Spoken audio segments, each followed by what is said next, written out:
others are interesting. I didn't realize we were being watched like that. So Bob, just checking in here real quick. Are you good to go with what we discussed earlier? Yeah, we were just kind of chatting about it informally while we're waiting for people to gather. First of all, I think because I messed and I forgot to bring it up at CAC, I think you should call it out when we amend the agenda. I think you have to amend the agenda for other reasons as well. So if you would call it out, Sam, I'd appreciate that. And then there was some discussion, I guess, discussion on 2 points. One is whether we should have the beginning or the end of the meeting. That can be an agenda point. And then whether or not we have a timer. We'll all be on camera, but Chris can put the timer on the side. So I guess those are the points for discussion. Okay, very good. I think we're good to go. Who do we have? Sam, Adam, Rachel, Bob, Mark, Aaron, Junie, Mirabai. Mary was having difficulty finding the link. I just sent it to her. Okay, very good. So we'll wait for Mary. That's where we are.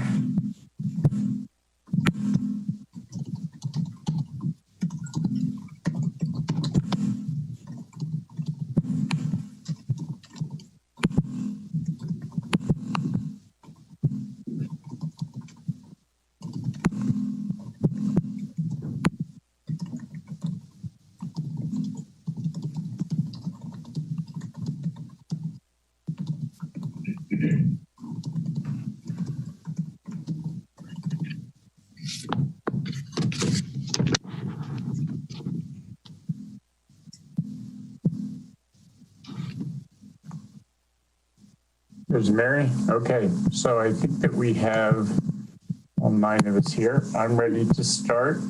Debbie, are we good to go? I'm ready whenever you are. Okay, very good. So I will call to order the special meeting of the Boulder City Council for Tuesday, June 9th. Debbie, could you call the roll? Councilmember Brockett. Present. Friend. Here. Joseph.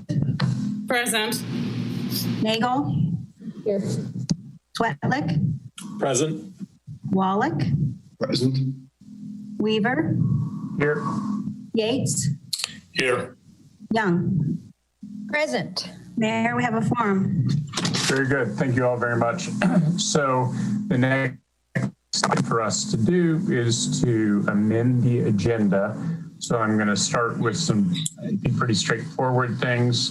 First is item 1A, which is the declaration for Juneteenth. We are going to move that to next week, which is closer to the actual date of Juneteenth. And then the other items were to add 2B and 5A. So 2B is on our consent agenda. It is a alternative first reading for motion 8402 that is just the all-night parking subject. We have another one which includes police issues as well as all-night parking. So we'll talk about that on the consent agenda. And then the other item is to add item 5A, which is a legislative update on police reform about issues at the state and federal level regarding police reform. And finally, we need a motion to suspend our rules of procedure. So we'll do that in a moment. But first, could I get a motion to change items 1A, 2B, and 5A? So moved. Second. Very good. Is anyone opposed to changing the agenda in that way? Seeing no objections, that's unanimous. Then another point is we need a motion to suspend the council rules of procedure to allow us to vote on call-ups as item 2. So to do earlier than we would normally do a call-up. And that's just to allow staff to go home one way or the other. So could I have a motion for that? So moved. Second. Is anyone opposed to suspending the rules to be able to vote on a call-up? Okay, hearing none, that passes unanimously. Then the last issue for our schedule is Bob had proposed that we have an 8-minute, 46-second moment of silence in honor of George Floyd and all the issues that have been highlighted by his death.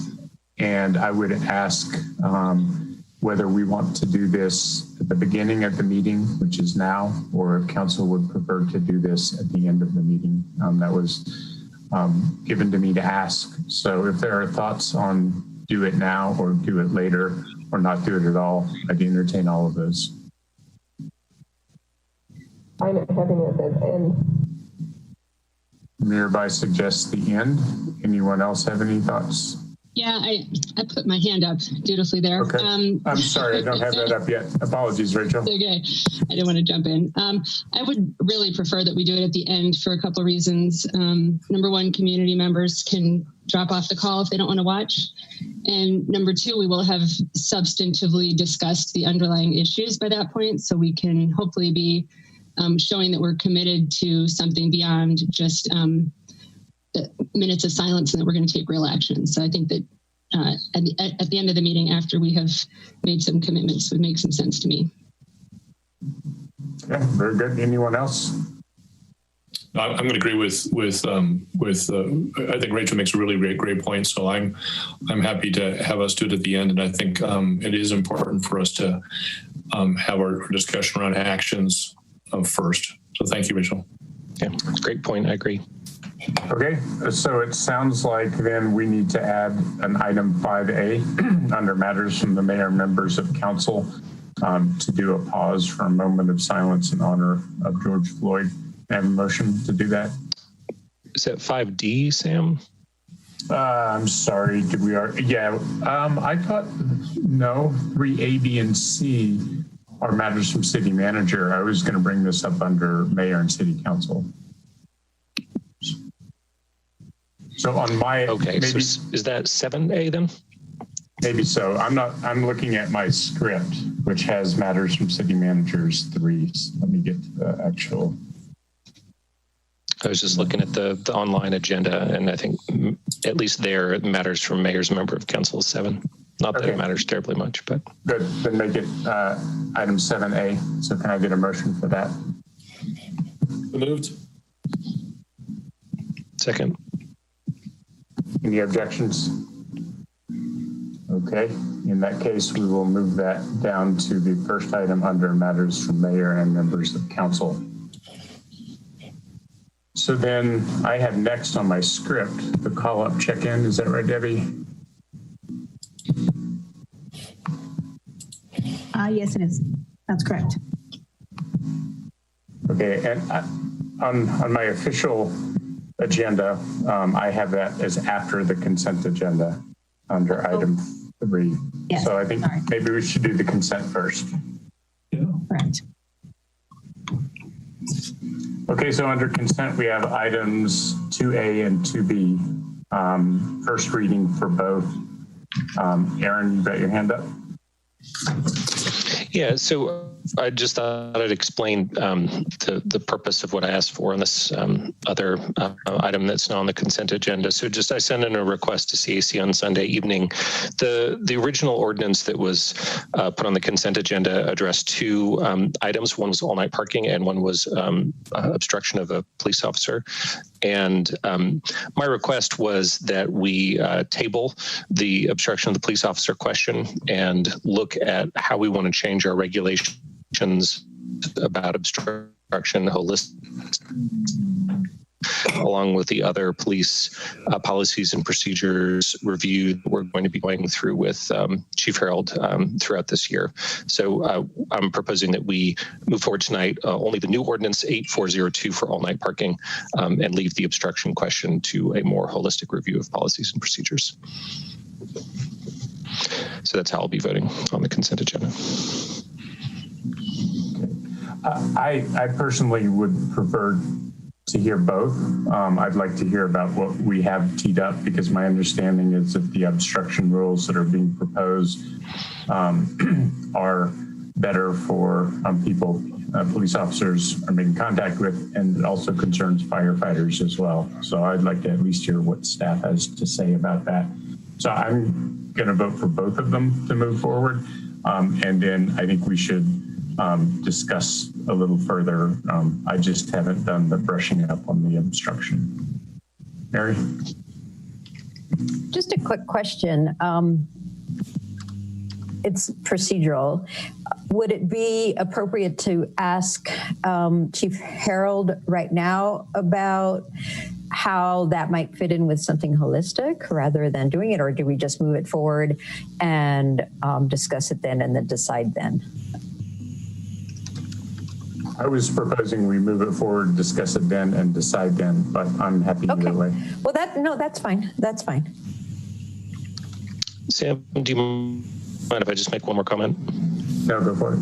Great. Well, just in terms of the making it kind of harder to charge obstruction, the effects of this are a little subtle, and it does actually include a number of new categories under which someone could be charged with obstruction. So I think the impacts could be that it's easier in certain circumstances. Anyway, so I do think it should be part of the larger discussion. I'll just leave it there.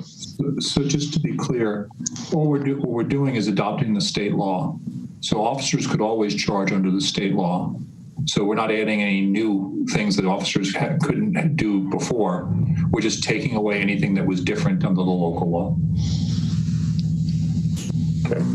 Well, I mean, my opinion is this is consent. If we move them both forward, we can have a full discussion at second reading. We can hear about what this does or doesn't do. So any other comments on it?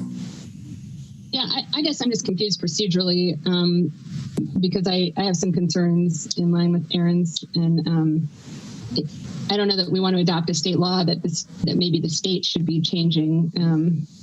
So, for example, it says in there that it's not a defense if the police officer was acting in an illegal manner, and right now I think that's really problematic. So I'm just not sure what to do to not move that forward. Are we voting one way or another right now, or what is? So the procedural posture here is straightforward. These are first readings to pass. They both have one or other has to pass on second reading. If you want to just discuss the all-night parking, you should just vote for item 2B. If you want to discuss both of them next week, you should vote for both of them. Or not in 2 weeks. You should vote for both of them and then decide which one to pass then. This is really just a question of timing, not whether you approve either one of them. But if you want to kill the obstruction one now, don't vote for it. And then the other one goes forward. Yeah, thanks. I mean, I believe that this is worthy of a full discussion, Rachel. Moving it forward on first reading for me is not support or not support for either one of these. So procedurally speaking, this allows us to flesh out the issues you're talking about right now at the hearing about it. But first reading is published by title only, so it hasn't, second reading is the big reading. Can I jump in real quick? Tom, you said in 2 weeks we'd have that second reading, but in 2 weeks it doesn't look like we have a council meeting. So was that? Oh, it must be after the break you're buying. Okay, all right. I just wanted to make sure. Okay, then I've got Bob, Mark, and Mirabai. Mirabai, you just spoke, so that's presumably Bob and Mark. Yeah, I'm with Aaron and Rachel. I get the fact that this is first reading, and we can talk about it in second reading. I'm a little worried about the optics here. I don't want to kill it, as Tom suggested, but I would like to defer the discussion until later. Unfortunately, not everyone in our community understands the distinction between first reading and second reading. And any number of times I have seen Daily Camera headlines when we pass something on first reading by title only that says Boulder ... And we didn't do the ... We didn't even have the second reading yet. And so I'm afraid that if we pass this by title only, the word out is that we passed an obstruction of justice measure. And Tom, I get the fact that we're trying to align with state law, but I just don't think now is the time to be making these types of changes. Okay, anyone else? So I would leave it to someone to make a motion. I had my hand up, Sam. Oh, I'm sorry, Mark. I skipped you. Mark, go ahead. Yeah, no, I'm supportive of including both of them, as it's not a substantive decision. It doesn't preclude a more detailed conversation later, and I would like to get the ball rolling on this. However, we end up deciding on it. But I think it's appropriate to commence the process. So I'm going to vote for inclusion of both. Okay, I see no other hands up. Seeing none, I will take a motion. Can I make a suggestion, Sam, that we, I don't know how this is going to turn out. Can I make a motion to pass only B, see how it goes?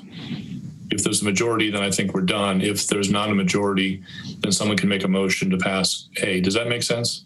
Sure. So I move that we pass on first reading ordinance 8402 by title only. That is, I'm moving for consent item 2B only. Second. Okay, we have a motion and a second. All in favor? 1, 2, 3. So hold it. Mark, you're voting in favor of just the parking? Yeah, for that, on the basis of what Bob indicated, yes. So what Bob moved, and just to make sure we're all clear on what we're voting on, Bob moved that we just speak about the all-night parking of commercial vehicles and not pick up obstructing a peace officer. We would not subsequently be deciding what to do about A? We can do that, but I think Bob's motion is to pass the consent agenda, just item 2B. Okay, then my hand is down. Okay, so we've got Adam, Bob, Rachel, and Aaron. That's 4. All, okay, so that motion, all opposed to passing just B. Okay, I see 4 opposed. Junie, we don't have you as voting. Did you vote for one of the two?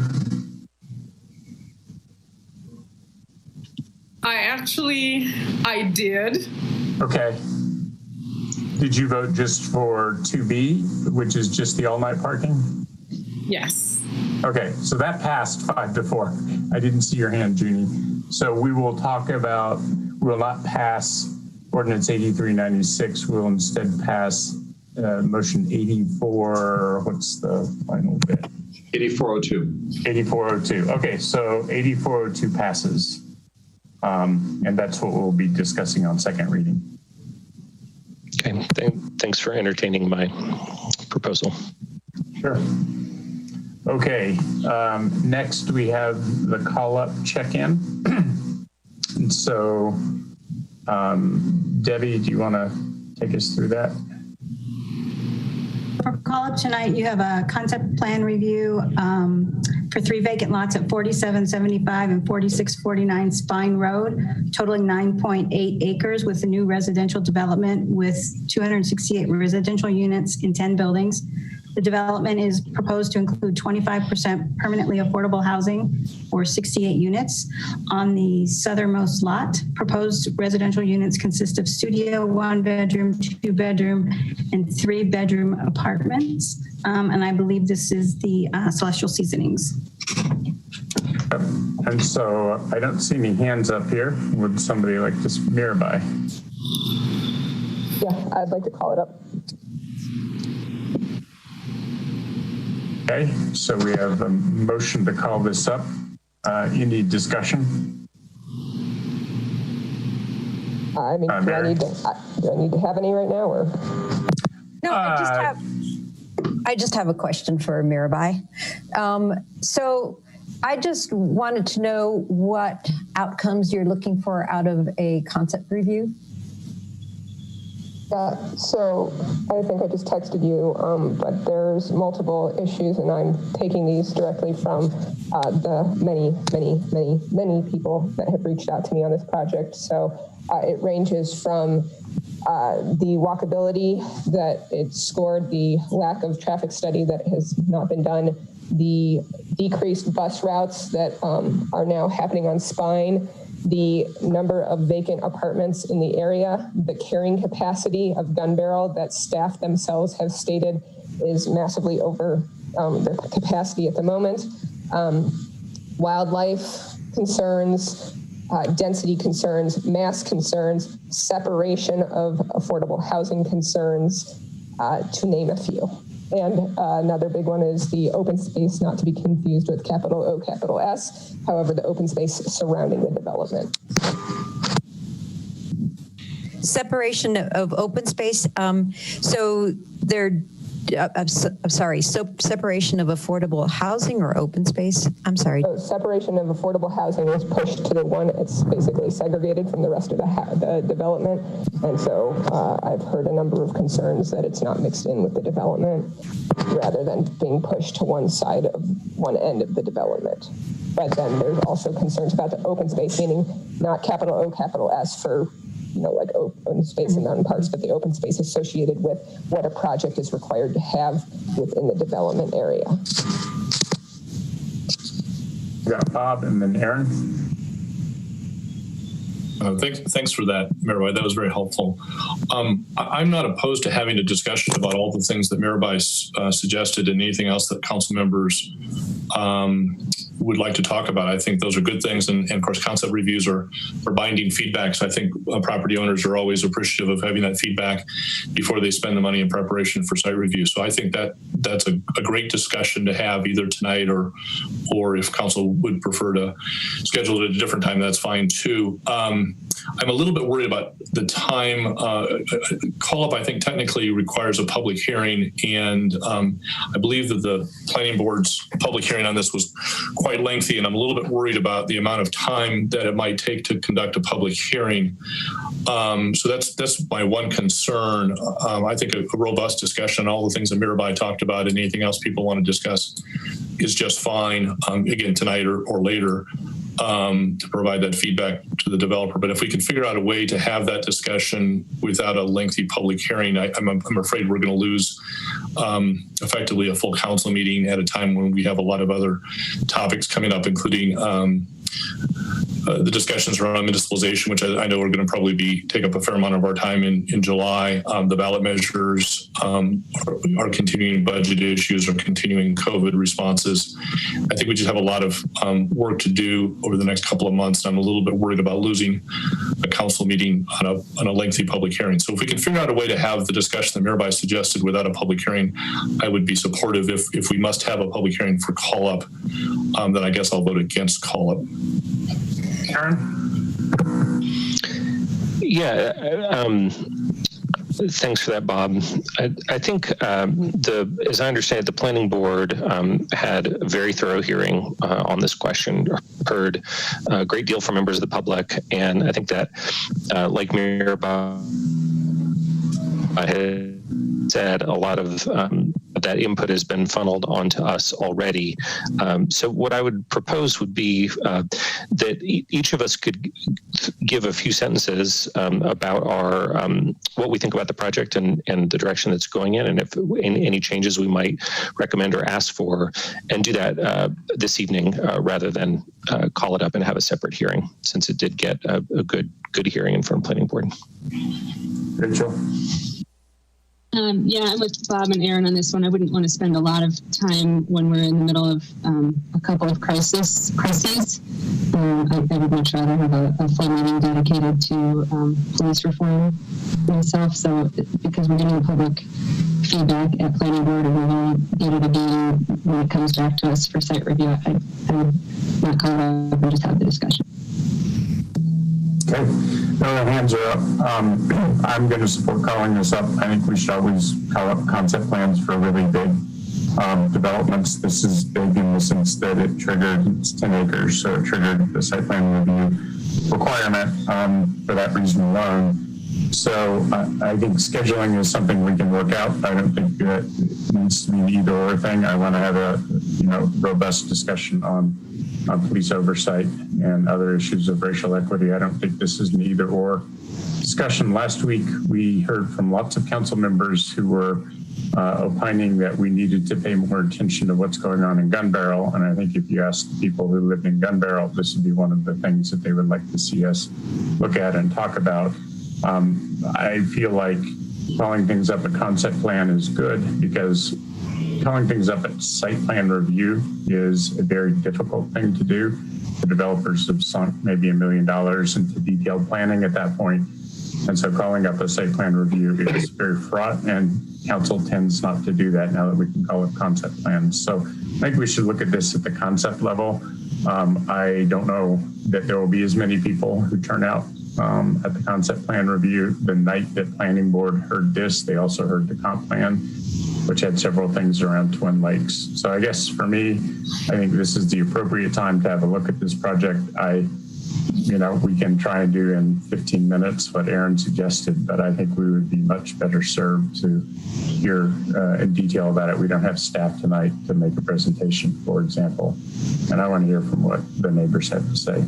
So Mirabai, I have your hand up, and Adam, Mark, and Bob. Mirabai, do you have other things you'd like to comment on? Yeah, so I'll just agree with Sam on that, and I will say, as again, I think a more representative sample myself, being in the gun barrel area, I think it's unprecedented to not have the public speak on an issue that's so big. And for those who don't live in this area, maybe it's not a concern for you, but I can darn well tell you that it's a darn big concern for the residents here. For the showing that they made it at planning board, I think it should be very clear. And again, after speaking to many of the leaders of the new groups that are forming, these are many tax-paying residents. They're not the county ones that I know many of you want to dismiss. These are tax-paying Boulder citizens. And so giving them their day in court at this level is extremely important, especially if we're talking about wanting to be inclusive and having the democracy here. To have this represented in this way is just almost appalling to me. So I would be strongly supporting this for the residents that live here. So Adam, Mark, and Bob. Adam, you're next. Yeah, I just want to say, as far as time commitments go, I realize none of us like extra meetings, but if it's a matter of putting something on extra to accomplish this, then I'm willing to do that. I don't want to shortchange any of the very large topics that we need to be talking about, but our job is to do for the community, and both police oversight and concept reviews are for the community. So in my mind, if we got to do more work, then we got to do more work. Thank you, Adam. Mark, and then Bob. Mark? Yeah, I was initially very reluctant to call this up at the concept plan level, but I am persuaded by what Mirabai has said, and I agree with what Adam has said. This is the consequential project for gun barrel at the moment, and if we're going to be serious about providing for community input, we ought to be doing this, and we ought to be identifying the issues that surround the project, and give some feedback to the developer before they go and spend money as to what we think is satisfactory and what is not. So again, with some reluctance, I have been persuaded, and I'm going to support calling it up. Very good. Thank you, Mark. Bob? I just wanted to clarify something that Sam said. Planning board was scheduled to take up both this concept plan and the comp plan on the same night, but because more than 200 people attended the planning board meeting, and it went very, very late on the concept plan, they were actually not able to get to the comp plan that night. They had to defer that until another specially scheduled meeting. And so I just wanted to clarify that they were not able to get both things done. It took an entire meeting for them. And I think, unfortunately, that Adam is right. I think if there's a majority that wants to call this up, I think we are going to have to schedule a special meeting, because otherwise we're going to have to sacrifice some of the other things that we're trying to tackle during the month of July. And I'm afraid that it would be zero sum, that something would have to go away. So if there's a majority that wants to call this up, I would support Adam's suggestion that we schedule a special meeting for that. Okay. Very good. So this was close enough that I didn't do a straw poll before we heard from everyone who wanted to speak. Mary? Yeah, I just had a couple of things I wanted to say about calling it up. One is that, Mirabai, if the folks that you spoke with, you could have a conversation with them and just ask that they organize in such a way that their testimonies aren't repeating the same point, that they pull time together and coordinate their testimonies so that each of them is bringing forward different points. I think that could be really helpful. I've seen that done in the past, and I don't think that 100 people saying the same thing is very helpful, but I would appreciate if people pulled their testimonies together and coordinated in such a manner that could be helpful. So that's one point. And then the other point is I was persuaded by Sam, who last week we were talking about how gun barrel is often not given the attention that it needs. So for that reason, I would call it up. And I also just wanted to say that this is not something that we are going to deny. The property owners have their right to develop that property. And then the other point I wanted to make is that I would not be in favor at all of moving prairie dogs from that private property and onto public property. So those are the points that I wanted to make as of now, but I would also be okay with having a special meeting to just do this. Thank you, Mary. Mirabai, one last statement, and then I'm going to call the vote.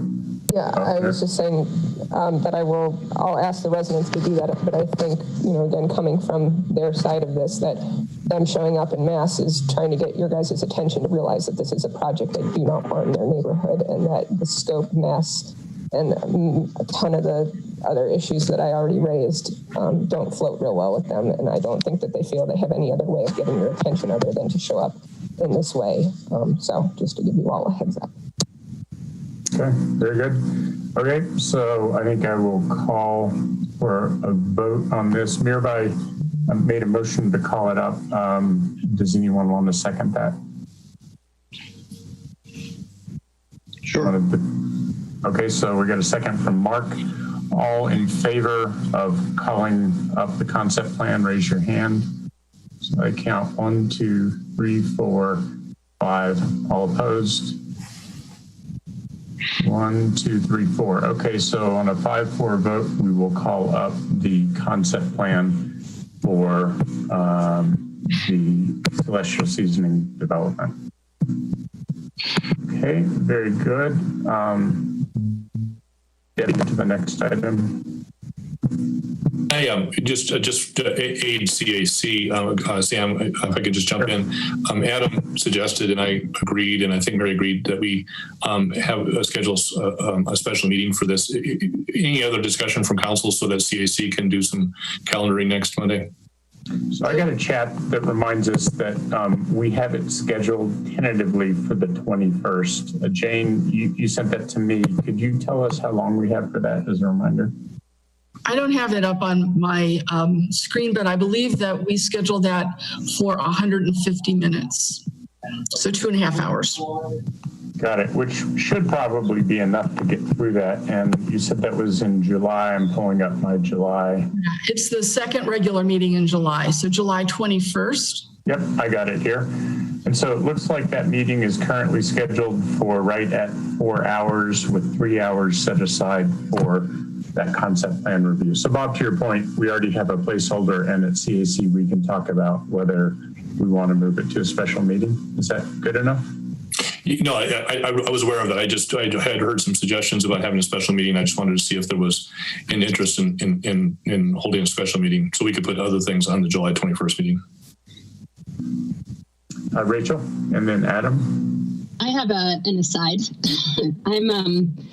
There are some cars driving up and down my street with signs that say defund the police, and I appreciate activism and am grateful to people out there doing good work, but it's driving my dogs crazy. It's really stressing them out. So I'm just going to ask the community to be kind to my dogs. I have heard your message. We will certainly be discussing that tonight. So please stop driving up and down my block with that sign if you could. I don't know if anybody else is having that treatment, but it's not good for the dogs. Great. Well, I'll go look in a moment. Adam? Yeah, I'm also on board for just figuring a special meeting in, then it gets to take as long as it takes, and we get to fill our regular agenda with items that I think are also going to be very important in the near future, considering where we're at right now as a country, as a state, as a city. Okay. Well, I think the way I read this, Bob, is I heard from at least 4 council members that a special meeting would be something that could be called for in this circumstance. So I think CAC has the latitude to add that if we want to. Does anyone object to a special meeting? Let me solicit for that right now. Anybody who doesn't want a special meeting in July? No, it's fine. I mean, I think it's going to take a lot longer than 150 minutes, so you may need a special meeting. Mm-hmm. We have it scheduled for 180 for what it's worth. Okay, yeah. Okay. It may go longer than that too. I hope not. I hope that Mary's exhortation to Mirabai gets heard by people, and we can talk about how other groups have done that effectively in the past. Regardless, CAC will take that up. Thank you all for your input on that. And then if there's nothing else here and I don't see any hands up, I think we're good to continue on. Okay, next on the agenda is matters from the city manager. And the first item is the legislative update on police reform. And I believe Carl Castillo is waiting to speak to you. Yeah, here's all right, Jane. Yeah, good evening, council members. Carl Castillo, Chief Policy Advisor, City Manager's Office. I've been asked to provide you an update on Senate Bill 217, which is a major police accountability and reform bill that was approved by the state Senate today with just 1 vote short of a unanimous support. It's expected to be heard in the House tomorrow. And with that level of support, we fully expect it to be approved by the end of the week with minimal additional changes. Your council's Intergovernmental Affairs Committee was briefed on this morning, and they heard some of staff's preliminary concerns and some of the amendments that have been made since then that have addressed many of these concerns. The committee recognized that there may be still revisions that may be required, perhaps addressed in future years. But overall, they thought that this was a good and an important measure. And for that reason, they're recommending to council that the city lend its full support behind it. The bill is 21 pages long, and there are a lot of details. So at the risk of oversimplification, I want to provide a brief summary of the major parts of the bill. Beginning with body cameras, the bill requires police officers to have body cameras and to activate them in certain situations. It requires footage to be made available publicly within 21 days after a complaint of misconduct is received. It creates a permissive inference of misconduct when the cameras were not activated and there's a claim of misconduct. It basically suggests that the footage that is missing would have reflected misconduct on the part of the officer. It has a section on transparency, creating a need for new reporting by local law enforcement offices, agencies to the state on a variety of things, including the use of force that results in death or serious bodily harm, the resignation of peace officers while under investigation, contacts conducted by the peace officer, and other things. It has a section on racial profiling, which requires an objective justification for making stops. It has a section on enforcement in response to protests. Specifically, it prohibits projectiles aimed at that target the head, the pelvis, or the back, or that are indiscriminately discharged. It also prohibits the deployment of chemical agents without adequate warning. In all situations of force, it limits certain things such as when deadly force can be used, and also puts an outright ban on the use of chokeholds. It requires officers to intervene to attempt to prevent or to stop other officers who are using excessive force. And then finally, it creates a new cause of action under state law that subjects peace officers to personal liability. In doing so, it prevents the application of the so-called qualified immunity for such claims. It requires reasonable attorney fees and costs to be awarded to the prevailing plaintiff. And it also prevents full government indemnification of the officer for claims when the actions were taken without a good faith and reasonable belief that the action was lawful. So that in a nutshell is the major components. Like I said, there's many more. And for everything I said, there's quite a bit of detail and quite a bit of nuance. So I would encourage everybody to look into those details before making any complete assumptions about what is required. So that concludes my presentation. Happy to take any questions about this. I guess I'll quickly mention that there is a bill that has been introduced at the federal level that has to do with police accountability and has some overlap with these matters. The committee did not hear about that today. What they did ask is for the staff to look into it, to review it, and to develop a recommendation and to forward that to the committee.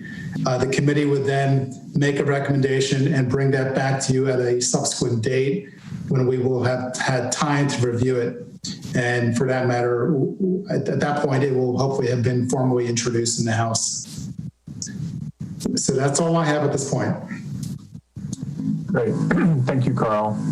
It seems to me that the ask here is that we ask any questions that we have of Carl, make any comments that we might have, and then the question before council is, do you accept the legislative committee's recommendation to support what's at the state right now? So I don't see any hands. I would accept a motion if one would like to make it about let's support Aaron. Yeah, I'll just go ahead and move that we as a council support that's currently before the legislature. Second. Okay, so is anyone object to that? Seeing no objections, that's unanimous support for accepting the legislative committee recommendation. So Carl, I think you're good to go on that. Great. Thanks, Carl.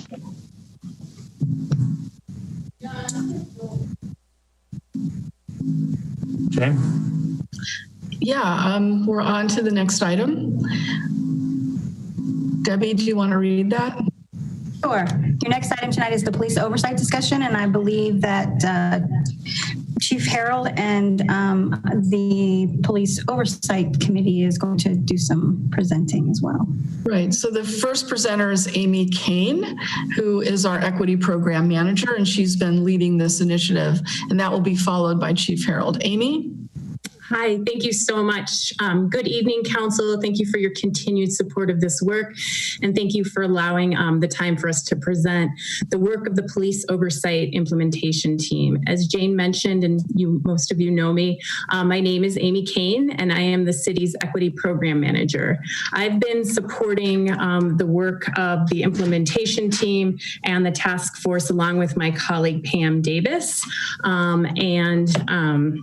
the community members on the implementation team since last year. So thank you again. I'm here going to do the presentation part, and then Pam and I will be available for questions after that. If I could get the next slide, please. So this is the agenda for this evening. We're going to provide a little bit of background since some of you weren't participating last year on council when the Police Oversight Task Force was formed, and give some more information about Ordinance 8361, which was passed last October. And then in the 2020 Police Oversight Implementation Team progress to date, which includes a reimagined police oversight panel with an independent police monitor. After that, we'll talk a little bit about our next steps and then have some questions. And then I'm going to turn it over to Police Chief Harold so she can talk a little bit about her overall plan for police reform. Next slide, please. So after the March 1st, 2019 incident between community member Zaid Atkinson and ex-officer John Smiley, the council hosted a community listening session where the community demanded independent police oversight system be established. So before I continue, I think it's really important to acknowledge that since March 2019 and long before we had visible evidence with cell phone footage, that there have been multiple incidents between police and people of color across the country. Many of those end in the death of people across our nation during these encounters with police. And so the perpetuation of systemic racism in our country needs to be recognized, and Boulder is no different in its need for police reform. So in April of 2019, City Council chartered a community police oversight task force who was tasked with exploring oversight models that would best meet the needs of the city of Boulder. And the task force convened their work in May of last year. And through their work, they focused on four kind of goal areas. One was to develop an oversight model for community complaints that are independent from the police department. Provide procedural improvements regarding how complaints are filed, investigations are monitored, and the role that the community plays in reviewing internal investigations. They also wanted to create a system to better analyze police department trends and policy so they can make recommendations and enhance the mechanism for community outreach and engagement for the police department and the Office of the Independent Monitor. Next slide, please. The initial task force, this is a picture of them working last summer, was comprised of 13 community members, one representative from the Police Officers Union, one representative from the DA's office, and one representative from the Public Defender's office. All of our meetings were facilitated by an outside facilitator, Dr. Carolyn Love. And over the course of 6 months, the initial task force contributed over 1,500 hours learning about different police oversight models, speaking with members of the community, hearing from other oversight practitioners, including Nick Mitchell of the Independent Monitor. He's the Independent Monitor for the City and County of Denver, as well as researching best practice through the National Association for Civilian Oversight in Law Enforcement. The initial task force finalized its work with the passing of Ordinance 8361, and this created an auditor-monitor combination oversight model with an 11-member police oversight panel. Some key points about the ordinance that were also in your memo packet include the future hiring of an independent police monitor who can accept complaints involving police employees, monitor the internal investigations to ensure that there's an objective, thorough, and high-quality investigation, and develop recommendations to improve police services and policies. The monitor will be hired by and report to me as the equity program manager and be located in the municipal building, so it will be separate from the police department. Additionally, the monitor will act as the liaison and provide staff support to the community police oversight panel. So their role is really to help build relationship with community and police department employees, and really talks about analyzing data in collaboration with the monitor to make policy, program, and training recommendations to the police chief. The new panel would also provide feedback on the performance of the monitor to ensure that community has input on the performance of that individual, and will also be a forum to gather community concerns about incident-specific police actions and build community relations with the police department and community.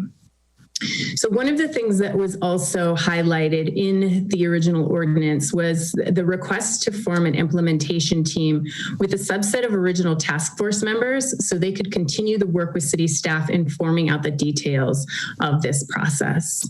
The strengths, next slide, please. Office mates. Sorry about that. I too have dogs. The strengths of this model include the monitor is independent from, but a partner to the police department.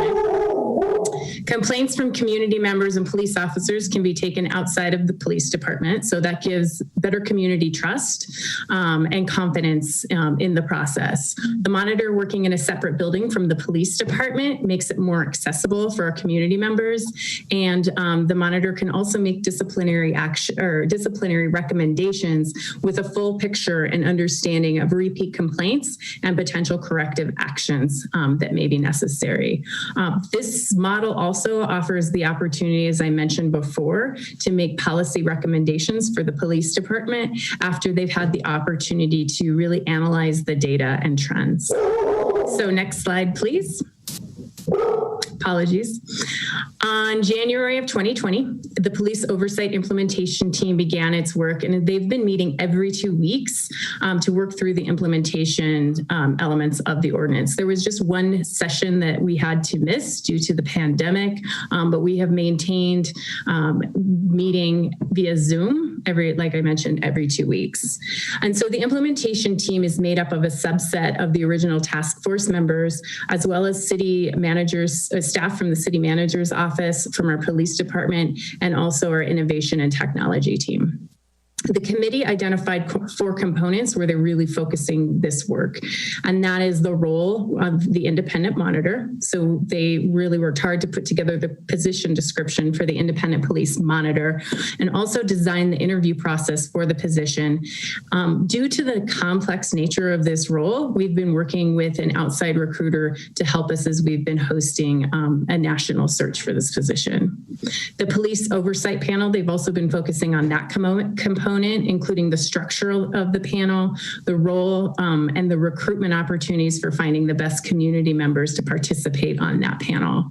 They've also been working to go through the complaint investigation review process and identify the touch points with the current internal affairs process and how those will weave together in the new model.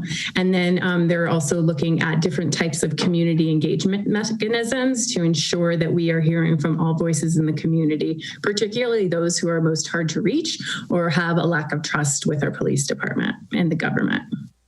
So the teams identified some issues within the current ordinance, and they've been working really hard to look through opportunities for moving forward, in addition to preparing information that will be memorialized in accompanying guidebooks for the independent police monitor, for the police oversight panel, and the complaint investigative process.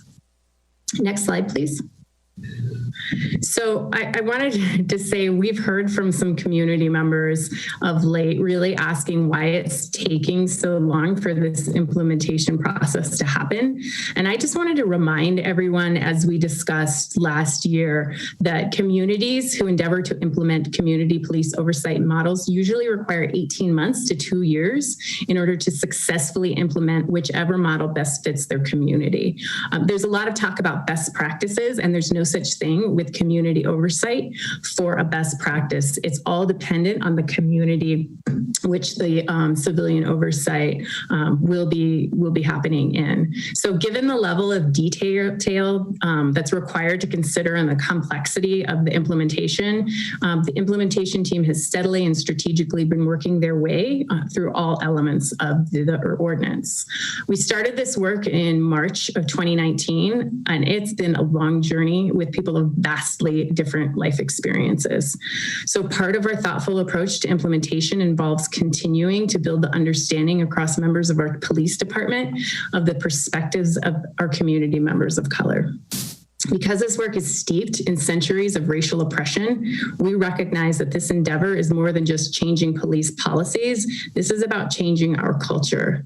And so for those of us on the team and in our organization who are privileged by our own whiteness, we must be challenged to work on ourselves, recognize our biases, and learn effective ways to move forward as anti-racist and act as allies to people of color.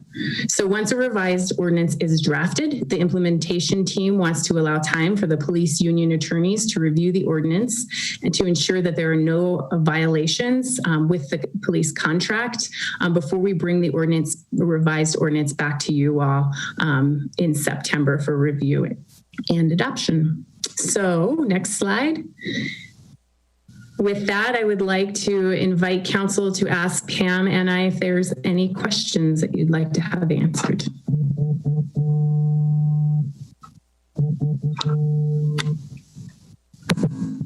All right, start again. Thank you, Amy.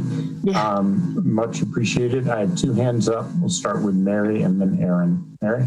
Sure. Thank you for the presentation, Amy. And I also want to, first of all, thank you for the reminder that this is also requires a culture change within the community and for people to begin their own personal journeys that is work, and it is difficult work, and it is work that does not have an end. So I encourage folks to look into how they may begin their own personal journey. My first question is, you mentioned that the committee has been having to work through some difficulties with the ordinance. And I'm wondering if they had considered asking council for ordinance changes, and if they haven't done it, why not? Yeah. Yeah. So that's my first question. Sure. So they're really working hard to kind of get down to some of those finite details that weren't in that very initial ordinance. And those are what they're going to be bringing back to you in September. So if there's feedback that council has to offer at that point in time, that's when they'd like to receive it, as well as community feedback. Okay. So so all of the ordinance changes will be covered in the request in September? Yes, correct. Okay, cool.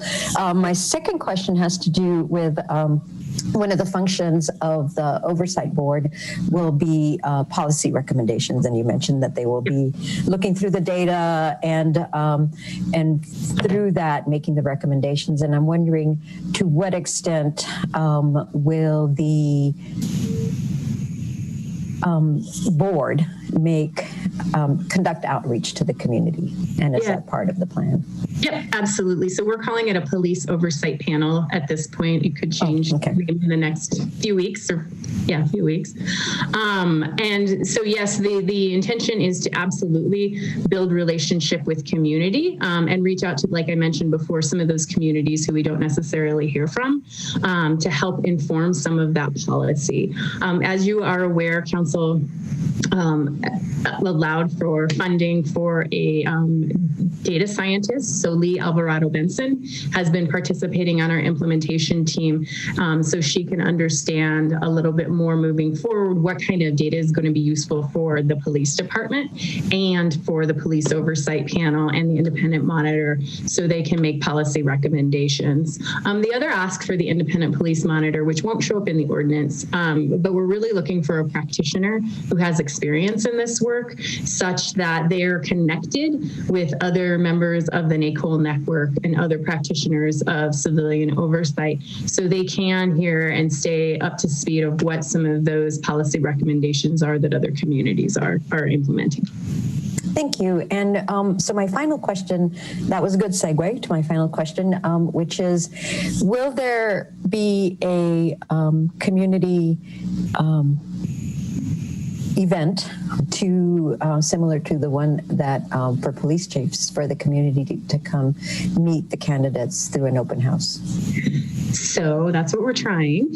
We do have to figure out what that community engagement process will look like when we do the in-person interviews for the independent police monitor.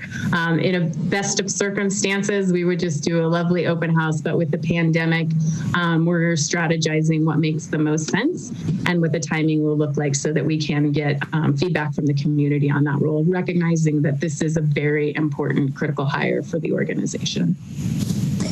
Thank you. That's all I have. Thanks, Mary. I appreciate it. So who is next? I had Aaron up next. I don't see his hand anymore, but Aaron, do you have any questions? I do. Yeah. Thanks so much for this, Amy. And so, so we're going to work on passing another ordinance in September, right? So can you walk us through in a little bit more detail the steps that will come after that, with a kind of timeline we might expect to get all of this up and running, please? Sure. Pam, do you want to take that one? Or I can do it if you don't want to. Sure, I can do my best. So to your question, Councilmember Brockett, there are a couple of dependencies, of course, finding a successful candidate for the independent police monitor.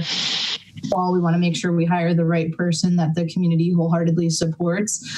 So as you saw in the next steps, we would anticipate the ordinance being passed in that late fall timeframe. And following that, it's, we need to put into play a recruitment schedule for the new panel, work through the transition between the existing PSRP. If there's an existing caseload, make sure that the integrity of those cases are preserved before transitioning to a new panel. So it's hard to give you a really precise timeline on that, because of the level of detail required and the partnership with the police department in transitioning our complaint process. I think it's in an ideal situation, following the passage of the ordinance, we'd be able to start that recruitment for a new panel within a matter of months after the passage of the ordinance and begin operationalizing the new process. But there will be a degree of training and transition to be considered throughout 2021. Okay, well, that's interesting about the process of handing off incidents and reviews. That's an important thing to do very cleanly. But I wonder why you say it would be months about appointing panelist members. Like, why would we not be able to work on appointing a panel fairly quickly after passing the ordinance in September? So from my perspective, I think it's really just ensuring that the current thinking around the recruitment for the panel involves identifying a selection committee that involves representatives from community groups. And so I'm just anticipating, between the realities of a calendar and kind of holiday cycles, along with the need to ensure that we are appointing the right representatives from the community group, that the application design is appropriate for the updated system. I'm just anticipating there being some time delay between when we're truly seating folks in that new panel. And I think by saying months, it's just being realistic that likely after the first of the year is when that panel would get up and running. Okay. All right. Yeah, I hear what you're saying. I guess we need to first select people to select the panelists. That's a two-step process. We've been through something similar right before. Yeah. But anyway, just hope we can, to the extent possible, move along briskly once we get that ordinance passed. Absolutely. And that's the full intention of the team, for sure. Great. Thank you. Thanks, Mr. Thanks, Aaron. Mark? Yeah, thank you for that presentation. I understand the process by which the committee will be aggregating data and making policy recommendations. Will they have any authority to take action on specific complaints? Will they have any capacity to refer to the proper authority for prosecution if necessary? What will be the scope of their abilities to deal with individual complaints? Do you want me to take that, Pam, or you want to take it? If you want to get started, we can. We'll tag team. Yeah, so that's a great question. So the process works that when a complaint comes in, both the independent monitor is aware of the complaint as well as the internal investigation sergeant, and they work together in tandem to ensure that it is a fair and just process of investigation. Then that investigation is moved over to the police oversight panel, along with a disposition that's been given, such that the police oversight panel can then make their recommendation, and then that information is taken to the chief for final disciplinary action. Thank you. They will have an opportunity to weigh in on that. Absolutely. Okay, thanks. Yep. So you can understand why it's so critical to get the really right people into those roles who can really help do that analysis. Oh, yes. Yeah. Thank you. Yep. Who else? Great. Well, I have no more hands up here. I mean, I guess I will weigh in just briefly with a comment that there's a need for speed here. There's a need for us to act with urgency, but also that need for urgency is counterbalanced by getting the right representation group in the police oversight panel. And so I think we don't want to shortcut the step where we put a selection panel together, and that selection panel kind of goes through a rigorous process of recruiting and vetting the people who will be on the police oversight panel. So I share Aaron's concern that we move as quickly as we can, but I don't want us to move any more quickly than takes into account seating the right panel. So that's just my feedback.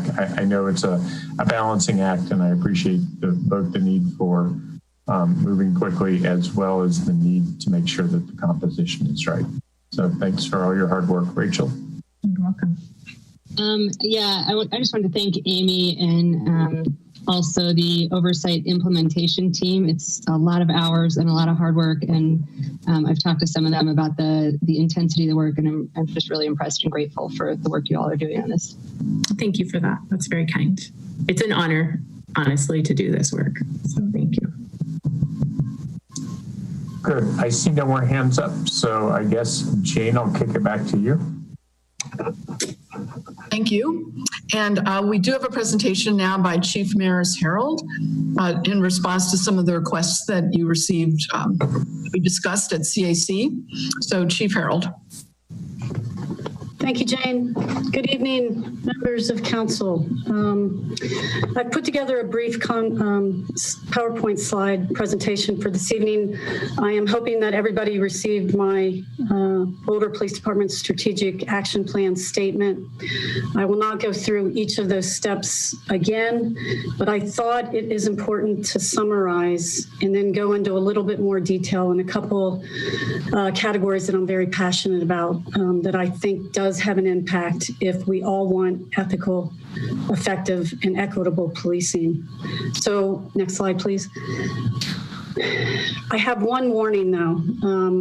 There's a lot of conversation across the country and it pigeonholes ideas that there's one panacea that will really impact police reform.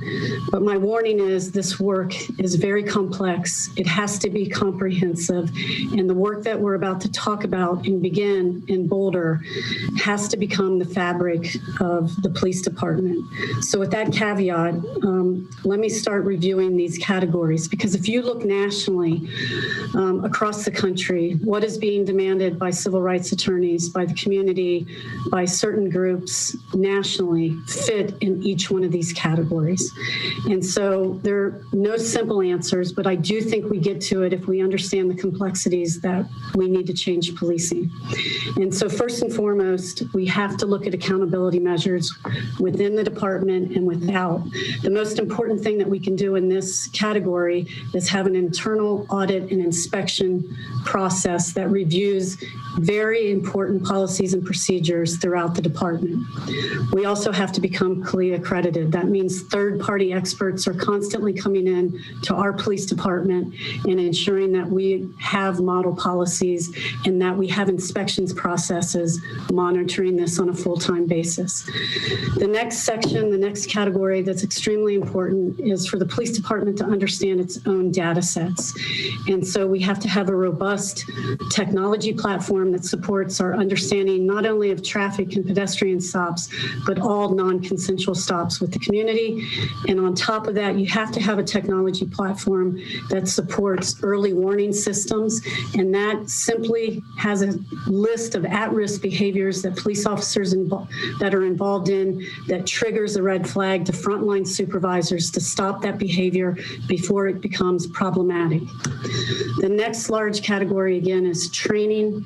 We have to incorporate a robust training platform based on new mission and value statements within the department. And one thing that really needs to be said here is that policing engage in all types of training. All the time. They're on a 24/7 training curriculum. But what I'll offer to you is that hardly any of the training police engage in is evidence-based. And I'm going to come back to that because it's important for us to understand. So we really have to start looking at what training is evidence-based and is actually working. And I will argue that policing probably is deficient in this category because they're constantly engaging in new training mechanisms, but I offer that when we do research these trainings, the evidence does not support the money and resources going into these trainings. I'll come back to that thought in just a second. The other category is recruiting and hiring. We have to find better ways to have diverse pools of candidates. We have to figure out ways to retain those service-driven recruits, and we have to eliminate bias criteria at every stage of the recruiting process. And so at my last assignment, we were very successful at identifying where exactly diverse candidates fall out and understanding if there's bias associated with that. That is extremely important because once we understand those mechanisms, we can decide to eliminate that part of the recruiting strategy. Now, the last two categories are probably the most important, but often they are overlooked by legislation, by people wanting to do the right thing. But if you just give me an opportunity to explain this. So use of force, we most certainly have to be better at investigation protocols and processes and have solid use of force policies and solid citizens complaints protocols. We most certainly have to have less lethal alternatives that we have solid training on as well. And then this final category is crime strategy, and it is by far nationally for the last 30 years, the most overlooked police reform mechanism that cities can adopt to ensure that we don't have these horrible incidents happening over and over again. And this is engaging in an ethical crime fighting strategy that involves collaboration with the community. And that strategy has to be evidence-based. All of these categories provide transparency, and obviously the monitorship becomes extremely important that we work in partnership to do some of this heavy lifting. Next slide, please. So the use of force conversation across the country. So on the left-hand side of the presentation, you see this traditional force continuum. This is the way I was trained. This is the way police departments are still being trained across the country. It's a use of force continuum. They have probably been trained in this country for 35 years. And unfortunately, what this continuum tells cops and trains cops is, as somebody escalates, they escalate. As the subject escalates again, they escalate. The only way to come back down is for the subject to de-escalate. And it's been devastating in policing for 30 years. So I offer to you that there is a new model of use of force training and thinking. And give me 1 minute to give a quick overview of this training. There has not been many innovations in the last 15 years in policing, with the exception of understanding crime data. This is most certainly an innovation that we should all be aware of in this country, and that we should all jump on this bandwagon as quickly as possible. It's something that I studied at the University of Cincinnati. It's evidence-based, and it's critical that not only Boulder PD supports this, but police agencies across the country. And again, it's being overlooked nationally. And so I offer you this. Compared to the traditional use of force continuums that's being taught still in this day in almost every police department across this country, I offer you a model that comes from the United Kingdom. And it's interesting in several ways, but the most important way is that it does not go up and down on a continuum, that it's a constant evolving of logic in a circle, but it revolves around the sanctity of all human life. And you might ask me, that sounds like semantics. It doesn't make a lot of sense, but it's extremely important if you're a police officer. Let me give you an example. My whole career, I would sit in roll calls, and the police sergeant would tell me, make sure you and your partner go home safe at night. Make sure you and your partner go home safe at night. This is still being said across this country to police officers. Now, if you look at this model and compare it to how SWAT teams are trained in this country, there's a similar message that goes to SWAT officers on every time they go out. And the difference is this. SWAT commanders in this country say this: make sure we will not have one person die during this incident. Now, that might seem nuanced to everybody, but think about that, the different messaging and the different training that has to accompany that message. It is extremely important that we understand that. And so if you have a whole use of force model that at every junction of the incident, you are concerned about making sure everyone goes home at night, well, that completely changes the paradigm. And so in the United Kingdom, they have a lot of incidents with armed encounters with the police, but they rarely end up as deadly force situations. And there's good reason for that. They are not armed, but they meet a lot of armed encounters with knives and blunt instruments, but they all rely on time, distance, and this value of we will not allow anybody to die. And I can't emphasize this more than I am. It's extremely important.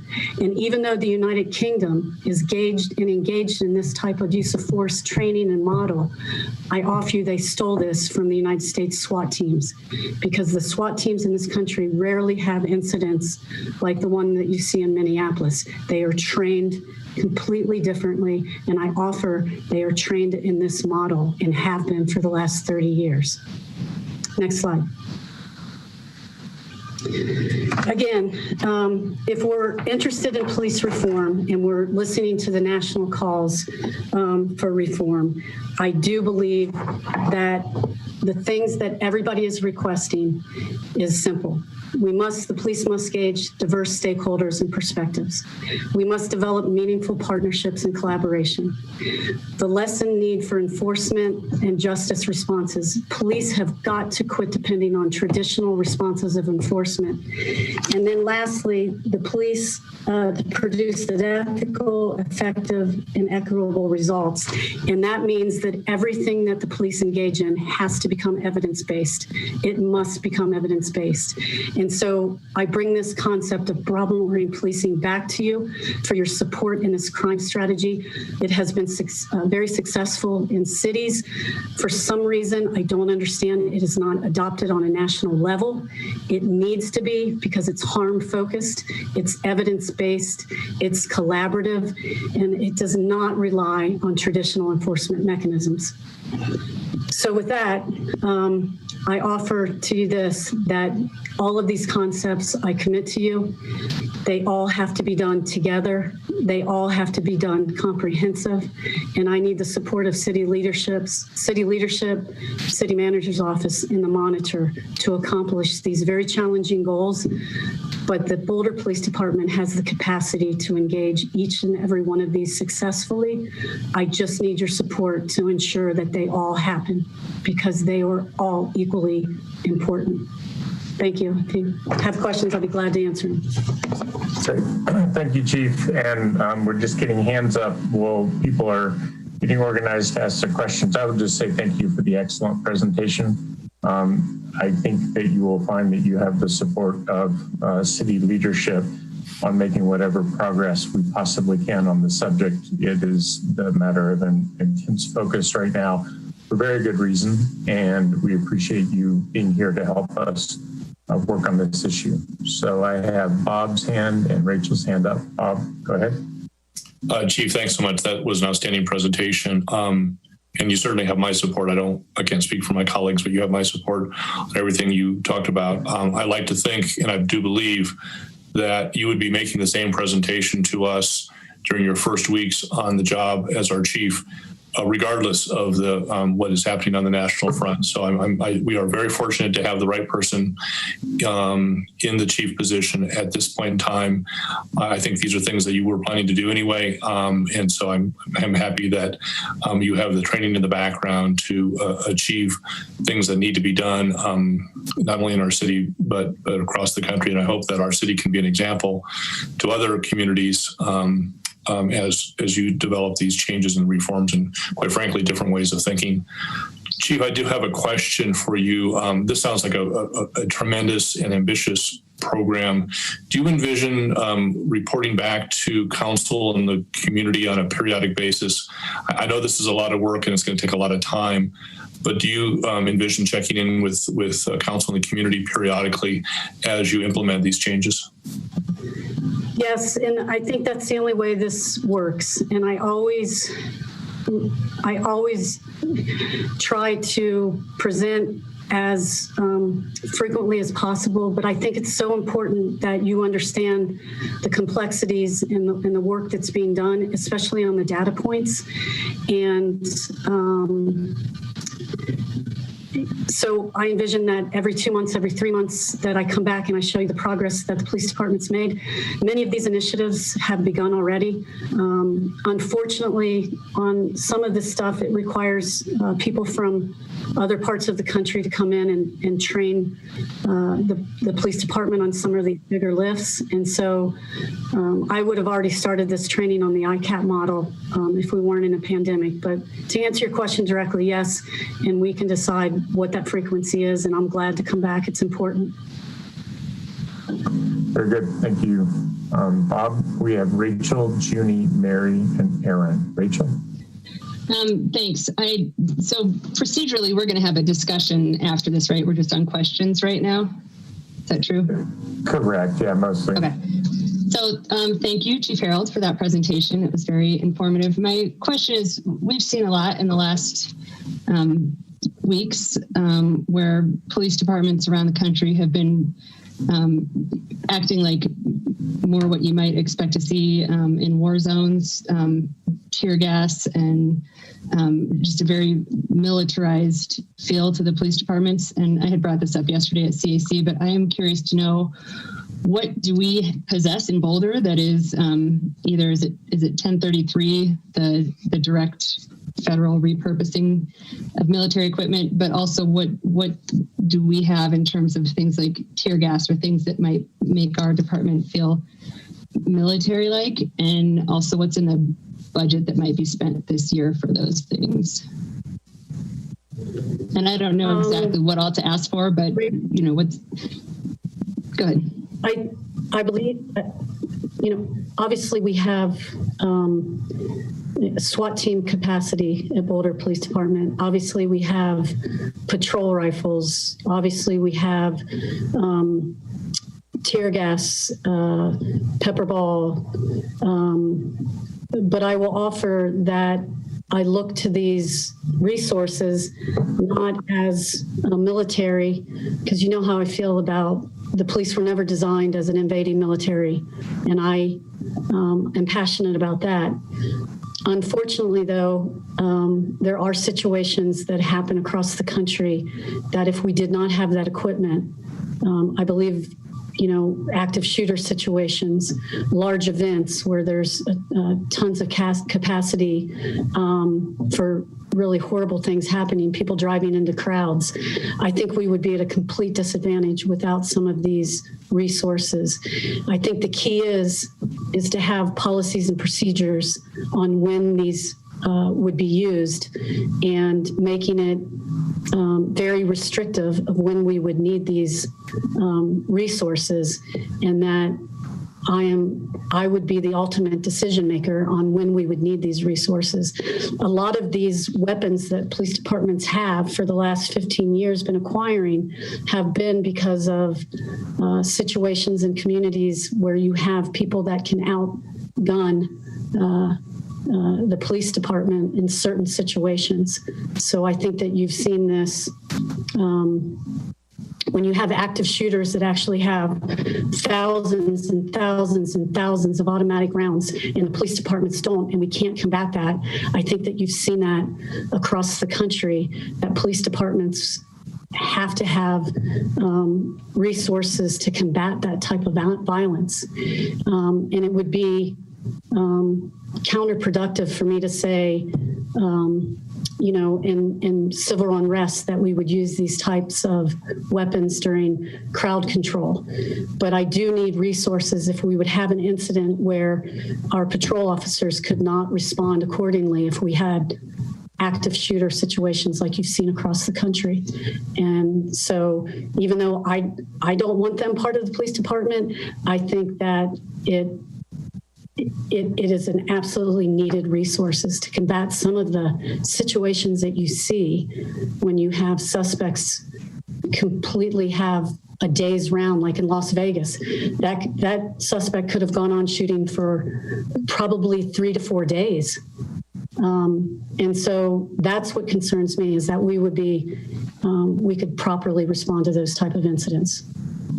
Colloquy on that, Rachel? Well, yeah, I'm just going to respond. I appreciate that, but I definitely remember in the Zeta Atkinson video footage, the officers had some gear and a type of gun that surprised me. So it seems that in an innocuous situation, just having that stuff available can be detrimental to community members. And I would also like to see, the response not be sort of an arms war escalation, they have it, so now we need more. I would rather the guy in Las Vegas not have been able to get his hands on that volume of guns and ammunition. So that's a little bit of a separate discussion, but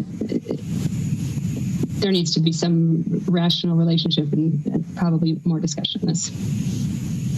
So I would agree. So may I ask a colloquy question? Rachel?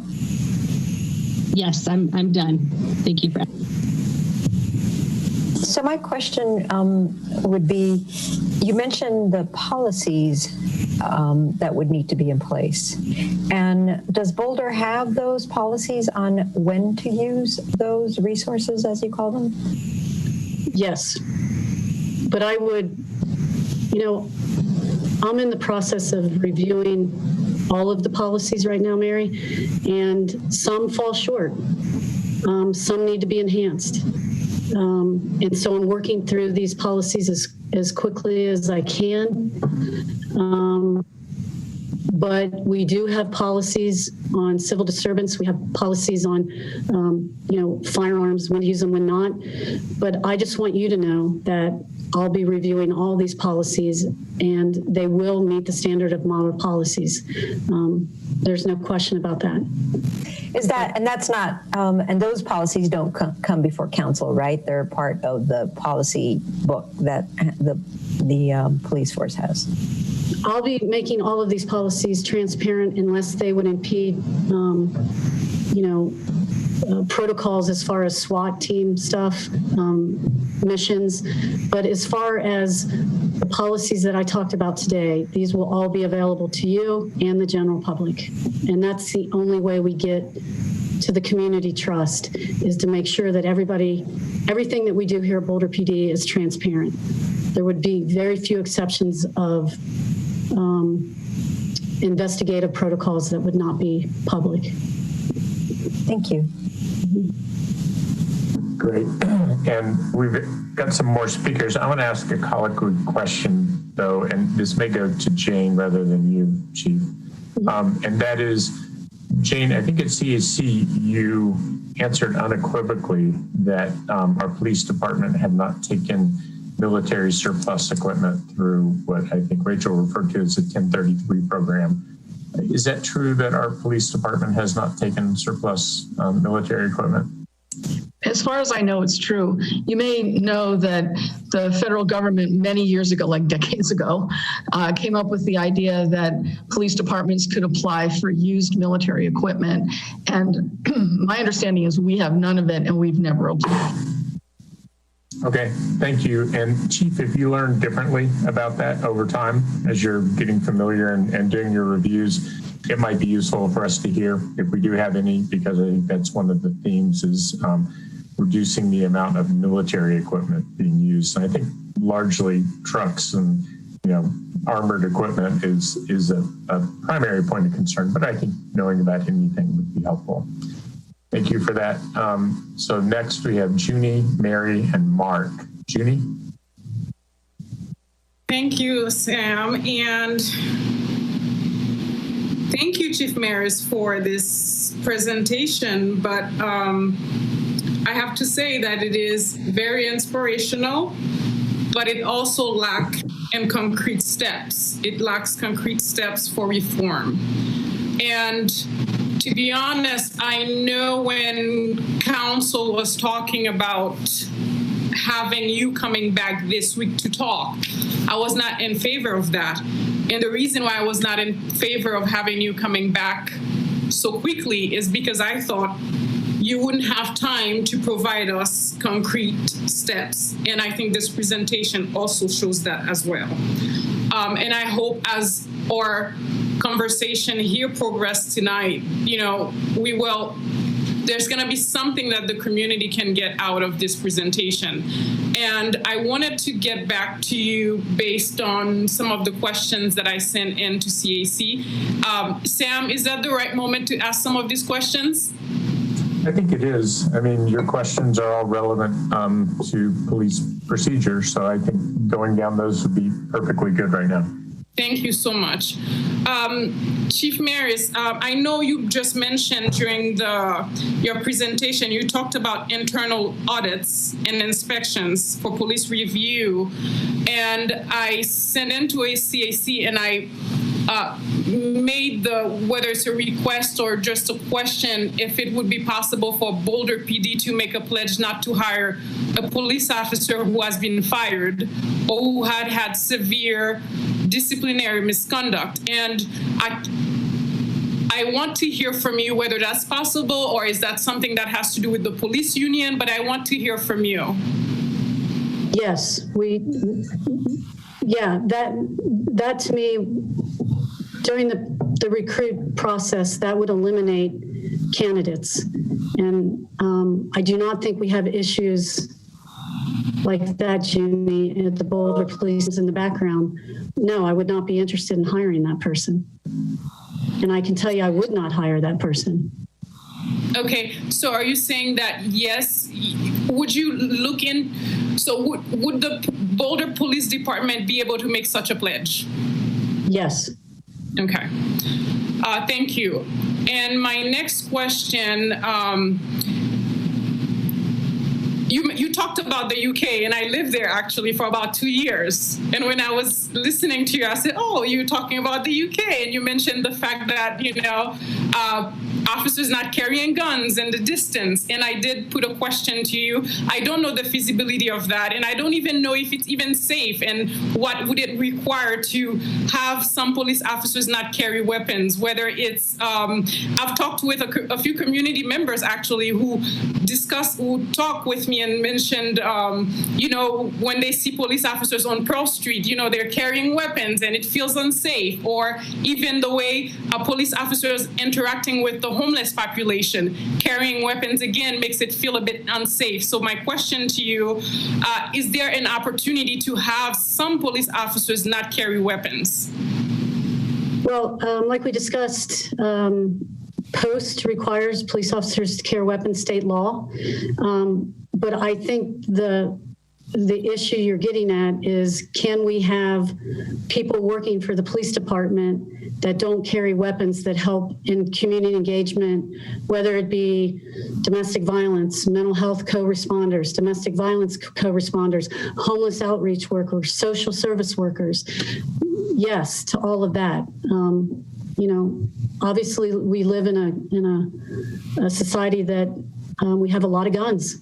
And by post regulations, police officers by definition would have to carry guns. But that doesn't dictate to the police department that we can't have other people co-responding with police. And I think Boulder does an excellent job with that already with the mental health response teams that we have. But this all goes back to problem solving, because we want to take the enforcement options off of the police shoulders and put it on other people that own the problem just as much as anybody else. So what you're getting at, Junie, is everything that I'm passionate about. It's shifting responsibility to people in the community that really own the problem more than the police do. And so if you're asking, in my police department, will we have partners that engage in that? Yes, because this is in my world, this is where police fall so short, is they take on all of the responsibility and they try to use the tools that they're trained in, which is enforcement, and then you run afoul of the community. because you're not using collaboration and partnerships with people that are really, truly the experts in some of these societal issues. So I hope that helps, Junie. Yeah. So Junie, Yes. Junie, if I could colloquy one moment, I appreciated the answer, and the bulk of the answer was very important as far as non-armed responders along with the police. I just wondered if you could define POST for us so we don't get lost in the jargon. I believe that's an acronym. Yeah, it's the Police Officers Training and Standards. It's the state certification for all police agencies within the state. I apologize. No problem. And so what you said in your answer is that peace officers who are certified at the state level, which I believe they have to be employed in the state, they are required to carry a weapon. Is that correct? That is correct. Okay, very good. Junie, back to you. No, thank you for the clarification, Sam. I also thank you, Chief, for your explanation, because I think it's very helpful for, people in the community who are non-police officers to understand some of these things. And I wanted to ask you, my next question had to do with environmental commitments and also just being friendlier in the community to have more police officers on bikes as opposed to in cars. I know this may not be something that is possible right now, but I think to me that would be a good step forward to look into that direction. Yeah, so obviously the closer police get back to their roots, which is, on foot, very visible to the community, being part of the community, the better that we are. But if I could put the whole police department on bikes and think that that was going to help any of these major issues, well, I guess I'd have it all down, right? I think that the way I look at policing is the way that the fathers that created policing looked at it. And that is, police really should be looked at as ambassadors. And they should be looked at people that are part of the community. And that's the way that I frame everything internally, is that the community has to look at you and see an ambassador for the city. And that is so important. And I truly believe I like police officers on foot. I like them on bikes. I like them on Segways, because it does make the community feel safer and they feel part of that community. So those are really good. But unfortunately, I don't believe that putting, 100 cops on bikes is going to get us to the root issues of why this continues to happen in this country. Mm-hmm. Mm-hmm. No, thank you for that. Also, I've had, community members reach out as well over the fact that we have some more police cruisers have tinted windows. And I don't know if that's a safety issue as to why we have them. And if it's not a safety issue, what would it take to have more visibility when it comes to those patrol cars?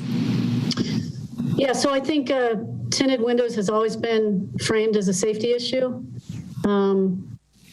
But depending on cost in association with removing it, I am not against removing tinted windows. But again, I think that makes the community feel better because they can see the police officers. And I'm not opposed to doing that. I don't think it's a safety issue for police officers. I think, situational awareness is much better than tinted windows, as long as the costs don't outweigh the good. So, yeah, I'm not opposed to that. Okay, great. No, that's great to hear. And thank you very much for being honest and frank on that point. And I hope that my fellow council members will support, this type of initiative. Also, my next question to you is the complaint procedures. Now, I know that to me, when I was thinking about it, I was just thinking the number 5 was arbitrary. And I was thinking, okay, how many complaints can someone have? To me, I've worked in customer service before. And, even when you get one complaint, is a huge deal, because I worked in a grocery store. Imagine, just one complaint, will send corporate coming down, and I'm thinking officers, they're there for public safety, and we hold them to those regards. They're supposed to be friendly. So I know I mentioned 5, but I wonder what type of policy the city already have to ensure that, let's say, an officer has, have how many complaints an officer has to have to be, to be relegated to a desk officer. It's a great question, Ginny, and here's the answer. So this police department doesn't have a consistent disciplinary matrix, nor does it have an early warning system. And those two things go hand in hand. And so the data that is needed to have comparables within the working groups becomes extremely important to understand officer behavior. And so we don't have that benchmark. We don't have that baseline, right? But I can tell you that an early warning system, a good one that's designed properly, will understand those data points, will understand those benchmarks and red flag behavior when it becomes a pattern. And then the disciplinary matrix will be spelled out behavior by behavior. And it gets to that issue that you see across the country of police officers engaged in a pattern of inappropriate behavior, and it's not dealt with. And so my commitment is, after I understand the data with the officer performance metrics, then we can all decide what that looks like, because I couldn't tell you right now if it's 3, if it's 5, if it's 7. What I can tell you, though, is I'll be very proactive when I see patterns of behavior that are not desirable, and I will intervene, and we will have resolution in those cases. And unfortunately, most police departments, unless you're a big city, they do not have these early warning systems, and nor do they have disciplinary matrix.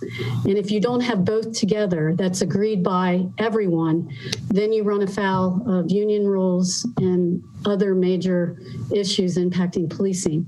But if I do this right, and I do it based on data, and I do it based on collaboration, I think that we'll get to the issue that you have. And unfortunately, I don't know what that specific number is. Just know that I will be watching patterns and trends with officer performance. And not only that, commendations that police get. I mean, we don't even understand that, right? So we have to understand the whole picture with officer performance. And I'm just not there yet. Wow, thank you. I think that says a lot about the type of, that says a lot, the fact that we don't have any type of disciplinary matrix. But again, I'm very hopeful over the fact that you will be working on that. And I think it's very important to have these things in place, because how do you measure, how do you preempt a good officer from deviating if you don't have any matrix? So that's really, that's something that is concerning. That's very concerning as a community.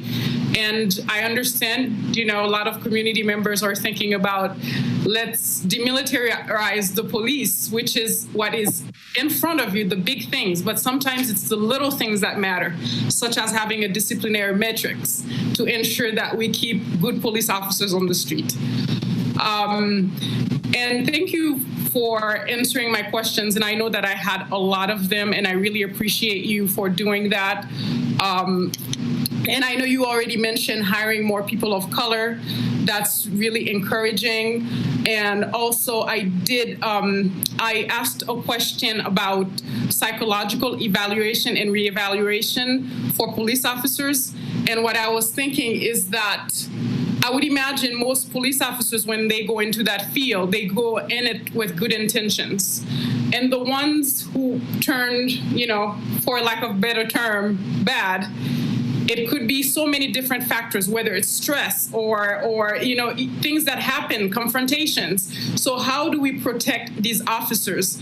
And as a layperson, I wonder whether we have a system of psychological evaluation to make sure, again, that the good police officers are being protected and the bad ones are being supported so that they don't turn bad. Junie, that's such an excellent observation, and I can tell you why. So how many years ago has this been? President Barack Obama's 21st Century Task Force, and one of the pillars was officer wellness.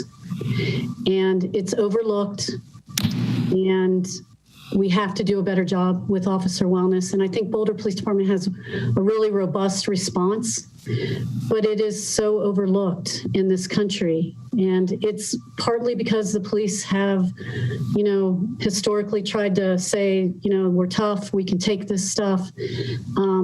But the truth of the matter is they're not. And they suffer just like anybody else that has trauma. And it can't be overlooked because, again, it's a comprehensive package of reform. And going back to your other question about disciplinary matrices, I want the community to know Boulder Police Department has very low numbers in citizens' complaints and issues with the community, which is really good. It's just, I'm an evidence-based policing person, and it's extremely important for me to understand the nuances in the data. And it is not unusual for police departments not to have disciplinary matrix unless they have been under some type of reform effort. And so I have 2 times. So this is what I know kind of supports the foundation of all of the categories that I presented on. So I don't want the community to think that, we have a ton of community complaints and issues, because this is very low. I think it's a very service-driven agency that are doing really wonderful work. It's important for leaders now to understand the data is as much as possible. Mm-hmm. Thank you. I think this is my last substantive question, because I know last week you mentioned, providing, doing more data crunching. And one of my questions was, having demographic statistics on arrests and stops on our website, whether it's weekly, monthly, or annually. But I know you mentioned that the last time. That is something that we are working on. And I fully support you in the work that you do.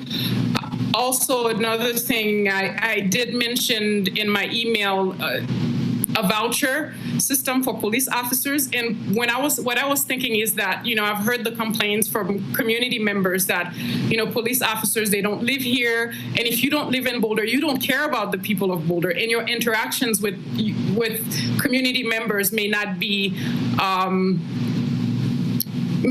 as friendly.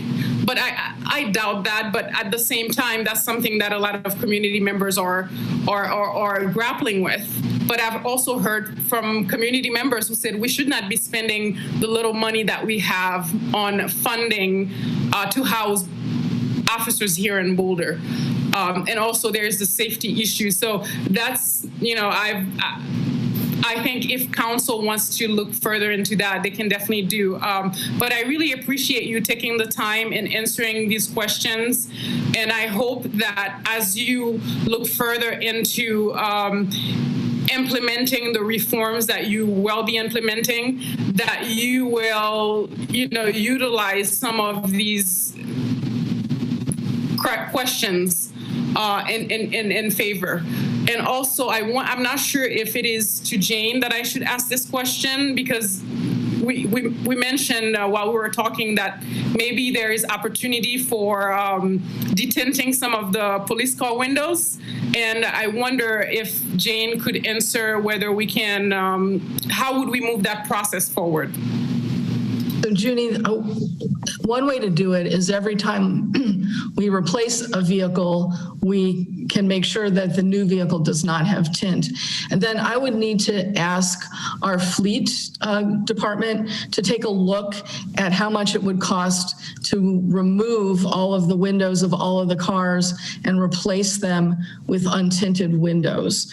And I don't know the cost of that, but we could figure it out. Okay. And come back to council, and then you can make a decision about whether or not that's your highest priority or one of your priorities for the police department. That's great. Thank you so much.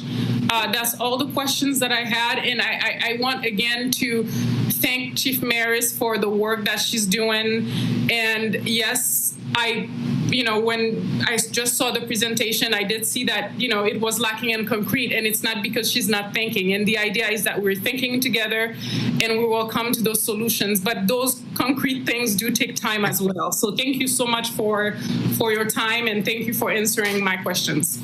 Thanks, Jenny. Thanks for your support. Very good. Thank you. I believe that we've got Mary up next, and then, I'm sorry, I've lost mine. Go ahead, Mary. Thank you for the presentation, Chief Harold.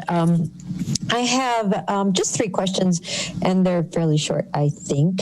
You mentioned the accreditation of the police department, and I know I was surprised to hear, like last year, when our fire department was accredited, and I didn't realize that it wasn't accredited. And so same thing goes for the police.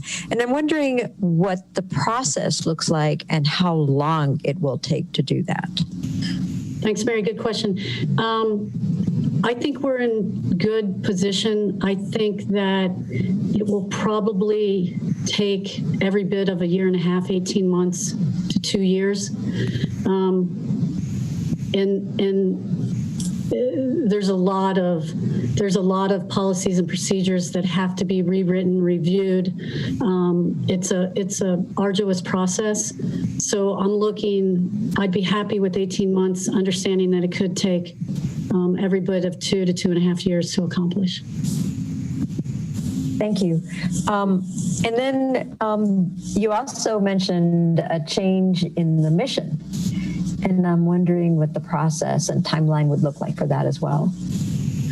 I would ask for, to do this right, I would ask for a facilitator to come in, understand from the community, understand from leadership what should be the mission. And it's the foundation of a police department, the mission and values. And they have to align with the city's mission. But it would be a robust process and actually have really good facilitation to understand what exactly we're trying to do here in the police department, and making sure those values are aligned with model practices. And so my experience with reform is that you start with the mission and you start building up. So I'm going to jump in also, if you don't mind, because in the budget this year, we have dollars appropriated for the police department to begin its master plan. And you may recall that we had those dollars last year, but we are carrying them over because we knew we'd have a new police chief and wanted to wait to start the master plan process until she was on board.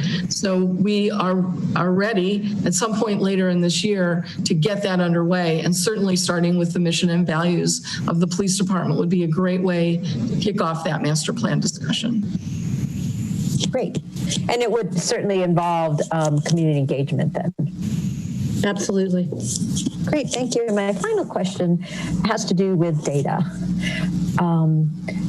You mentioned data-driven several times, evidence-based. And to what extent do you go in and examine the machine bias that may be in the tools that you use with which to examine the data? That's a great question. And so smarter people than me have triggering flags to tell you, and the data may or may not be solid. And so I would have to defer that question, Mary, to maybe the new data scientist on board to be, to develop, codes that they could write for those kind of issues. If you're looking at huge data sets, then that would be out of my my master's degree on data science. But I'm sure I could come back with a really solid answer for you. And I think it's a good question. Great, thank you. Yeah, I would be interested in that because if the decisions are based on data that's biased, then all bets are off. So I think it's a really important piece of the puzzle. So thank you. And Mary, that's another good point, because this is why it's always important for a police department to partner with researchers. And, we have the Colorado University right here with academics that should want to partner with the police right now. We need academic support in policing to get to the issues that you just brought up. And so I have a long history of partnering with doctors across the country. And it's very important to have that type of talent on your team, especially when you're engaging in large-term problem-solving projects. And so I'll be asking for help in some of those areas when we're engaging in big projects, so we don't run afoul of having bad data sets and so forth. Thank you. That's encouraging. Thanks, Mary. And thanks for all the work you're doing. Thanks, Mary. I appreciate it. And then we have Mark up. Sure. Thanks, Chief. Quick comment and 2 questions. First, I think that was a terrific presentation. I am more confident than ever that you're the right person to lead the Boulder Police Department, and I'm highly confident that you'll be able to carry out your mission. You certainly have my full support. My 2 questions. You had indicated that there were certain police functions that, in effect, you would want to divest yourself of and pass on to other departments. Can you be more specific about what those might be? Yeah, so there's a saying in crime science, who really owns the crime? And so specifically, if you look at certain areas where crime clusters, right, interested in pulling levers to get owners of properties to engage not with just the police department, but other city resources to ensure that their lack of management at those properties are not providing opportunities for crime and disorder to take place. And so this type of policing is called place-based policing. It's evidence-based, and it does not rely on traditional mechanisms. And there's all types of research on the effectiveness of shifting the responsibility to people that really own crime. And so, we can train managers, we can look at environmental reasons that crime occurs in certain places. But I will offer to you that I'm confident that a lot of crime that the police deal with is really from other people providing opportunities for that type of disorder or crime to occur. And so it's very important for the community to understand these concepts, and then we don't run afoul of the community when, the police are expected to enforce this, when really it could be somebody else that is contributing to this problem. And if they, for example, if a store redesigns its front so where it's not providing opportunities for people to shoplift, well, then that's everything that we're looking for, right? You don't have to involve the criminal justice system, the store management changes the dynamics of the store, and the police stop going there back and forth repeatedly, wasting taxpayers' money. My second question, you made reference to the UK model on the use of lethal force as perhaps stolen from SWAT teams, but how do the statistics in England on the use of lethal force compare to what you see in the US? It is a rare occasion. Now, keep in mind that we're dealing with we're a very gun-driven society in America, but what the Scottish police and the English police are dealing with is people with blunt weapons and knives. They rarely have to use deadly force to get compliance, and it's a rare event to have that type of police intervention shootings that we see in this country. And there's good reason for it. Their training on these issues are completely opposite of the way we train police officers in this country. And people need to pay attention nationally to this model. And, just to give you an example, the university here is trained in this model. So it would be wonderful if we're consistent with the training. And I've used the model at the University of Cincinnati. I actually brought researchers in to study this. I know it's effective, and it's being studied in other cities. And so it's extremely important for the national communication to support this model, because I do know it will be impactful. Thank you. I appreciate it. Thanks, Mark. The defund parade just went by. They were at my house about 10 minutes ago. Okay, very good.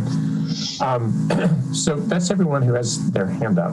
And I have a few thoughts, but before I jump in, I thought I would, we've had questions, we've done a round of questions. If there's any council members who want to make, Rachel's hand is up. Rachel. I have a lot of comments that weren't questions, so I was holding back. This is the moment.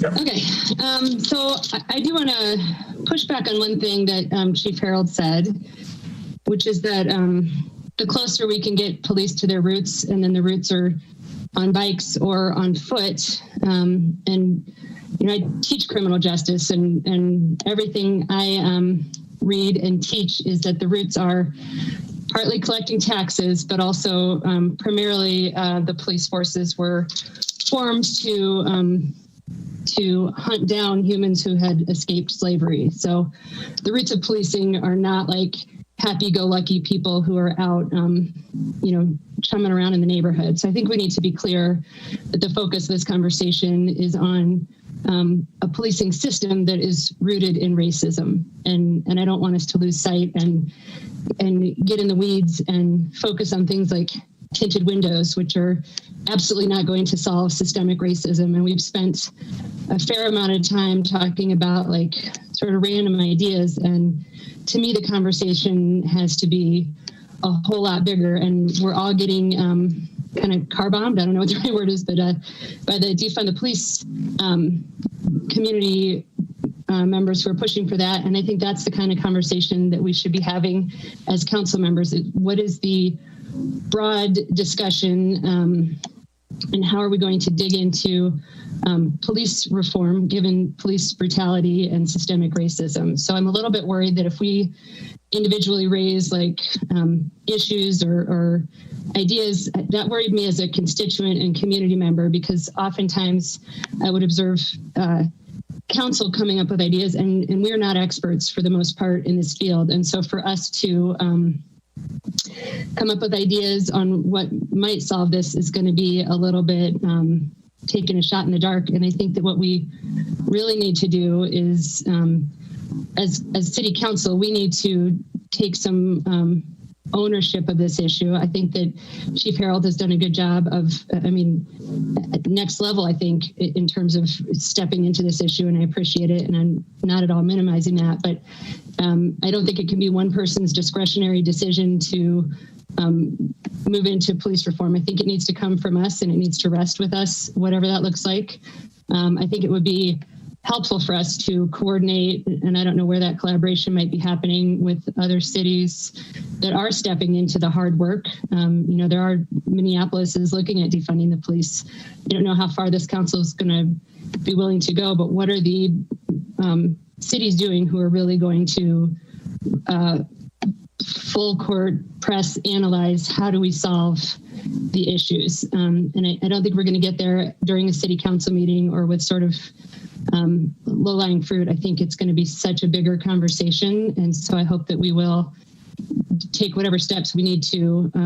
I hope that there's a work group. I would like to be a part of it. I do teach in the field and I'm pretty passionate about this. I think that it comes down to largely a culture change and shifting of the power dynamics and imbalances, as well as the rooted, the racism that is interwoven into the system. So it's not going to be like a periodic checking off the box. This is going to have to be a big lift, and I don't know exactly what we need to do procedurally to tack this on, but I'll stop there for a moment and look at the other 2 pages of notes I have here and see if anybody wants to respond to any of that or colloquy.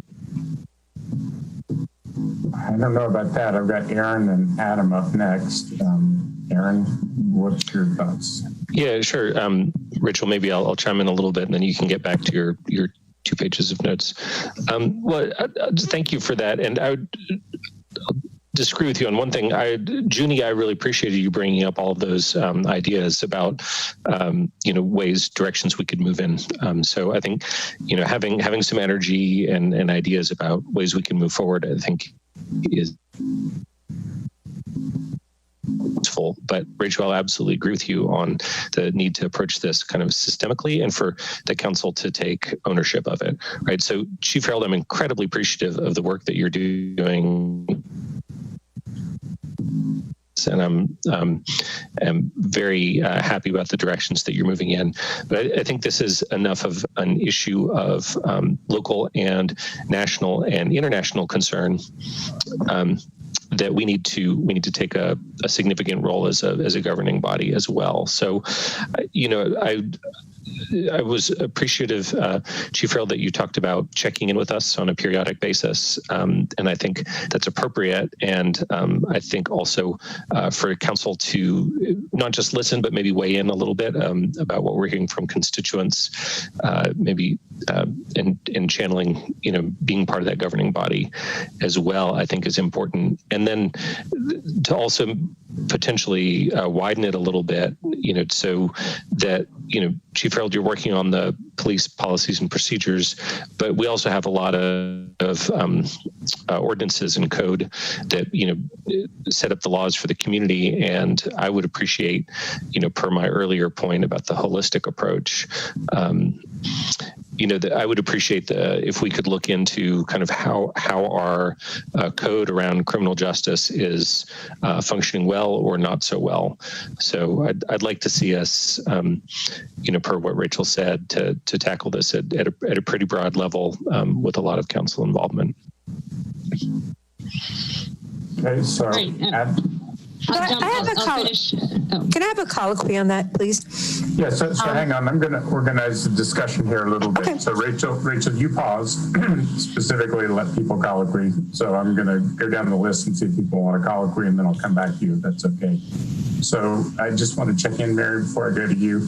Adam and Junie have their hands up, and I just want to check in. Adam, do you have a follow-up to what Rachel's put out about breadth of the discussion? And then I'll go to Junie. Adam, do you have comments on that?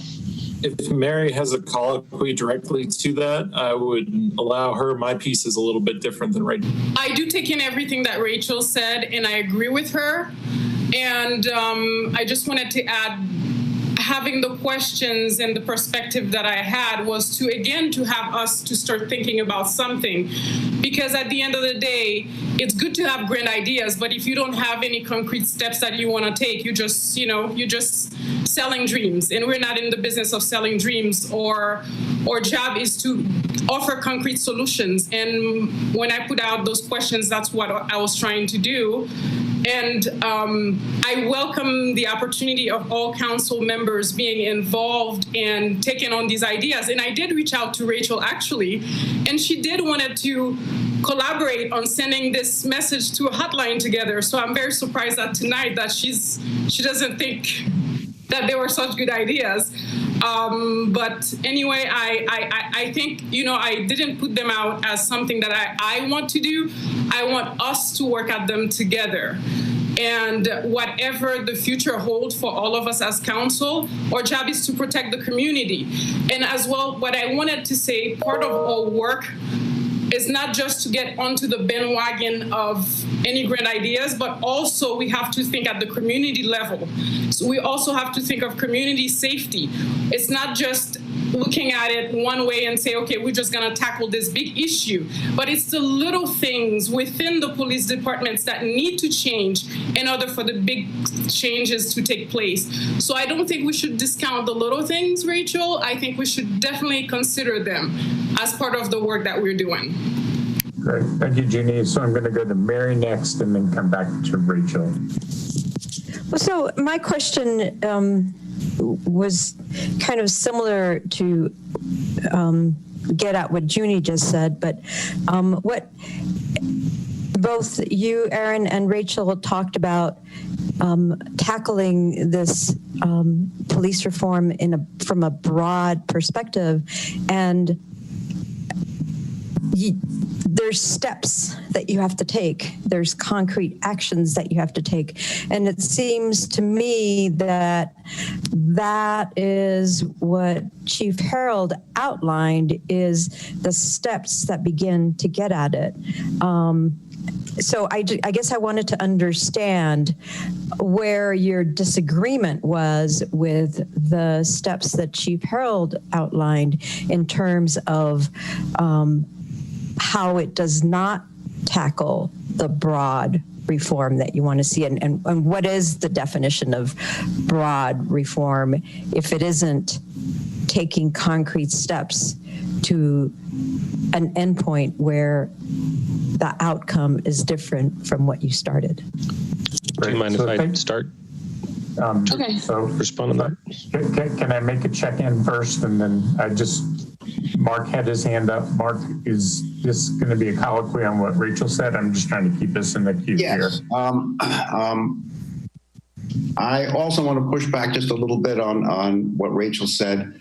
I think Junie's specific proposals, some of which I like, some of which I like less, but I think they're all reasonable, thoughtful, concrete measures that we can take. And we have a larger problem here, and we'll do the best that we can to get to the larger problems, but I'm not going to pass over specific areas where we can improve in a very direct and concrete way. So I think Junie's proposals are worthy of consideration, and I would not ignore them for a grander purpose. We'll get to the grander purpose in due course.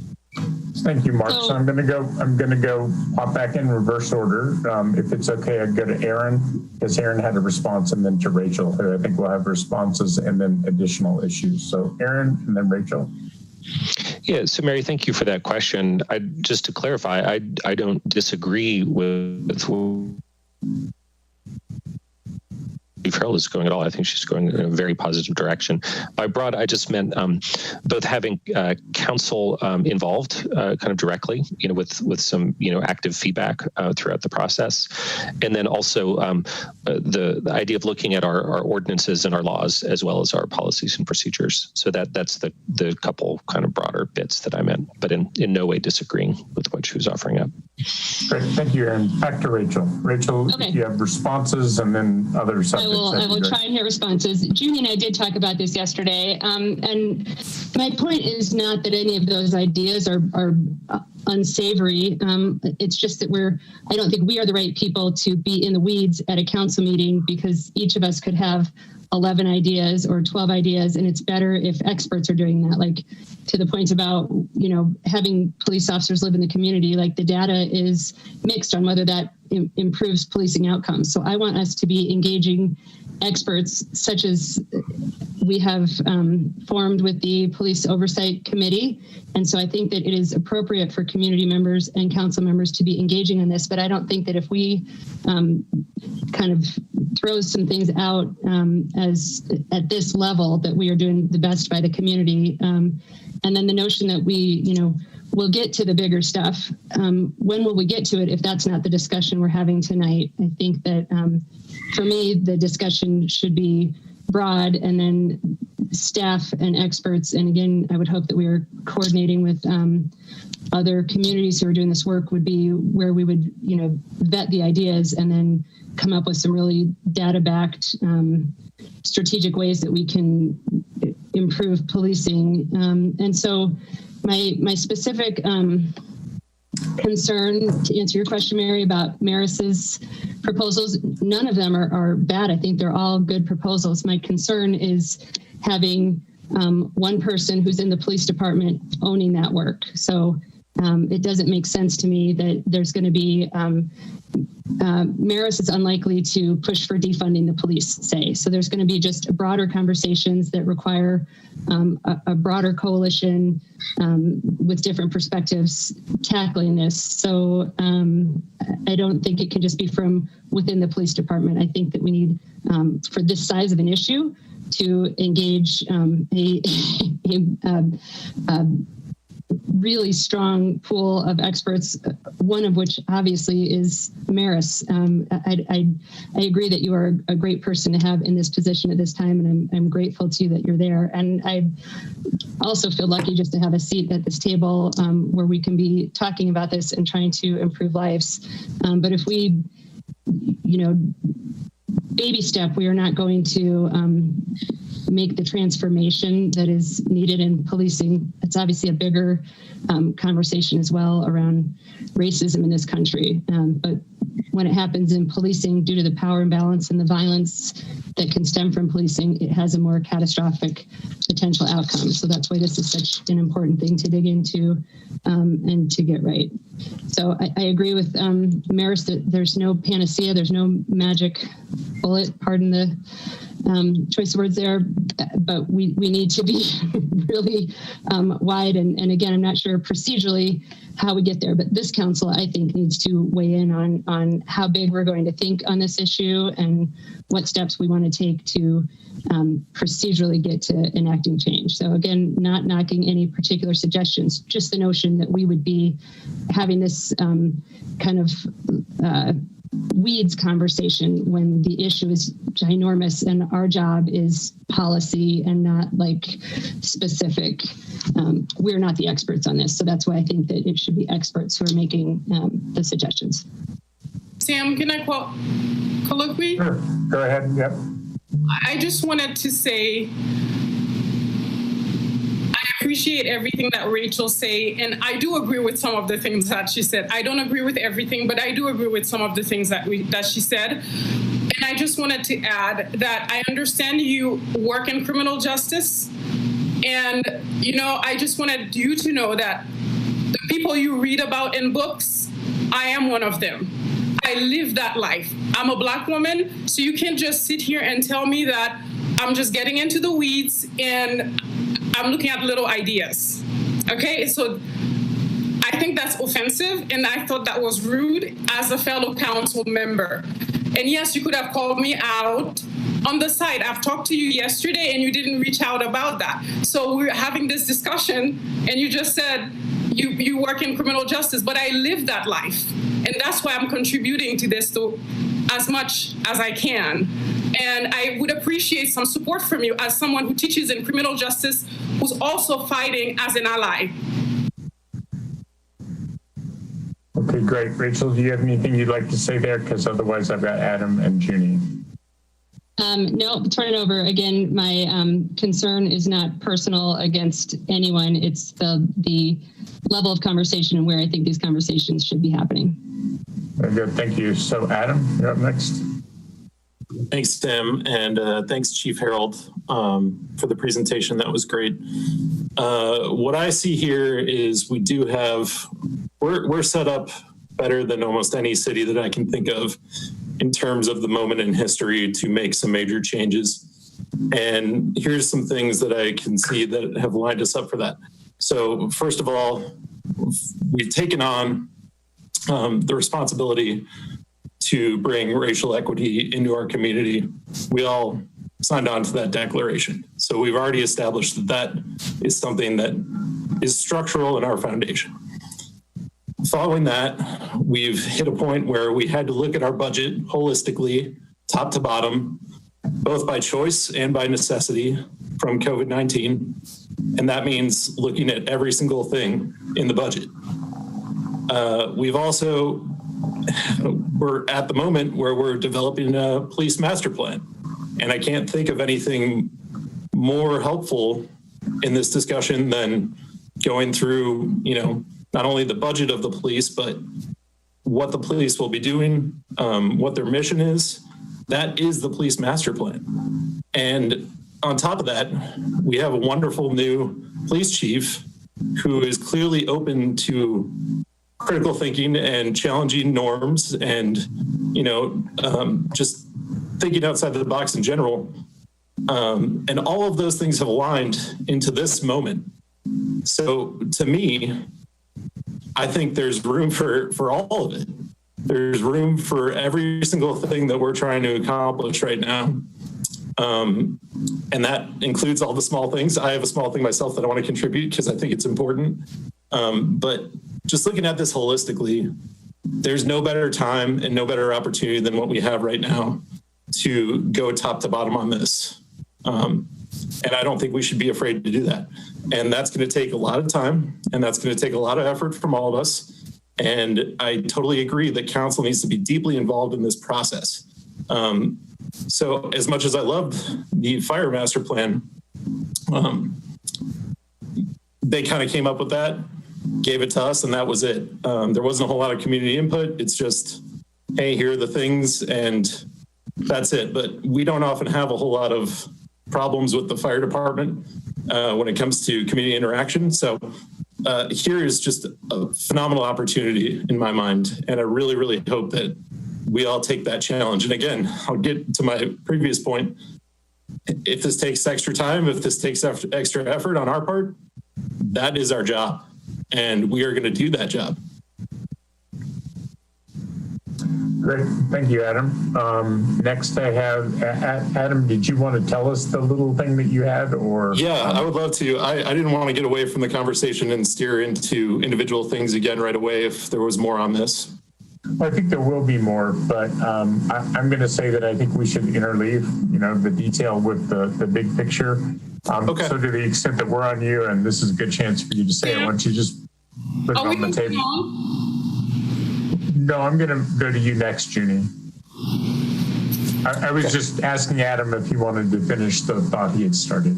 Sure. So my smaller idea is it has to do with using officers in a private capacity with Boulder PD equipment, cars, all of that. This came up as a conversation with BI. I think a lot of people have seen it at Whole Foods, where it's an off-duty officer who's being hired to be there. And I just have a problem with that, just because in my experience, when I was working privately as security, if I went and used my shirt from the Walrus and all my equipment and went to another job and had all that stuff on, people would probably be thinking I was representing a Walrus at that time, when in fact, I wasn't. And that stuff just gave me sort of extra clout.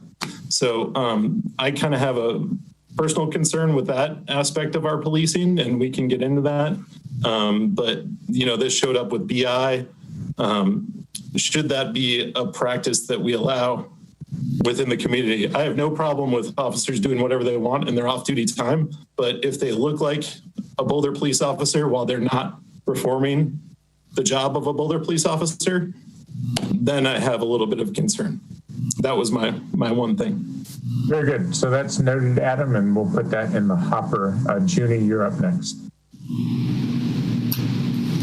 Sam, I am done with this subject. I didn't want to add any more. I just wanted to say, I'm sorry that, I get really, this was a very emotional and it's very personal to me as well, because as a Black person living here in Boulder, and of course I understand that I have certain privileges, as a council person, when I'm out in the neighborhood. But imagine those people who are not well known in the neighborhood as well. So I think, police reform is very personal to me. It's something that I take very seriously. And I do believe if any council member here says that having disciplinary matrix for police officers is not very important, and I think that person should definitely reconsider and think about it, because I believe having this matrix and those little actions are very important to keep good police officers on the street. And these things are very important, especially when we're talking about racial profiling and all the other issues that minority communities face, whether it's in Boulder or around the world in the United States. So I think these things are very important, and we need to talk about them. And as a council, we need to move forward on these issues. But I can understand people have different priorities and don't think of it that way, but I do. And thank you. Thank you, Junie. So we've got Rachel next, and then if there's no other hands, I'll come in. Rachel? I just wanted to thank Junie for sharing that. And I appreciate that this is an extraordinarily difficult conversation and subject, and agree that we should be doing everything we can as fast as we can to make this better. So again, just hoping that we will get to a point where we are making, where we are engaging so that we can get all of the ideas gathered and then promote as a council that we are making systemic change. So thanks for sharing that, Jeannie. Great. Thank you, Rachel. I have a few thoughts on this subject. I mean, there couldn't be a more important thing for us to take up. And, you know, we launched in a way on our journey for police reform last year, and we have worked, I think, diligently to try and take steps towards a better model of police oversight. So in one way, we're already moving ahead. We've got a train that's moving, which I think is going to result in very good things. It's going to result in more community involvement in the management of citizen police interaction. And I think that would be useful. It's also hopefully going to build trust in that there is an appeal system to talk about police behavior that is perceived to be inappropriate or unfounded. And we need to make sure that there is a good system to follow through on those citizen complaints, and also to audit the policies of the police department. So I think we have had our community bring forward to us a proposed system which involves citizen oversight of the police department. So I think it's important that we have that going on and that we don't derail that with other potential fixes around the policing and the criminal justice system. So that very important work, I feel, needs to continue on and will result in improvement in the citizens of Boulder's ability to influence police policy, as well as to monitor specific individual incidents that may or may not be outside of what we hope for policing. So I think we have one big chunk of work that we do not want to slow down or abandon. And you know, we heard from Amy and Chief Harold about that. And so I feel that that's all to the good. We want to make sure that's still going on. We want to make sure the community understands how we got here and what the schedule is. So I think we've done a nice job with that. I will also say that this issue of policing is different than many of the city organizations, because lethal force is an option which can be used and has been used in our community by police officers. And so it's a very important issue that is very germane at the moment. It's also a wicked problem because, as Rachel and others have pointed out, it's entangled with structural racism, which is an issue that we know is a real problem in our both community and our society. And so we can't solve the structural racism problem in a vacuum. One of the points at which it intersects with people's lives is policing, right? And so to the extent that there is racism embedded in the police department, we need to continue to work to try and reduce it and eliminate it over time. Mary's point is well taken. These are processes. Unfortunately, they don't happen overnight. Sometimes there are aha moments, and hopefully the unfortunate police behavior in Minneapolis, which resulted in the death of George Floyd, is something that we all use as a learning moment, where we all look at these policing issues and we say, because people lose their lives when police power is misapplied, we have to be very serious about how we approach this. And we need to make sure that the racism elements which are tied into bad policing are acknowledged, understood, and reduced and then eliminated. And so I think in wicked problems like climate change, like homelessness, and like policing and racism and how those intersect, wicked problems require kind of a two-pronged approach. You can't just look at the big picture and come down from the top, and you can't just look from the bottom up at little things. You have to do both at the same time, because both are important. And that can be very frustrating because when some people want to talk about the big picture, others are talking about the details. And when some are talking about the details, others want to be thinking about the big picture.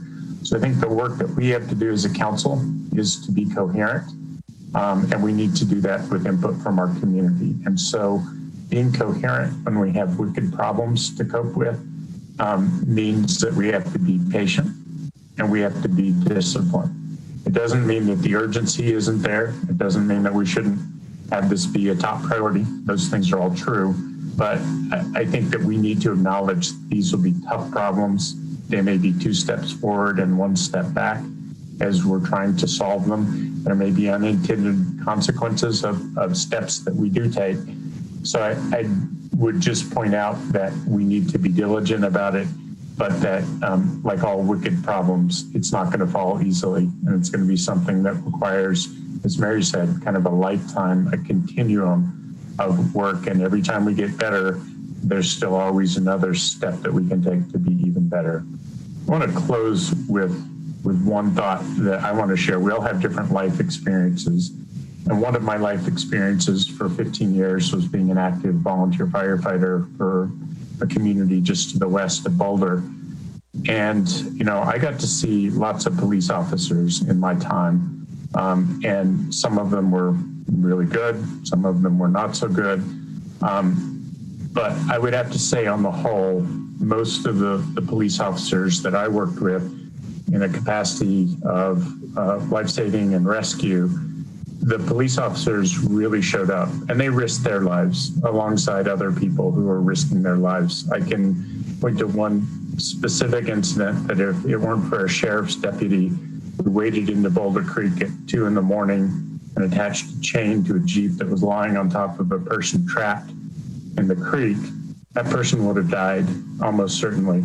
And the police officer being there, risking their lives, resulted in someone else's life being saved. No guns, no anything, just a person who was sworn to protect, who I witnessed do that job and save a life. So this issue is complex, not just in the policy realm, but people are involved. And, you know, we need to respect, I think, the fact that many good police officers would not have done what the officer in Minneapolis did, which killed a person. And we need to acknowledge that we need to see the racism, ferret it out, make sure that our use of force policies preserve life, as the chief said, and have the sanctity of human life at the center. We need to also realize that the officers who are doing this work need our support. They need the right training. They need the right framing. And, you know, as Rachel said, if we could get rid of all those weapons in our society, it would be a much easier conversation. But we do live in a society that has as many guns as it does people in it. So sorry to go on for a long time. I just want to point out that this is a time for us to be leaders and exhibit leadership. And that means acknowledging everybody has a different take on the problem. Everyone's going to bring different suggestions and perspectives to the situation. And we're going to need to have really open ears, try and integrate what we hear from the community and help staff make sure that all of us are oriented to the problem solving that we need to do. So thank you, Chief, for your time. Thank you, Amy, for the work that you've done with the racial equity programs that we have that we're moving forward on. I would invite any other council members to close however they'd like, but I thank all of you for thinking hard about this. Rachel?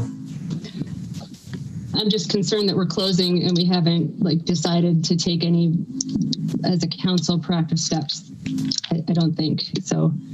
That's been my concern, that if we don't commit to owning this at our level, that it is discretionary with the police department, and we haven't even indicated where we're going. So I don't get it.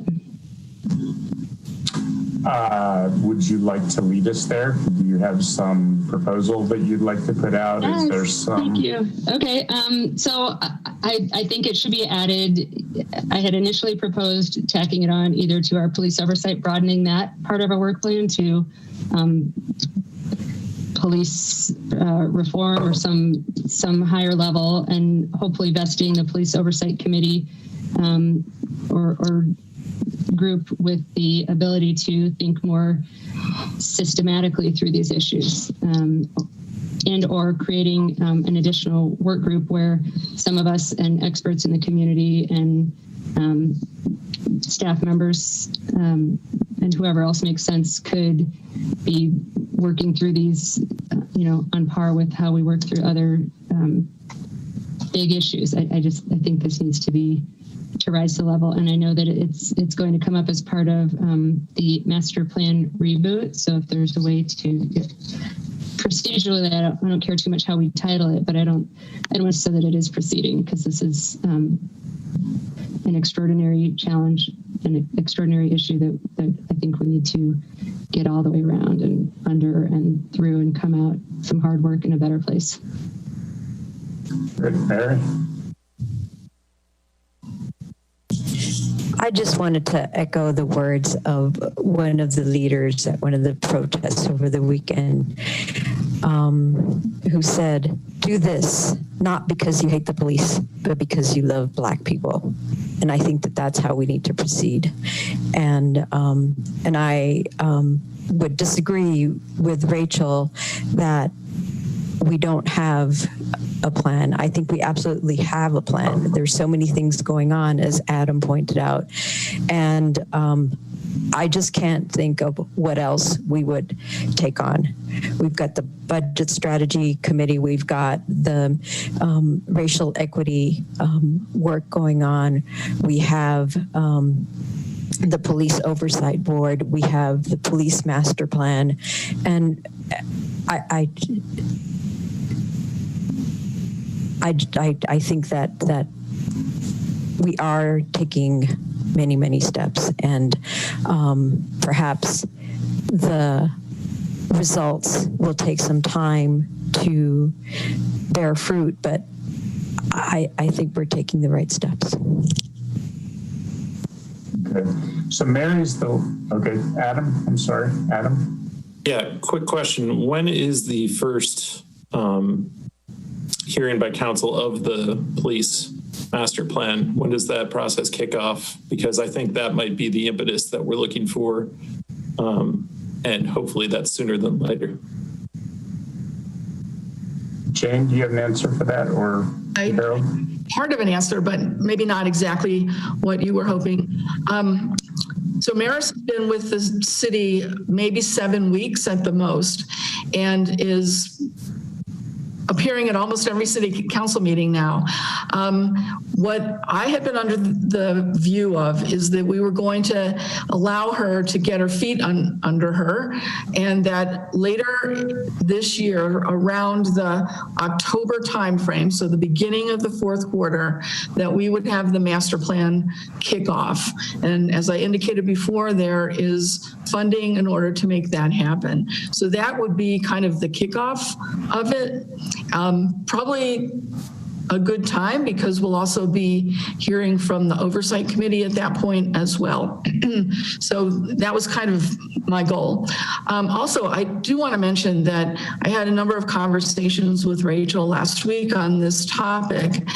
And so an idea that I had is that perhaps, she did this very quickly in response to Rachel's request, and we could refine that and bring that back to the city council sometime in July, and the council could endorse it. It's an action plan that if you endorsed it, we could put it up on the website. It could be the thing that you are promising the community that we're going to get done. And then as she comes back with her updates, she can address those items and the status on each of them.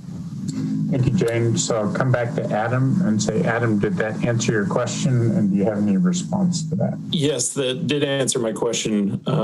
However, I agree with Rachel to a point where, before we get to tackle this full force in October, what are we going to do to prevent unnecessary deaths or, you know, unnecessary violence by our police department.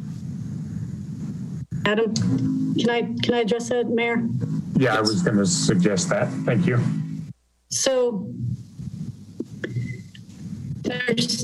there's two big heavy lifts that I want to, because we're in a pandemic, but I can change the policy itself, and I can train the staff. So I know that we have a robust investigation process, and then I can train that internally. The next thing that we can do is work on the crime strategy itself, and make sure that we have a coherent strategy moving forward. So I can put an inspections policy in relatively quickly, and I can have people inspecting the processes. All of this entire action plan probably will take me every bit of 2 years to accomplish if I do it right, and we do it smart, the way that everybody here demands evidence-based policies, procedures, and training. I'm just under a strange time in history where there's a pandemic and I can't get outside help to make me, enable the police department to be trained a little bit differently in these big concepts. But I promise you, everything that I can do in the meantime, I've already started these initiations on just about every one of those action plans. But some are going to be much heavier lifts than others.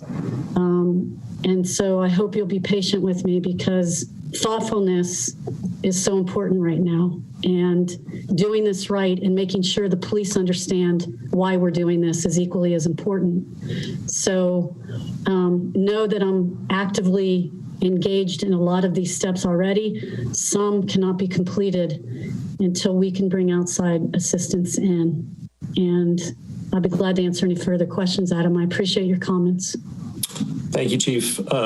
That's exactly what I wanted to hear. I think the community is just looking for what can be done now and why, if it can't be done, why can't it be done? And I think you explained it perfectly. So that's all I was really looking for. As we said, you know, structural change takes time, but we wanted to make sure that we're doing everything we can to save life if we can't do so much structural change in a short amount of time.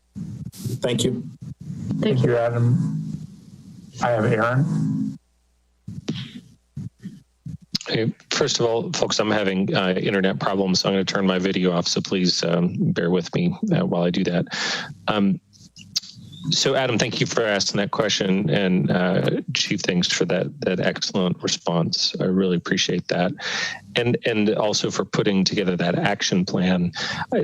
Jane, I think your suggestion about how we kind of follow the roadmap of that action plan and create that kind of higher level of council involvement with that, I think is a great idea. So I think that gets towards my point of the council staying more involved and making sure things are moving forward, and the ownership that Rachel was talking about.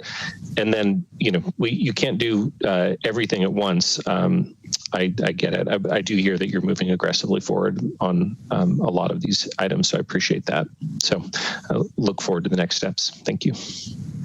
Thanks, Aaron. Great, Aaron, thank you. And I'm going to attempt to bring this home again. In a way, I agree with Adam's question and the Chief's response that digging into use of force policies, that's one of the things that I think many of us signed on to with the My Brother's Keeper pledge. And I think one of the reasons that idea of reviewing use of force policies came to the top of their recommendation list was because that is, Adam, the intersection between, an officer on the street and what they're trained in is the use of force policies from the department and how that's communicated to the officers. So, Rachel, I heard your request about what we're going to do concretely. I think Mary and Jane and chief have kind of given you a perspective of what we've got set in place now.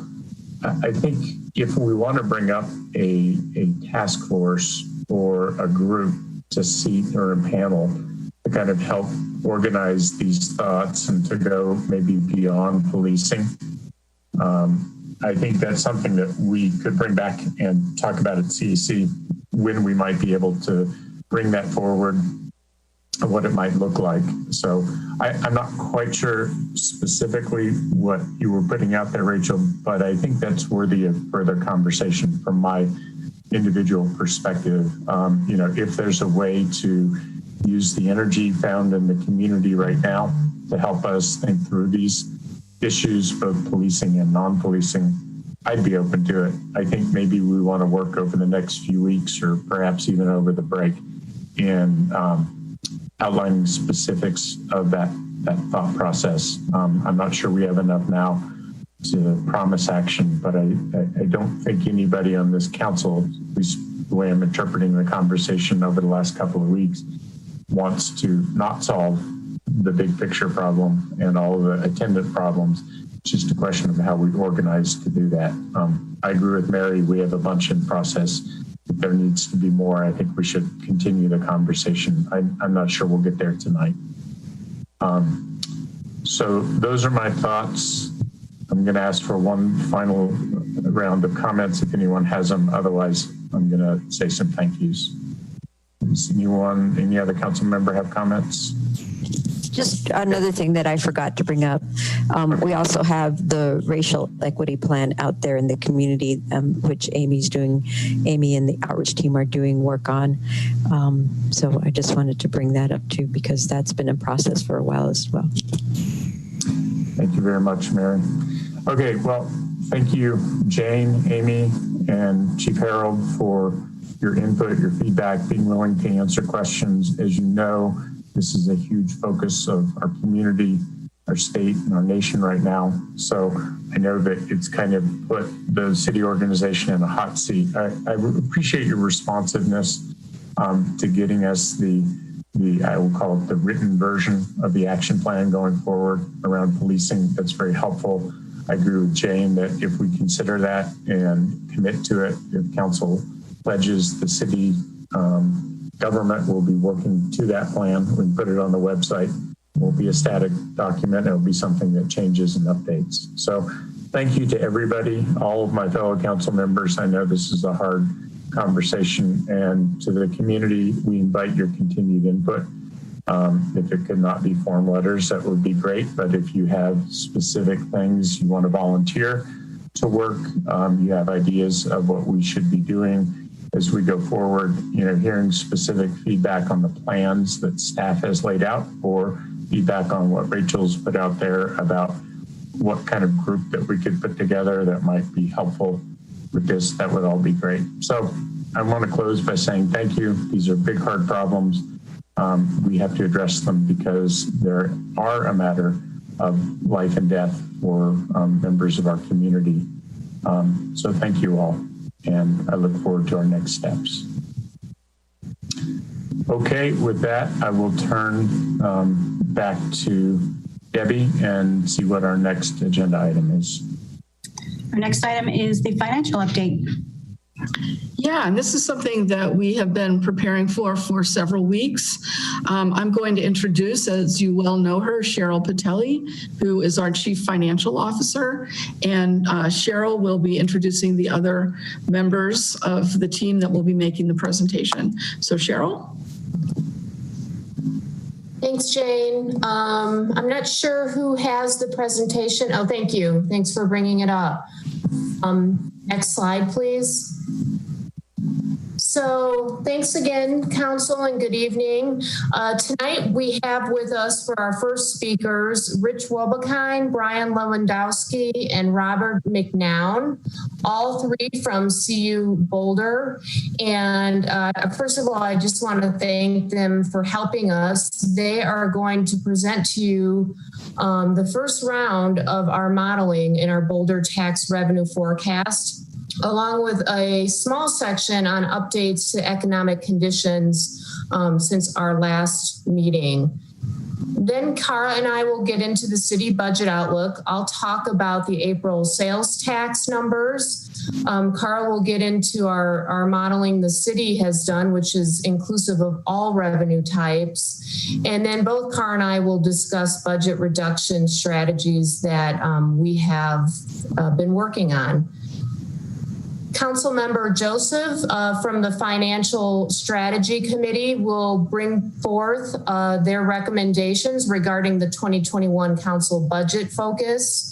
And then at the end, we added a really short section, and Kurt Fernhaber, Director of Housing and Human Services, will be presenting an update on the Housing and Human Services budget, and really with the point of helping understand how that budget changes from year to year. So with that, I am going to turn it over to Rich, Brian, and Robert.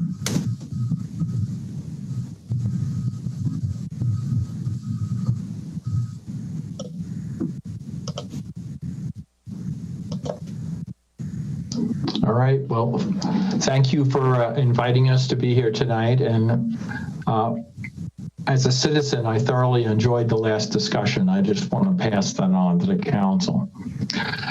So moving along on this topic, as was mentioned, really long, and we attempted to address the questions we got from council last week that were raised.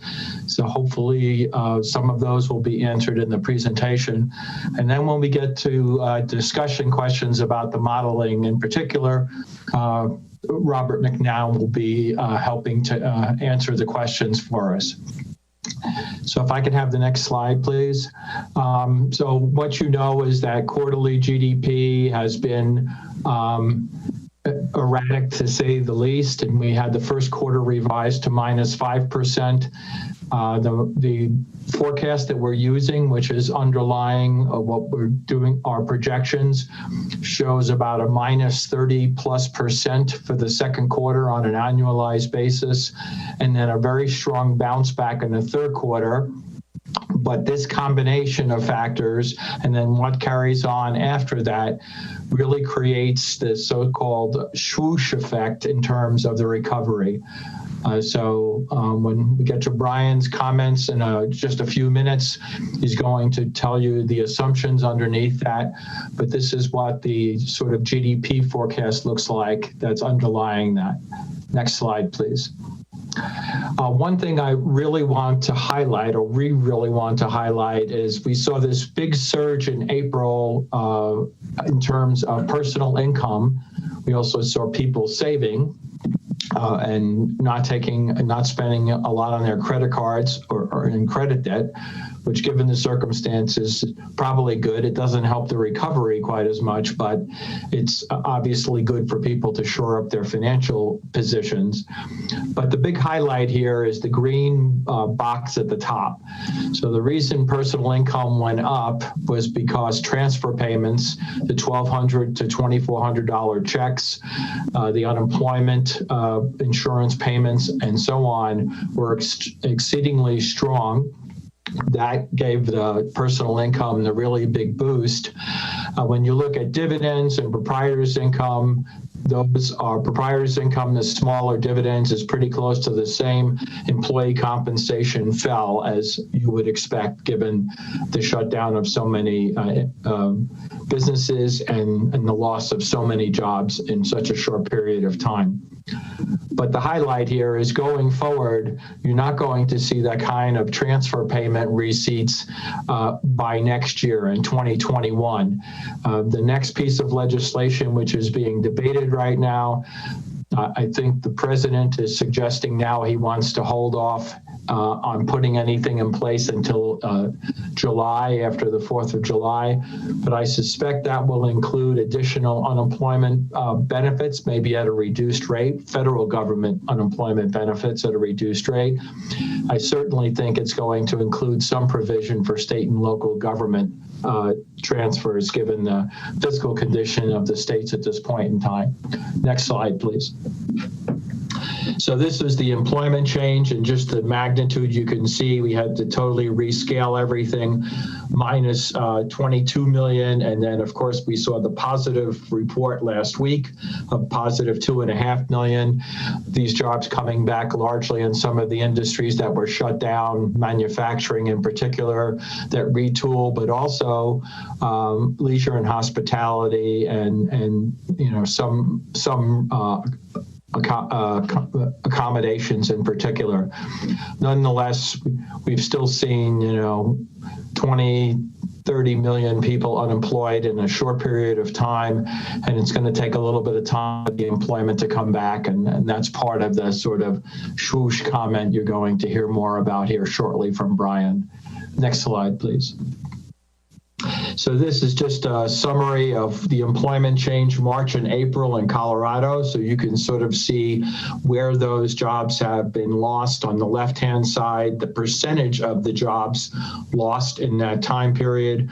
The right-hand side, the actual number of jobs. So you can see 75% of the losses on the right-hand side were in other services, which includes things like tattoo parlors, beauty salons, car repair shops, all these kinds of personal services, retail trade, which you're well aware of, arts, entertainment, and recreation, and then healthcare and social assistance, and then the bottom one in particular, accommodations and food services. That's your leisure and hospitality sector. The healthcare and social assistance, as doctors' offices and other types of things are reopening, we would expect to see a number of those jobs returning, as well as some restaurants reopening, as you know. We do think there will be additional, I keep calling it collateral damage, to the government sector, certainly to the construction sector in a certain part of the year. Certain parts of business, professional and business services are starting to show some weakness. And then real estate, rental, and leasing, we're going to have one class, of course, of real estate, the commercial with the retail spaces and the restaurants and so on, which is probably going to, you know, suffer some impacts. So you can see those pieces just as sort of setting up the now and then the future. Next slide, please. So I think this is the last slide in the front piece, just shows you where Boulder is positioned in terms of unemployment rates. The state was 11.7 or a little over 11. You can see Boulder is below the state average, and Boulder is also below, in terms of the front range, it's one of the lowest of the front range. Why is that? Well, one obvious explanation would be our mix of industries. We have proportionately a little bit less in tourism and leisure and hospitality, not so much in restaurants, but in the tourism and leisure hospitality. But the other important thing to note here with unemployment numbers is that the unemployment rates are reported by where you live, not where you work. So to the extent that people who are getting laid off in retail and restaurants are not living in the city of Boulder, but are living in Boulder County, but they're living out of Boulder County and in Westminster or in Denver or some other place, they're going to show up in the unemployment rates for another county, not the unemployment rates for Boulder County. Next slide, please. So with that, I'm going to hand it off to my colleague, Brian Lewandowski, to talk about the Boulder revenue forecast. Thank you, Rich, and thank you particularly to the Finance Department for their collaboration, providing valuable data and insight in order for us to really create a robust economic model that hopefully provides helpful guidance to the city regarding revenue scenarios. Please advance the slide. So in the call with you in late April, on April 28th, in fact, Rich and I discussed various shapes of the recovery. People are getting very creative in the letters and shapes they use to describe the potential recovery, 4 of which are displayed for you here: V-shaped, U-shaped, the swoosh, and the W recovery. Our internal insight has leaned towards a W or a swoosh, despite some renewed optimism about a V-shaped recovery following the national jobs report last week. Next slide, please. Our model begins with historic and projected national economic data about gross domestic product, about employment, about personal income, industry growth, retail sales, inflation, auto sales, construction, and many other variables.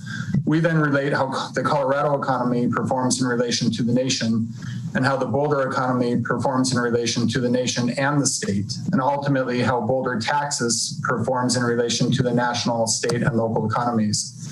We then leverage various forecasts about the national economy, also called macroeconomic forecasts or macro forecasts. We source these from Moody's Analytics, a forecast that is also leveraged by the Colorado Office of State Planning and Budgeting, Colorado Legislative Council, the Colorado Demography Office, and CDOT. We select from a range of Moody's forecast scenarios about the national economy, and then this macro forecast ultimately drives our local forecast. The Moody's macro forecast includes many assumptions. One is that this is going to be a swoosh economic recovery, but with notable variations by industry. For instance, they're projecting that the manufacturing industry may look more like a V-shaped recovery, while the leisure and hospitality recovery may look more like a swoosh recovery. So there's variances when we're looking at specific industries.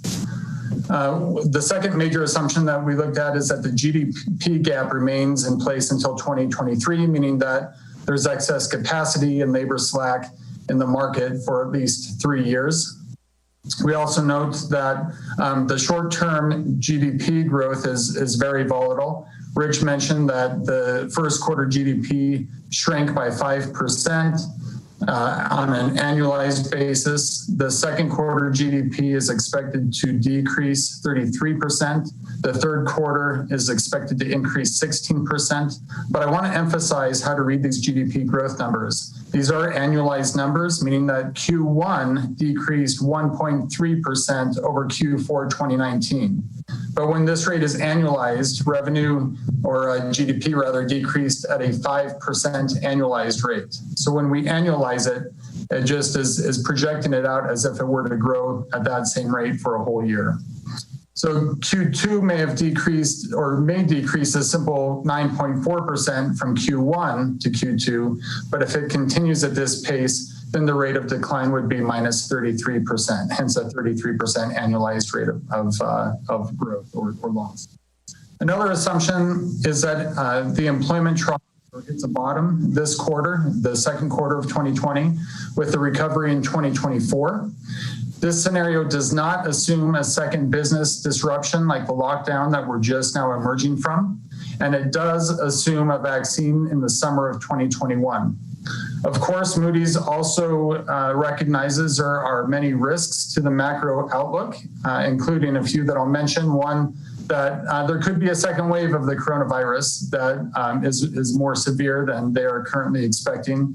Another risk is that there's a lack of government-to-government stimulus, as Rich was mentioning a few moments ago. So that would be a lack of federal stimulus to state and local governments. And also that we could see a sharp rise in bankruptcies, particularly among small businesses, more than we're sort of currently thinking about it. Next slide, please. I think it's helpful to reflect on what has happened during past cycles. In particular, let's examine the last recession, which spanned 18 months from December 2007 to June 2009. So go ahead and advance, please. So looking back at this last event, Colorado employment peaked in May 2008 and declined for 20 months before bottoming out in January 2010 and returning to growth, ultimately losing 6.6% of jobs statewide. Boulder employment declined for 21 months before returning to growth after January of 2010, ultimately losing 6.8% of jobs. So our Boulder job loss was longer by 1 month, and it was a little bit deeper than what we saw statewide. Colorado personal income and Boulder personal income peaked in the second quarter of 2008 and declined for the next 5 quarters before hitting the trough in Q3 of 2009, 6.7% lower for Colorado and 10.5% lower for Boulder. So again, it was a little bit deeper in Boulder. Boulder sales taxes followed a similar path. On a 12-month rolling sum, Boulder's sales taxes peaked in April 2008 and reached bottom in November of 2009, dropping 9.3%. So, Brian, I have a quick question, if I may. Your graphs here that show the job losses and recoveries, does the same hold true as what you said previously, that the job losses show up in other counties if the people do not live in the county? So the job losses show up where the job resides. So if we see job losses at Boulder institutions, those job losses show up in the Boulder data. But unemployment is based on a household survey. So that's based on where people live, the location where they live, not the location of where they work. Okay, so the job losses in the lower left-hand graph then is job losses. Correct. Yep. The upper left-hand corner is job losses. So even a year after the official end of the recession, as employment and personal income started regrowing, as you can see in these charts, Colorado employment, personal income, Boulder employment, Boulder personal income, and Boulder taxes were below their peaks.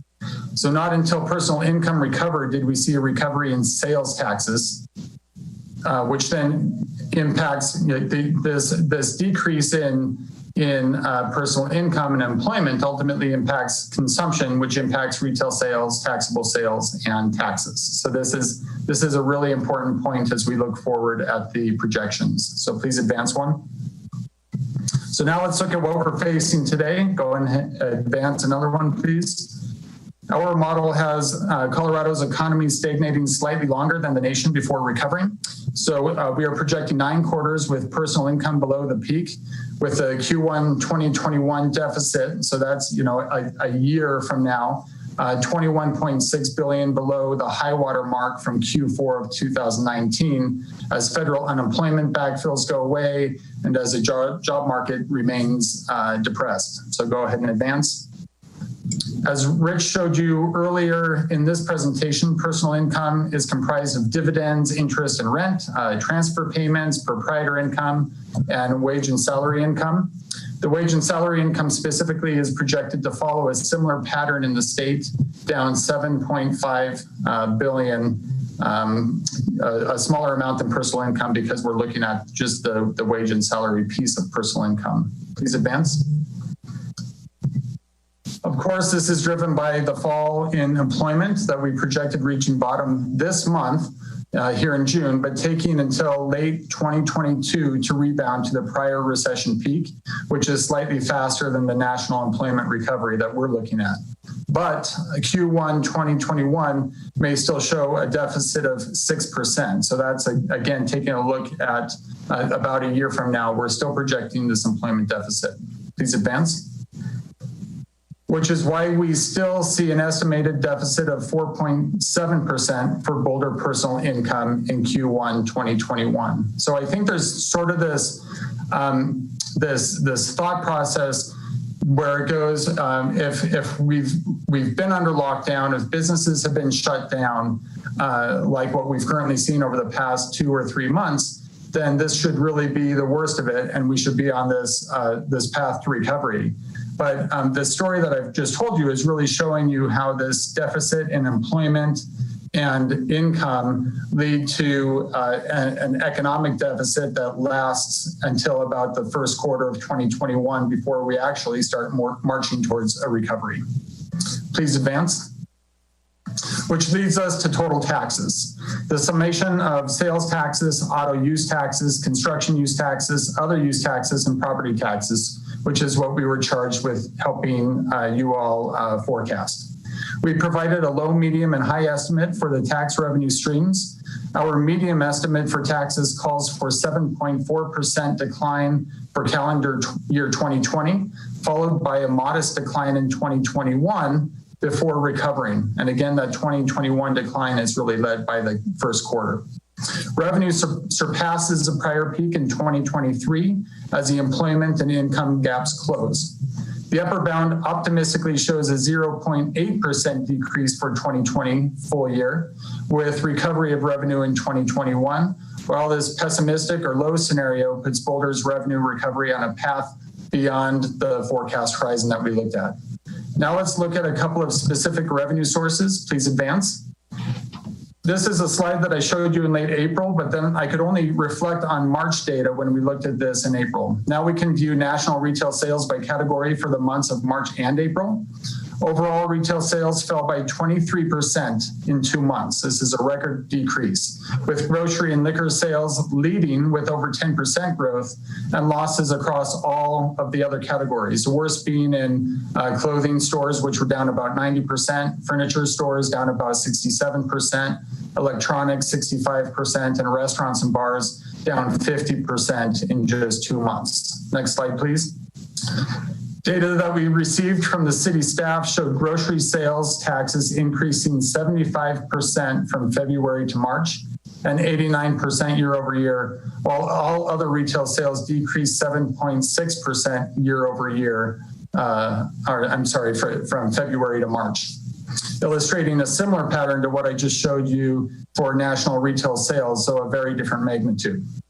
So given the volatility in some of these categories, we modeled grocery store sales separate from all other retail, netting a loss of retail sales taxes overall of 13.1% for 2020. So that's our 2020 forecast is minus 13.1. We see a hangover in grocery sales following the sector's extraordinary growth in 2020.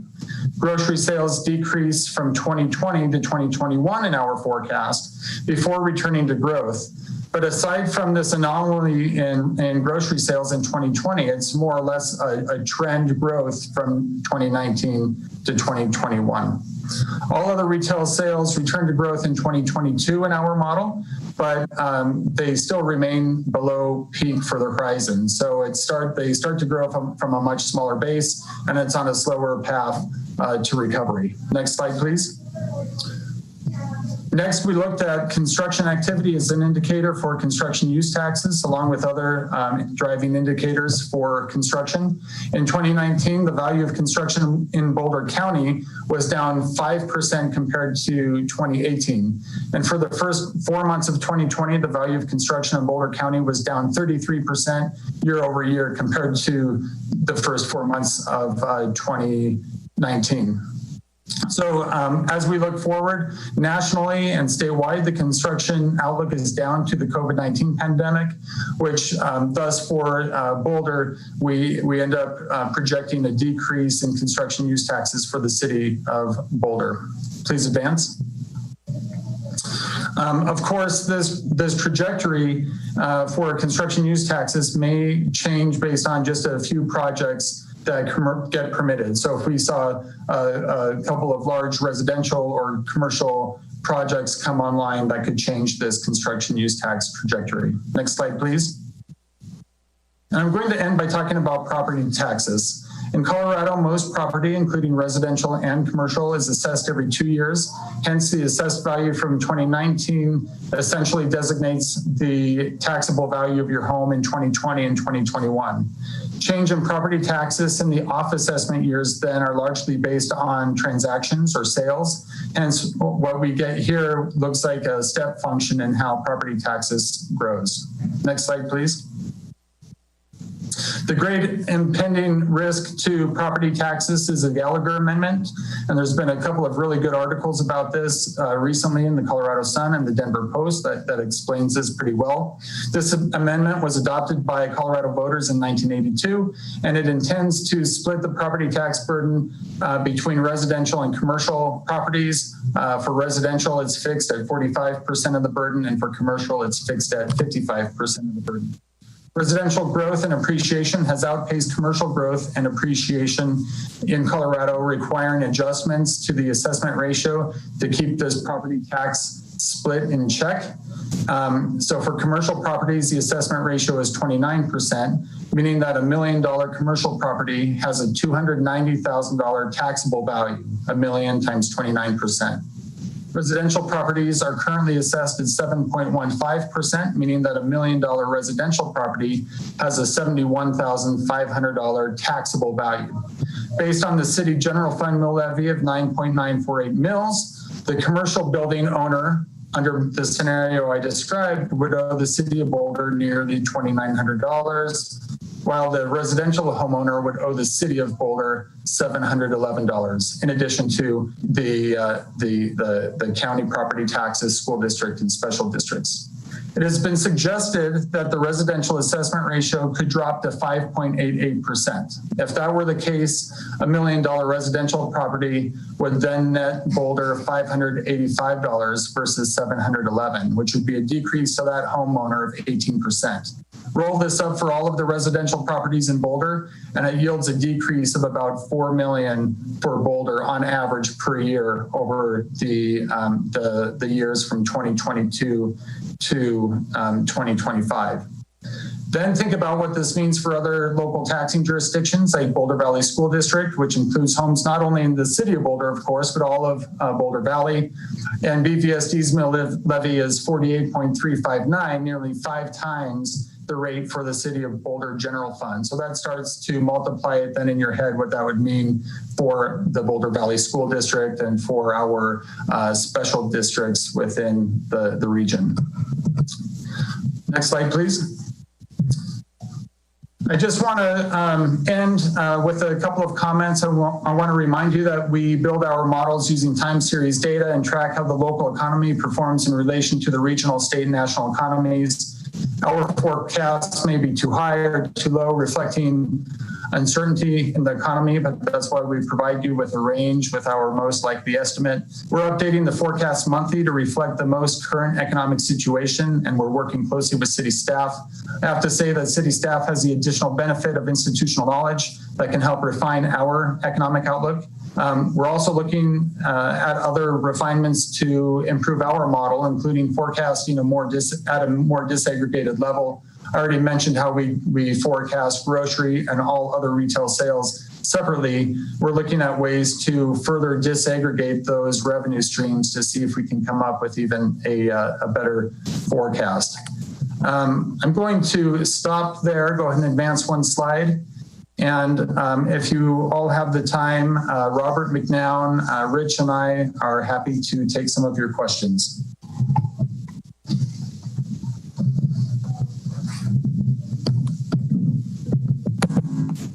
Hey, Miss, you're on mute.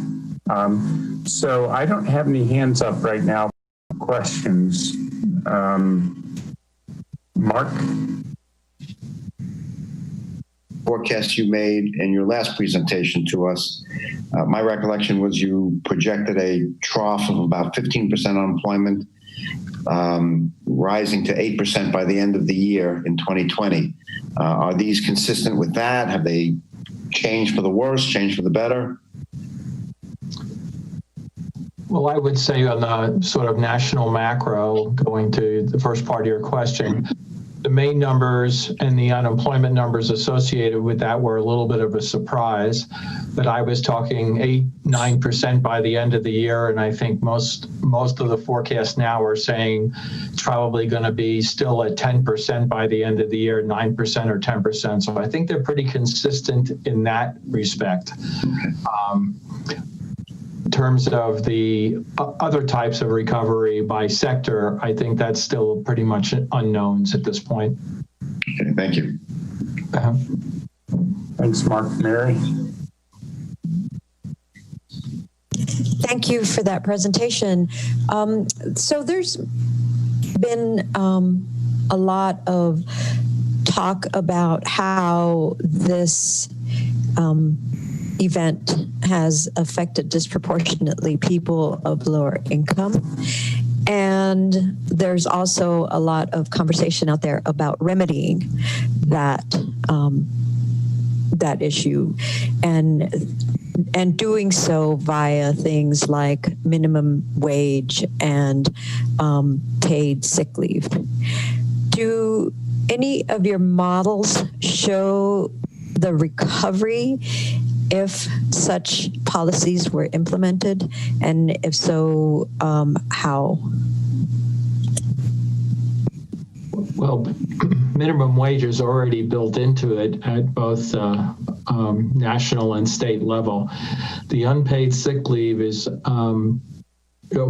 paid sick leave is one of those policies that it's not clear at all it's going to actually happen now because of the massive deficits that the state government in particular is looking at it at this point. I do think you're raising a very valid question, though. Not only is this group lower income strata disproportionately affected, but the recovery of those jobs in the way they used to be may be much, much more difficult. And there may be, I think, more progressive attempts to do retraining and other types of things to help those people get back into the labor force at better paying jobs. The unemployment rate for people with a high school diploma or less is over double what it is for college graduates, even right now in this sort of catastrophic time. So it's having a very, very strong impact on less educated and lower income folks. And so you said that the minimum wage is already in place, and you're referring to the federal minimum wage? Well, the state has a minimum wage that's much higher than the federal minimum wage. Correct. Yeah, the $11 minimum wage. But if, like, say, Boulder County were to implement a minimum wage that is, I shouldn't call it minimum wage. I should call it living wage. Okay. Yeah. I think the states is, Brian's going to help me on this, but I think the states is at 12 now, isn't it? Yeah, so the state's up to 12. The question is, would you go to 15 or a number larger than that? And I think that's a very legitimate question. What does it take to live on?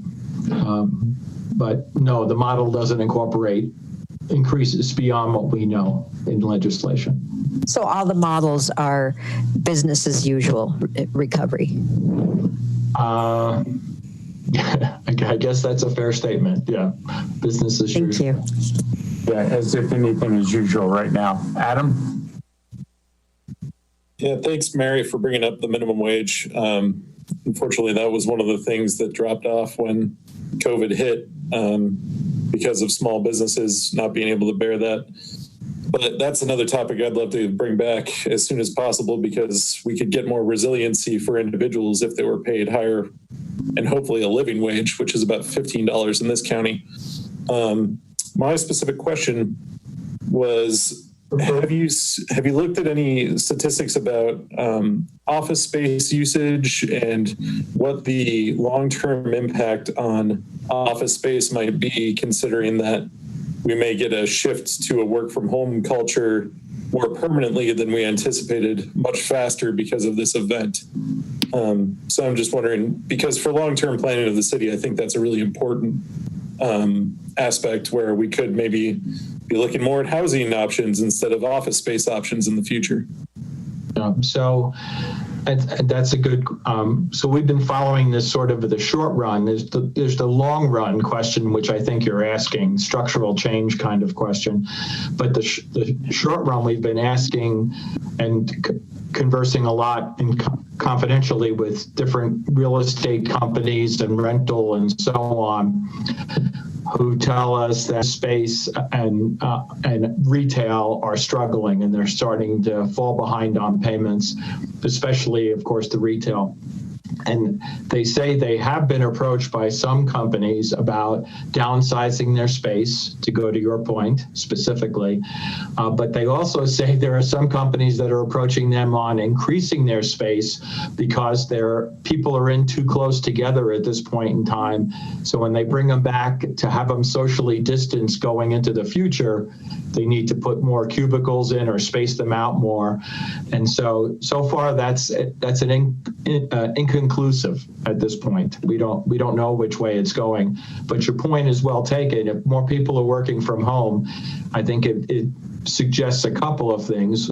One is the office space thing. The second thing is you better ramp up the telecom system big time. Yeah, thanks for that. I knew you probably wouldn't have a long-term answer, but that's definitely, as you're looking at things, something that I think is important to answer for many cities, not just our own. Right. Yeah, that was my only question. Thank you. Sure. Okay, so that's the last hand up. I will ask a final question. Thank you again for the presentation, Richard and Brian. It's very helpful to us to try and figure out where we fit in the macro trends. On retail, New York City has seen a trend of retail storefronts not having their rental rates drop, even as the rates are high enough that retailers are being driven out of business, and they've looked at various remedies for that. Do you have any thoughts on if retail continues to be down as we go through a recession period, is there the likelihood that we'll end up with a lot of empty storefronts? And, you know, are there ways that the government can help with that? Or is that just something where high land values keep storefronts vacant for a long time? So I think Brian has thoughts on this, but I do think you're going to see, I mean, you saw the announcement in today's paper about 3 restaurants to start with. I do think it's going to be very difficult for businesses to operate, particularly restaurants, to operate with half capacity or less.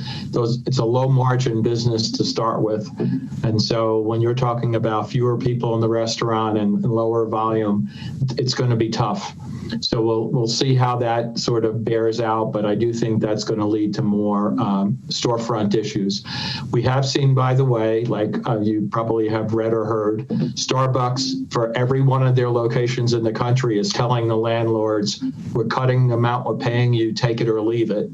So they're pushing the issue onto the landlords.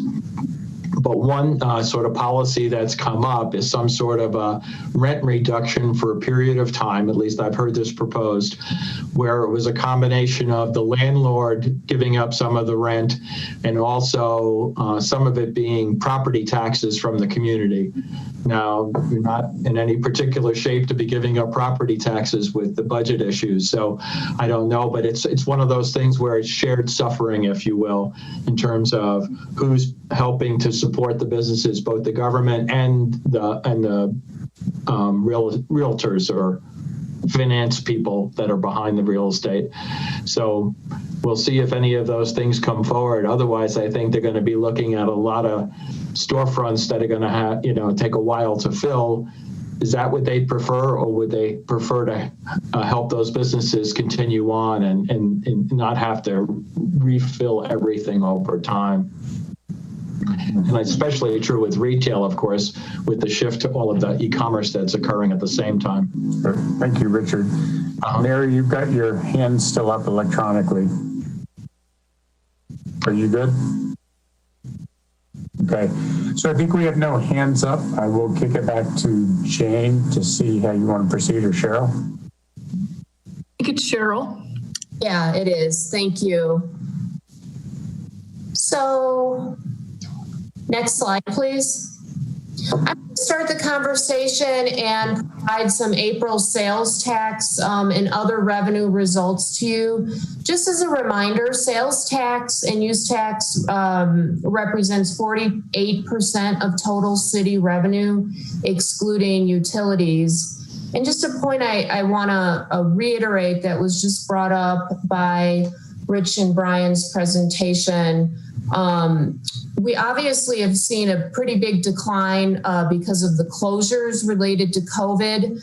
But as we move into the 2021 budget, they are predicting a decline over our 2020 sales and use tax amounts. And a lot of that, as they stated, relates to the fall in personal income. So tonight we're focusing more on 2020. But as we come to you with the budget, we will be discussing the 2021 projections a lot more. Next slide. So April sales and use tax data, as a reminder, our revenue reports are on a cash basis, which means We only include the amounts in our report if they're actually paid. So we do have people who file but don't pay. Those amounts would not be included in our report. You will see April, and it is our first full month of closure. And to date, we believe we've processed most of our returns for April. They were due May 20th, but we still get stragglers coming in. So what you see tonight might be slightly different than what you see in the revenue report, which will come out in about a week or so. When we provided some information last month on delinquencies, I'm happy to report the February and March delinquency numbers have improved. Many businesses were waiting to see what was happening with federal stimulus money, and also been working with the city on some extensions and payment programs. We also sent out statements to all of our businesses on May 1st and have been working with them to get have them remit some past due collections. And then if you look at our April number, that's our most updated. We did receive 91% of our expected filings, which given the situation is positive in my opinion. And of the businesses that filed, 1.9% have not paid, which amounts to about $160,000 in taxes. And like I mentioned last month, most of that, those that have filed and not paid are in eating places and general retail, which of course we know are the categories that are experiencing severe business interruptions because of COVID. Next slide. So this slide, and I apologize, it's really busy, but I also think it's a really important slide with a lot of good information for you. Again, the darker the red, the steeper the decline, and similarly, the darker the green, the better the increase over the previous time period. So our first column on this provides you what percentage of total sales each category is for our sales tax collections. 2018 and 2019 columns represent year over year. So 2019 is over the entire year of 2018. And then the next four columns, M over M, represents month over month. So these are just for that particular month. They are not year to date. And as you can see in April, that's where we see our steep decline due to COVID. We were down 35% month over month in April. It actually was slightly better than what we had projected and provided to you last month. We had projected a 45% decrease. We saw better than expected activity in computer-related business sector. This represents large corporate sellers and sellers of software and online streaming services. So Boulder is unique. We do tax online software sales. So if you imagine people are sitting at home either through doing work or personal, it's not that surprising now that we think of it that those categories or that category increased the way that it did. We also saw outperformance from our projections in food stores and transportation and utilities. And I'll explain a little of that on the next slide. And then our final column, sorry, Chris. Our final column is year to date, April. So that's the first 4 months of the year compared to the first 4 months cumulatively of last year. And we're down 7%. We certainly do expect this to continue on a downward trend as we get more months of sales tax data in the system. Next slide. So we're going to show three of our largest categories. First is eating places, which represents 16% of our sales and use tax revenue. And I do want to point out that these charts are year-to-date numbers rather than month-to-month numbers. But what you can see, as we mentioned last month in February, there is a decline in eating places, and you might wonder why, because COVID did not have all the closures in February. It really relates to those delinquencies that we talked about. February taxes were due March 20th. So similarly, you see a steep decline moving on between both delinquencies, but more so the closures related to COVID in March and April for eating places. Next slide. General retail is 22.5% of our sales and use tax revenue. March came up stronger than what we thought. A lot of that related to the stock up buying that we discussed. But also we had a strong showing from our online retailers remitting voluntarily to us. So that was good news. As far as April, although we did get our online retailers submitting, it did not offset the steep declines that we saw in our brick and mortar stores here in town. Next slide. Food stores represents 15% of total sales and use tax. Again, these perform better than what we had expected. One thing to note with food stores that they do include liquor stores, which have continued to show very strong performance during the pandemic. So we hope to see the continuation of strong showing in food stores, but like Rich mentioned, next year it may be a little bit different of a picture because of all of the stocking up that has taken place. Next slide. One more, please, Chris. Thanks.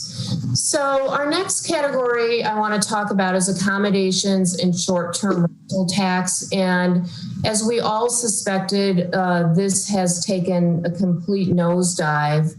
We did talk to the Convention and Visitors Bureau last week and found out that their estimates have been revised down to show an additional $554,000 decrease from 2019 amounts. So their model now shows a drop of $4.3 million in hotel accommodation taxes for 2020.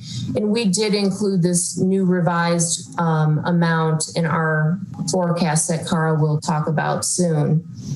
So Council Member Yates and I both discussed a little bit about the CVB and what they're doing to deal with their shortfall. They do receive 20% of this revenue, so that equates to about $862,000 drop for them.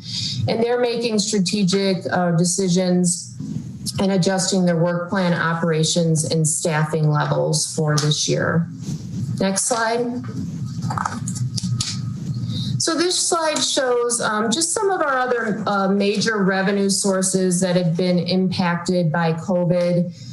Last month, I showed you March revenue, and that was down anywhere from 30 to 90%. As you can see, April is down anywhere from 22 to 100%. One thing I want to note, again, is the Highway Users Tax Fund.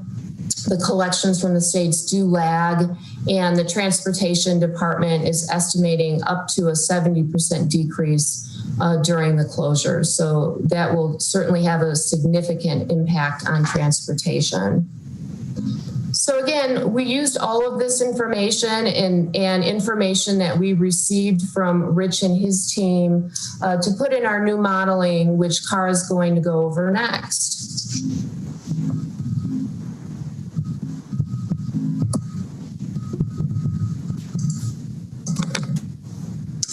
Thank you, Cheryl, and good evening, Council. Cara Skinner, Assistant Director of Finance.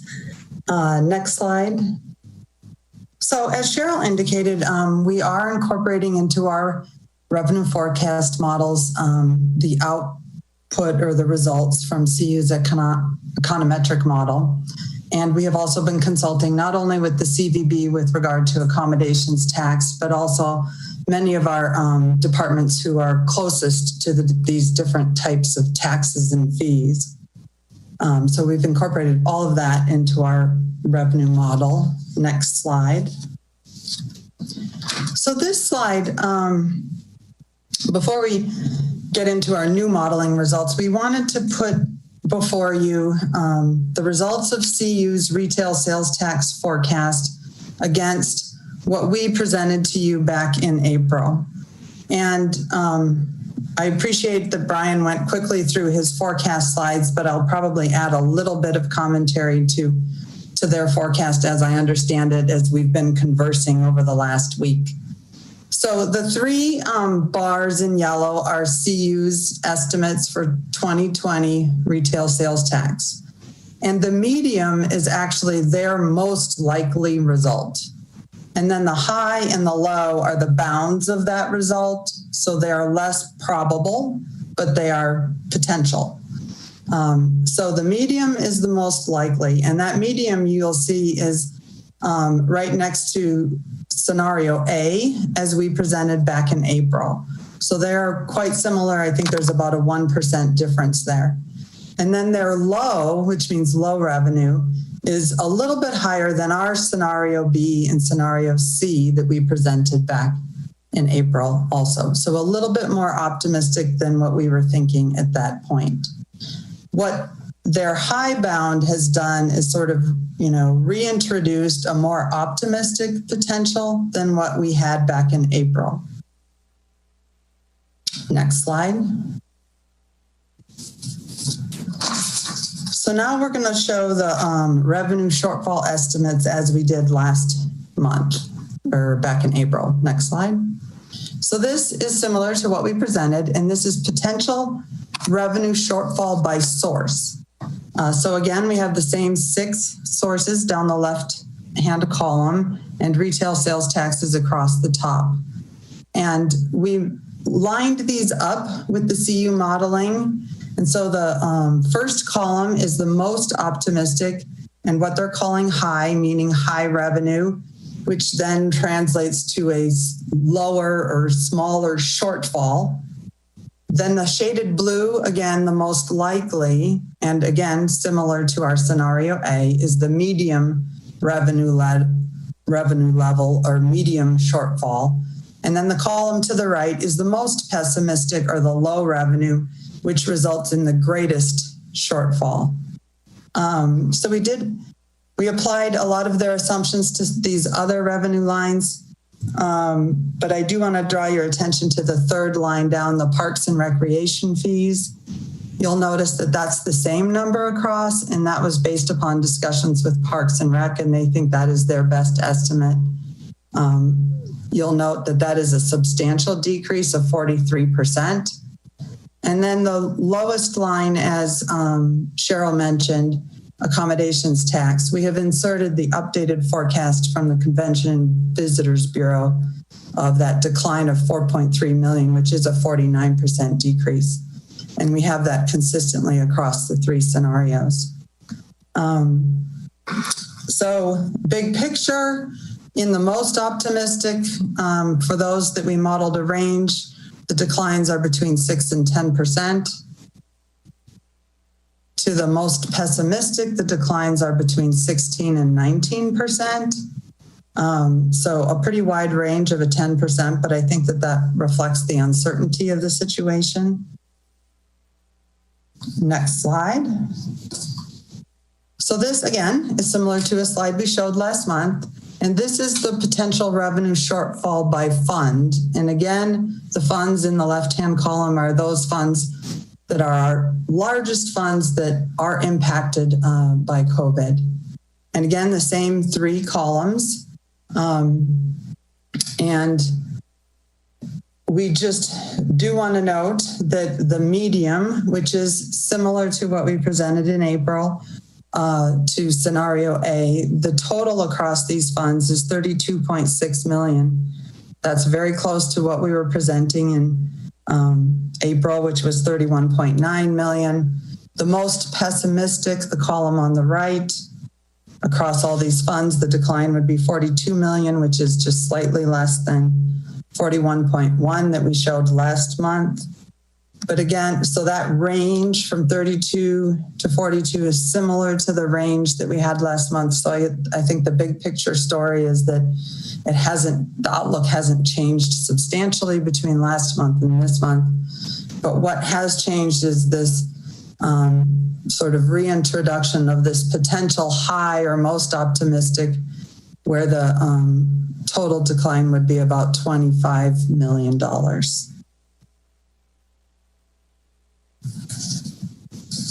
Next slide.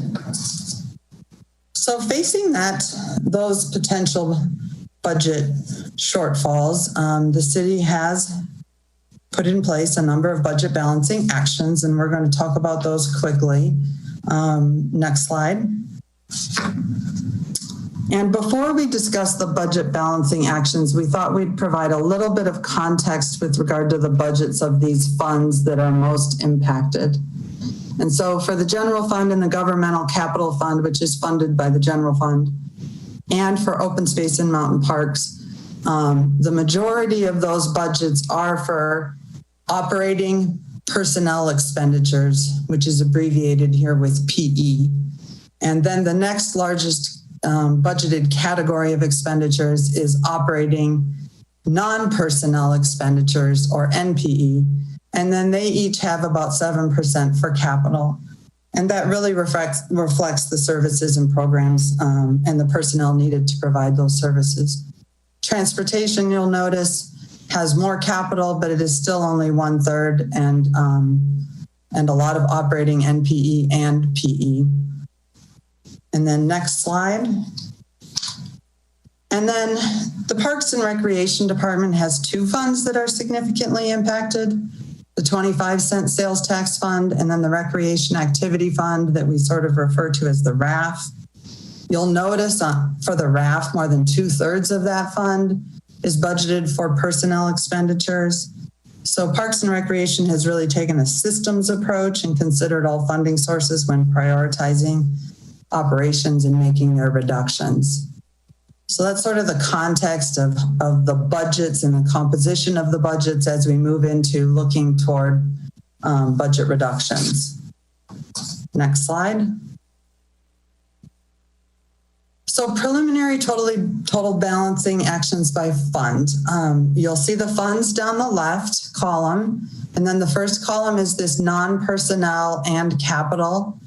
And you'll notice that across all funds, the total of the savings is nearly 19 million, and it is 67%, or 2/3 of the total savings that we've identified so far are non-personnel and capital related. The next column over is personnel expense savings, and that's 9.5 million and 33%. And then of course the total is about $28.4 million. So I'm going to talk a little bit more about these non-personnel and capital actions, and then Cheryl is going to come back on and talk to you about the personnel reductions. Next slide. So NPE budget balancing actions, and this slide actually should probably say NPE and capital. So of the total NPE and capital reductions of nearly 19 million, we did look first to capital of what we could defer, and we did identify approximately $6.3 million of capital projects that we could defer. That is 1/3 of the total NPE and capital savings together. And just to go down these one by one to give you an idea of the types of projects that we deferred. The first is the Alpine Balsam Hospital deconstruction. And we are currently only planning to defer $1.6 million of that budget. The exterior deconstruction is best done at the same time as the flood mitigation construction along Balsam, which is currently scheduled to happen in 2021. So it made sense to defer that budget. We're deferring the purchase of the incident command vehicle. There are a number of city facility projects that we're deferring to city buildings, as well as the Tea House and BMOCA. We are deferring the general fund portion of the on-street pay station replacement project. So we've just reduced the scope so that the general fund is not contributing to that project, and fewer pay stations will be replaced. Boulder Parks and Rec has deferred their Flatirons Golf Course Pro Shop and concessions renovation, as well as delaying their master plan update. Transportation Department has deferred a number of projects, and the types of projects that they're deferring are listed there. The next item, it's titled Charge Broadband Expenses to COP Proceeds. And what this is the general fund had advanced funding for the broadband project and had some broadband project management expenses budgeted in 2020. And when the bids came in for the project, they came in below estimates. And so there is capacity within the COP proceeds to cover those costs. So there's savings there to the general fund. The next line item is actually part of ATB1 is a reduction. And it's a reduction because the original 2020 budget had a nearly $400,000 general fund loan to the local power municipalization project. And the team has revised the project plan, so that loan is no longer needed. And then the last grouping is, virtually every department identified savings that it could generate through work plan changes or because there are staffing changes.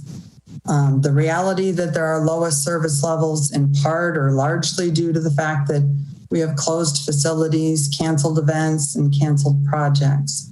And so this large last category, we're going to show you some examples of the types of reductions that departments made on the next slide. So this is to give you a flavor of the types of things that departments have identified. For each of these departments, they've identified many more in addition to these, but these are a sampling. You'll notice the first three for climate initiatives, community vitality, and facilities. Those all very clearly relate to changes in service levels or realities associated with the closures. So there's reduced demand for Boulder County's PACE advising service. So there's a little savings there. Community Vitality expects we will get a credit for the EcoPass program during this period of time when fares were suspended. Because we have closed buildings, we are realizing savings from those buildings being closed. The next one, finance. We're happy to say we had a very successful implementation of our GenTax sales tax software, and because of that, we can release some contingency that we had for the project.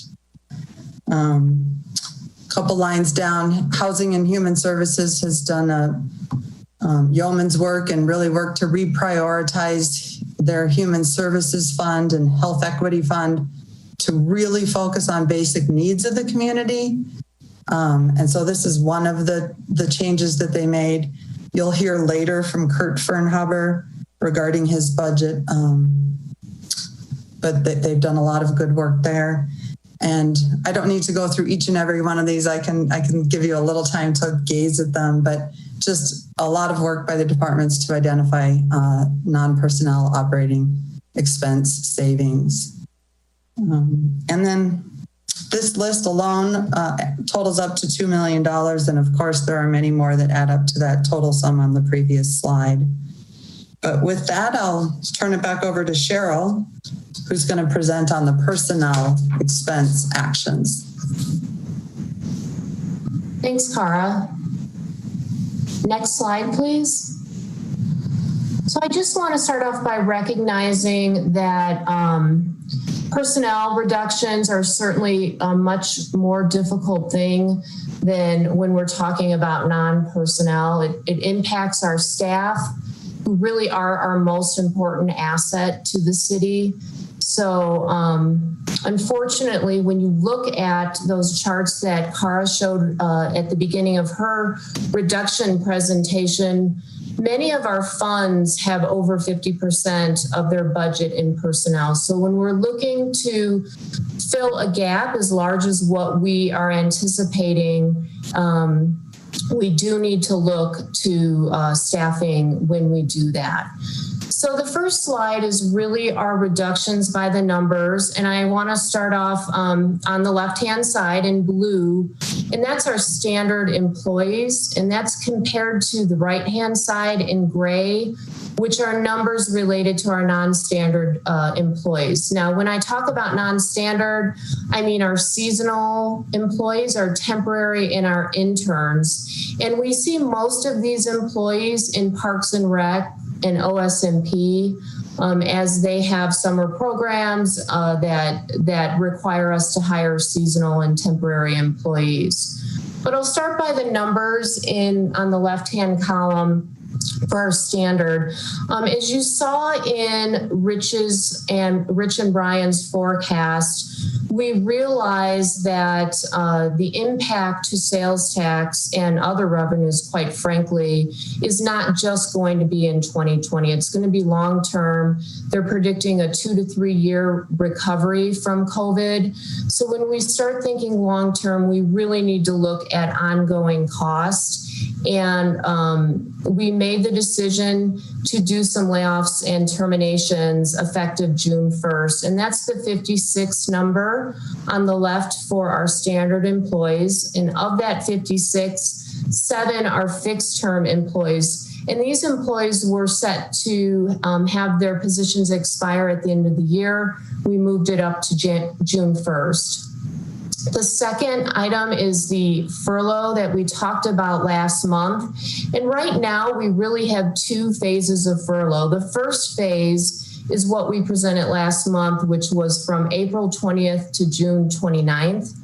And the numbers below, 51 employees were furloughed from April 20th to June 29th. And those 51 will be returning back to work, assuming they haven't found other jobs on June 29th.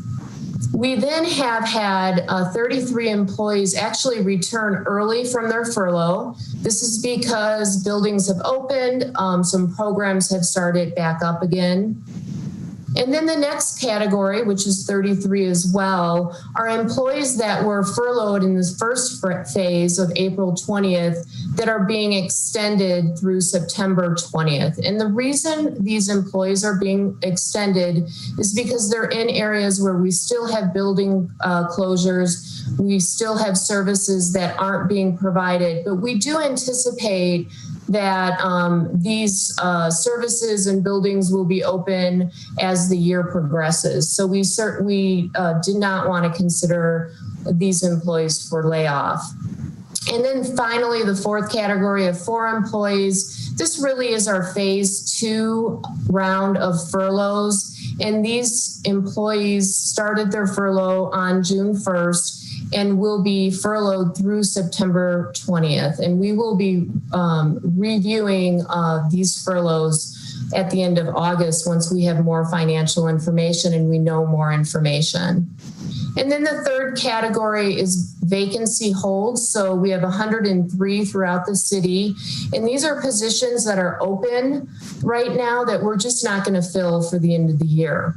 I do want to point out both furloughs and vacancy holds are really one-time cuts to employees. So as we look forward into 2021, the savings this year would not go to next year unless we decided to do something additional with some of those.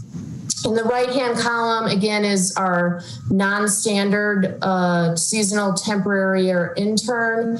And we did terminate 68 of our non-standard staff, and we furloughed 472. Again, a lot of those were in Parks and Rec and OSMP and Library. I will say, though, of the 472 that we furloughed, we have already called back 77, with an additional 68 coming back before the end of June. So what we're finding is that when we call some of these employees back, they actually don't come back for different personal circumstances, whether it's getting another job or some other reason. Next slide, please.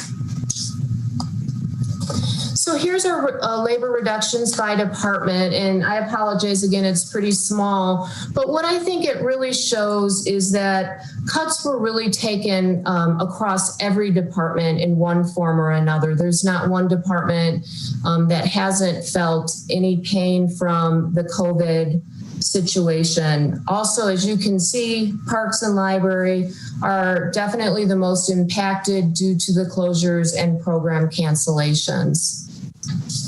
Next slide. So in this slide, we really quantify what are the reductions that were taken. The top category is our standard staff, and the bottom chart is our non-standard staff. And I will say, if you compare this to what Cara presented earlier, we actually budget non-standard in our non-personnel. So that's why the 9.4 will align with what Cara indicated as personnel savings. But you'll see we have 4 categories here. I've talked already about layoff, furloughs, and vacancy holds. I will talk about holiday furloughs in a couple slides later, but we have over $10 million of staffing reduction savings through the actions that we have taken so far this year. Cheryl? Mary? Yes, please. I just wanted to pause here and extend my heartfelt sympathy and gratitude to all the employees that have been terminated and furloughed. It's an immense sacrifice for the greater good, and I just want to thank them for their service.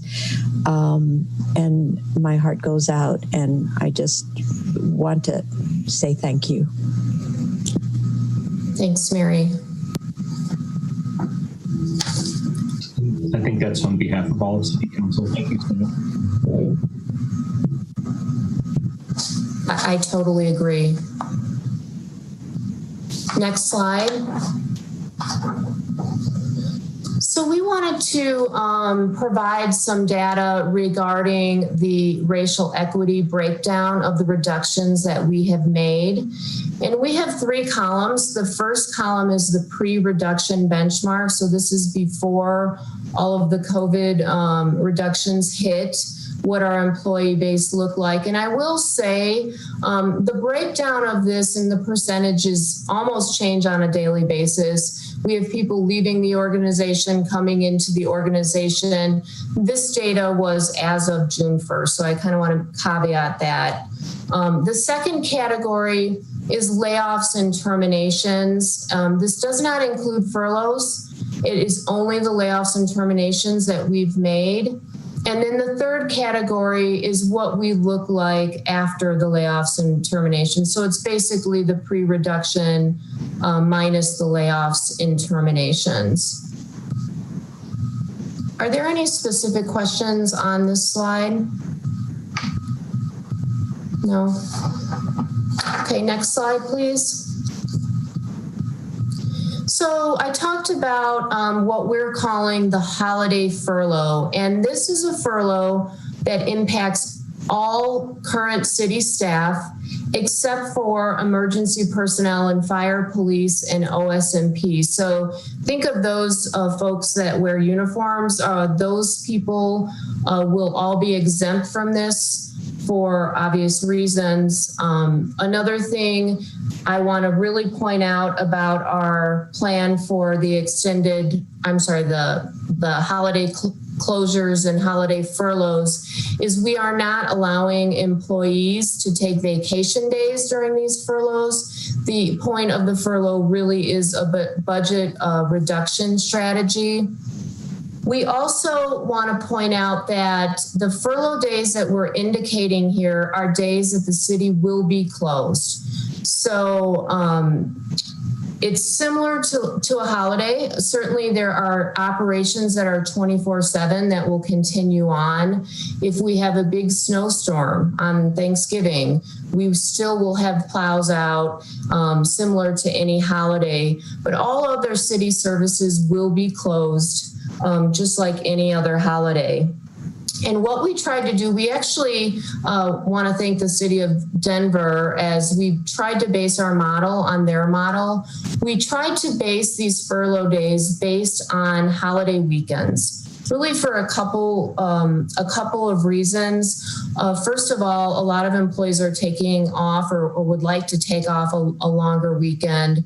And second, we find that the workload and the public interaction tends to decline a little bit around holidays. So that's a big reason. Another thing I want to point out about the furloughs is we really tried to be intentional and space the furloughs out so that there's not one pay period where an employee would have more than one day without pay. So that's why these are spaced out the way that they are. We definitely don't want to put undue harm any more than the furlough itself on the staff. So again, this is the list of our days. It totals to 6 total unpaid days for all staff except personnel in fire, police, and OS&P. Next slide. So really right now, before we get into the last 2 parts of our presentation, we just wanted to pause for questions that you might have on anything that Cara and I have presented this evening. Great, thank you, Cheryl. Thanks. Let's turn to council. Anyone have any questions? Okay, I don't see any, Cheryl, so I think you can go on. I do just want to say this is a very comprehensive presentation going all the way from macro down to exactly what we're doing within the organization. So very helpful, and thank you very much. Thank you. So the next section, I'm going to turn it over to Councilmember Joseph to talk about the 2021 recommended council budget focus brought to you by the Financial Strategy Committee. Thank you so much for the previous presentation. It was very comprehensive, again, as was mentioned by Sam.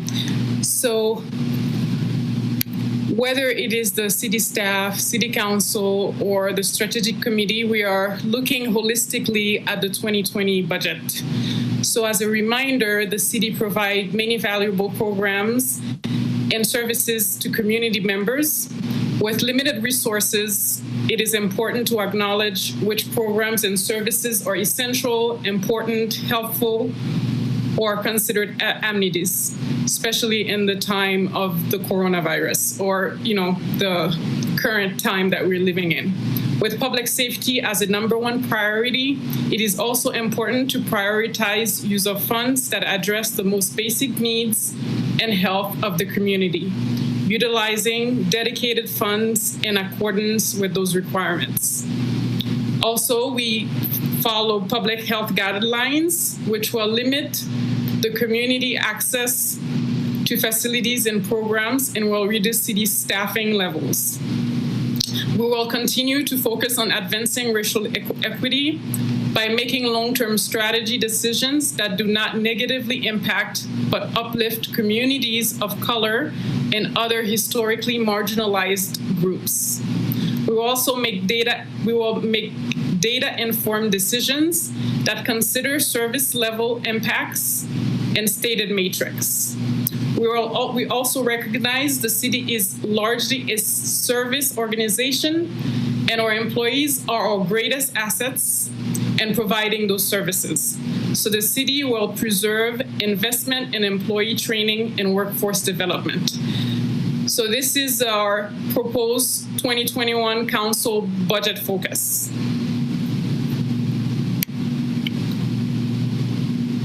Great. Thank you, Junie. Any council member questions? Great. Seeing none, I think we can go on with the presentation.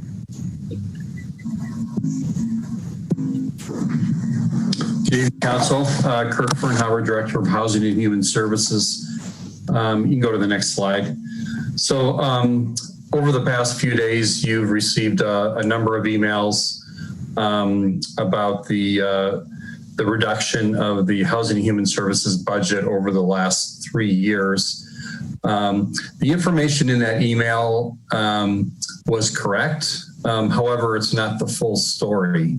And so I've got three slides here that I wanted to explain and give a little more detail that I think would be helpful for you as well as the community. So I'm going to separate for a minute the housing budget from the human services budget. But the housing budget receives a great deal of its income from cash in lieu payments from developers, as well as commercial linkage fees. On the graph down at the left, you'll see how it sort of goes all over the place, the amount of cash in lieu that we receive from year to year. You can see that it goes all the way from $1 million to 11 million within a 12-month span. It has been going down over the last 3 years. This year, we're halfway through the year, and we have collected $105,000 in cash in lieu.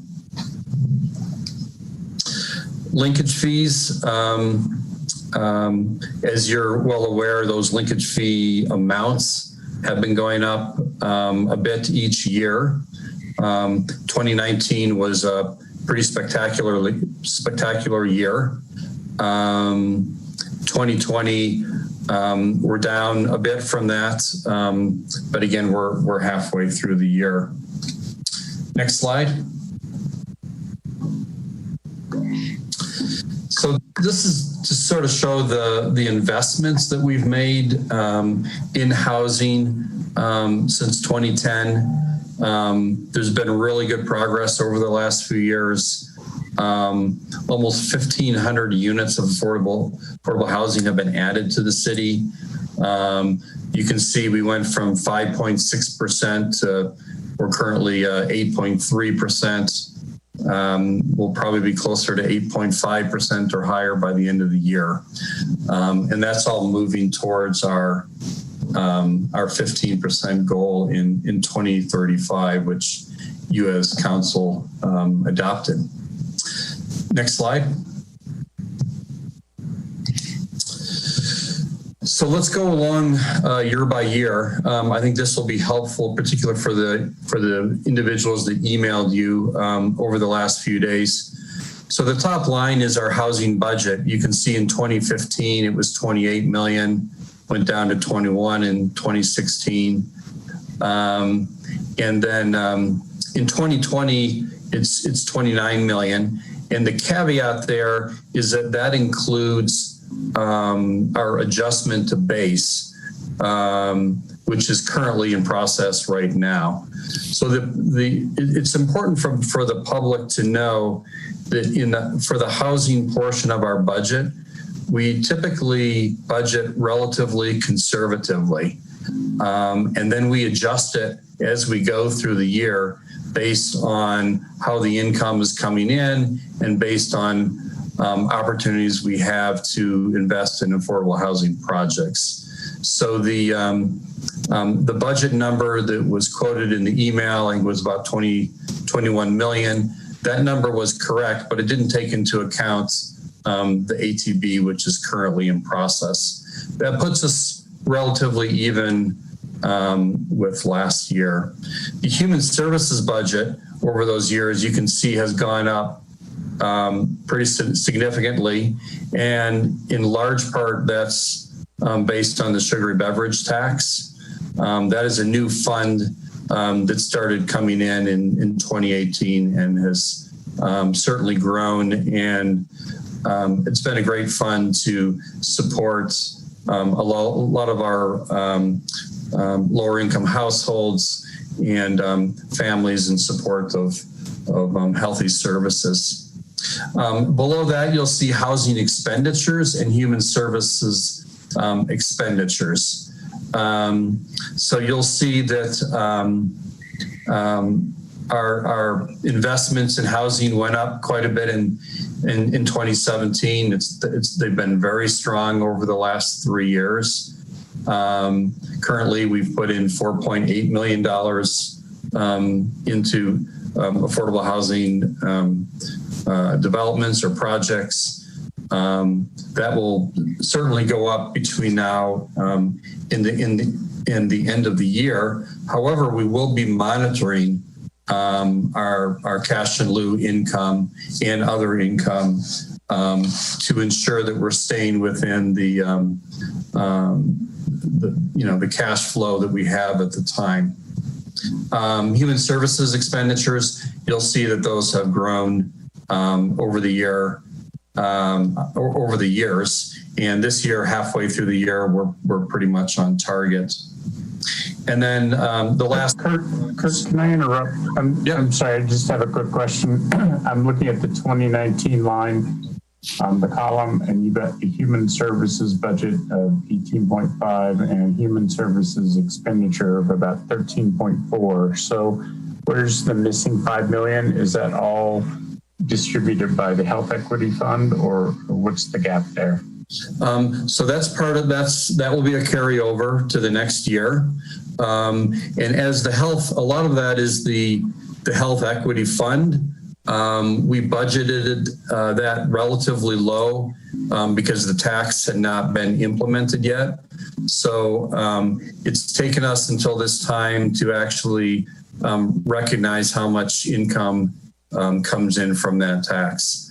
So that allows us, in particular, we've got, so in 2020, we're expecting to, you'll see there's a big increase in the budget there from 18 to 23 million. So it was our expectation 2020 to be spending more of that fund than in the previous year. Okay, great. And I've got a question from Mark as well. Yeah, just a definitional question, Kurt. Housing expenditures, is that essentially brick and mortar expenditures? Are you referring to the housing budget? Well, the housing expenditure line, 22. Yes. Okay.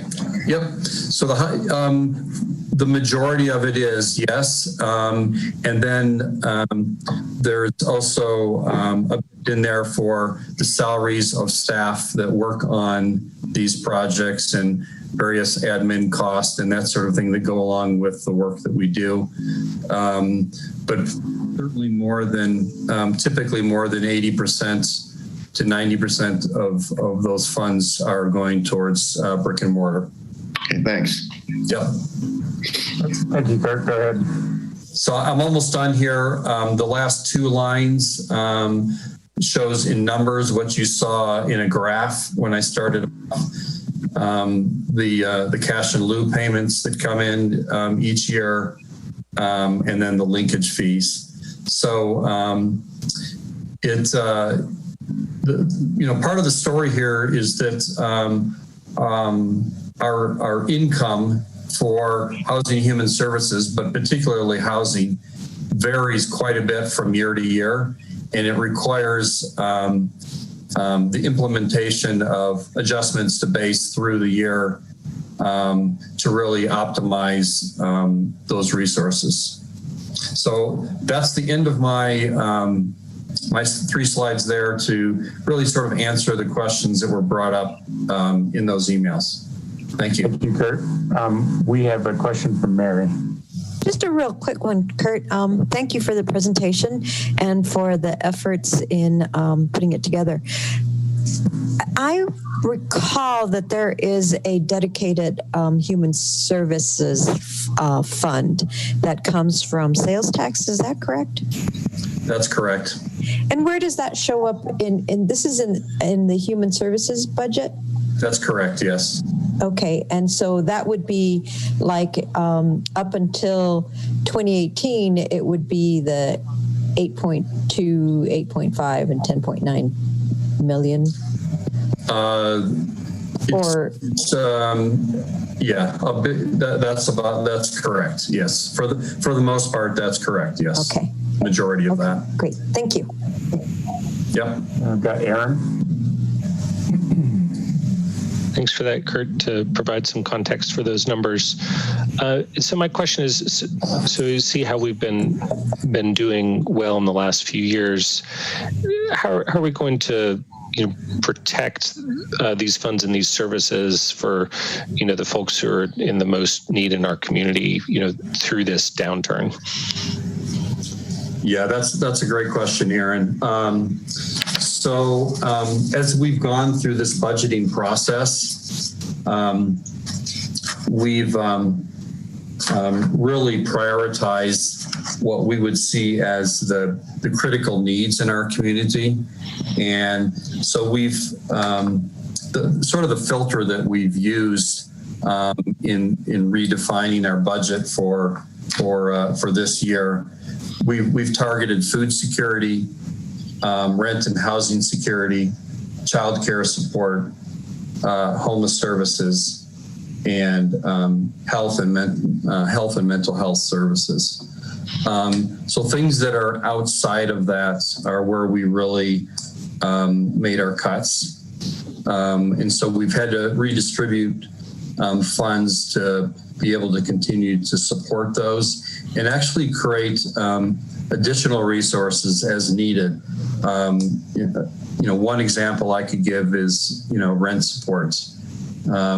We gave out our rent support to EFA early, our second payment early this year, and ensuring that we still have resources to support that further in the year.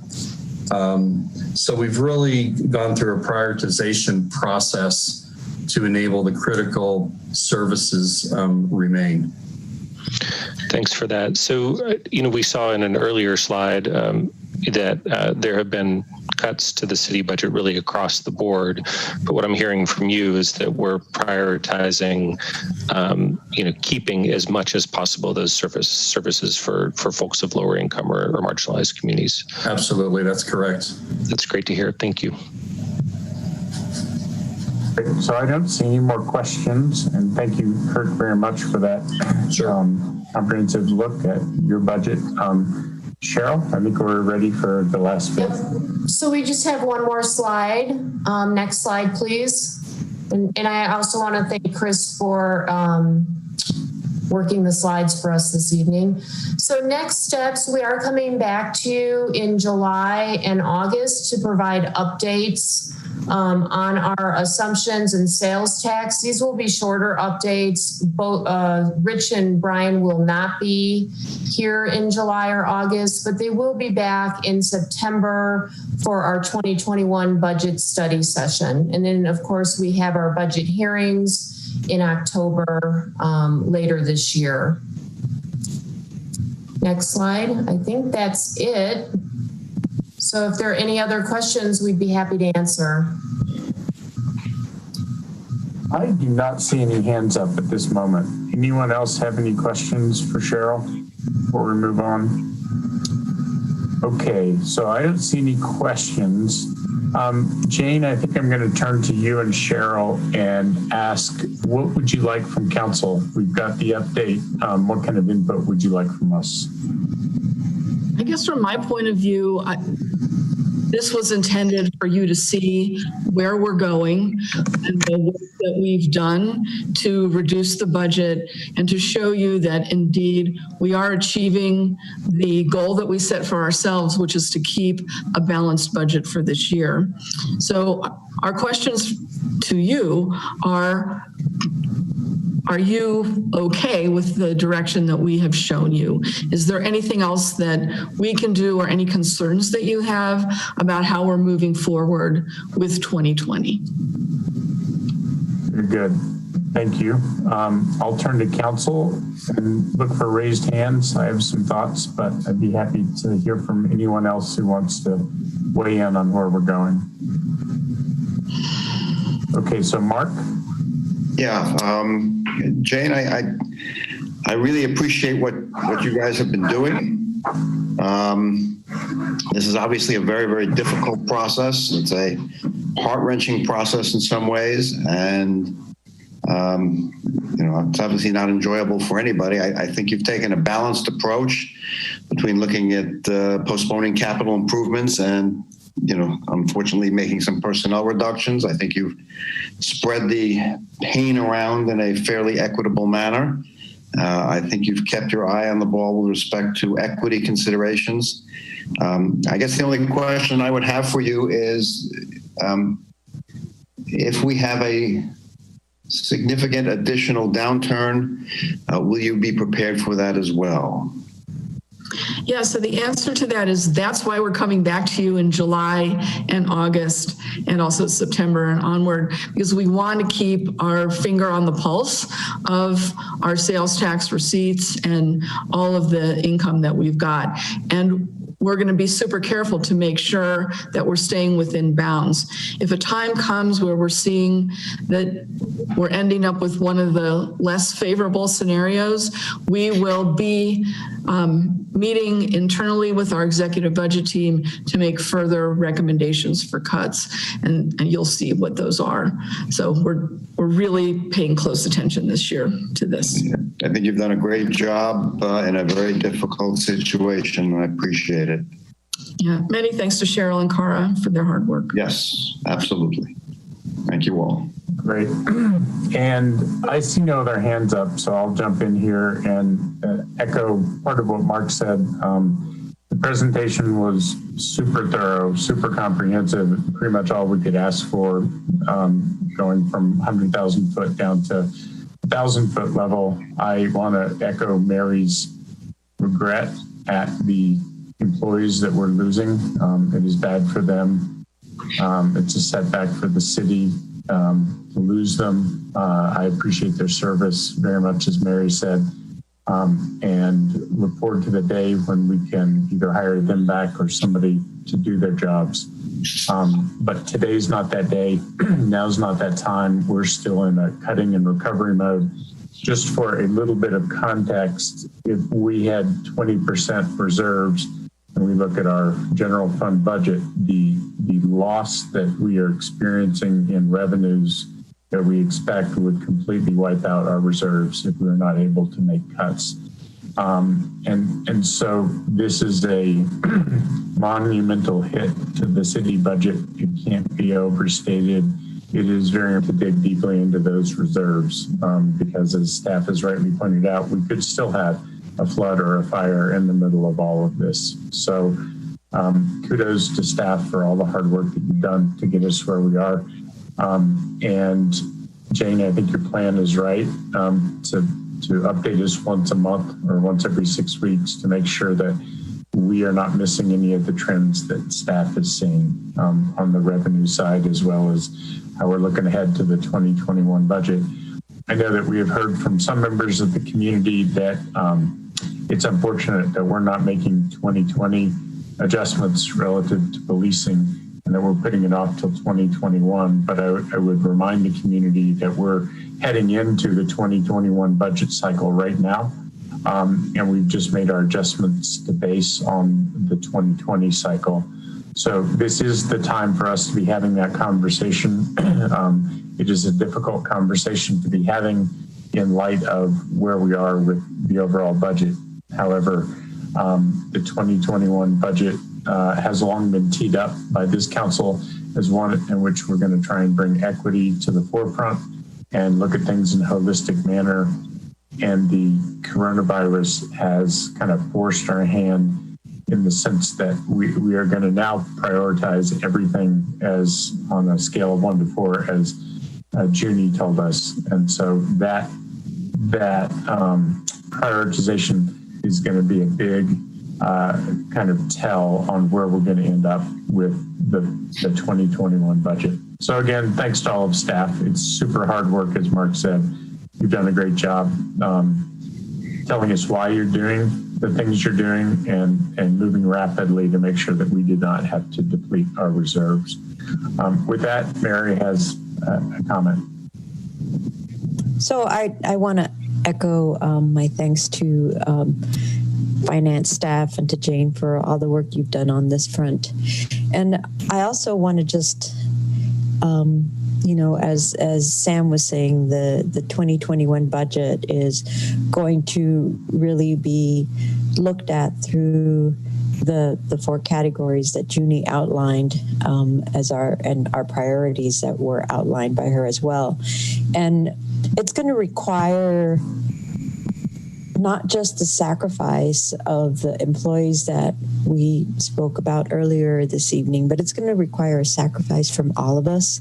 And I just to ask the community to understand that there will be cuts in services.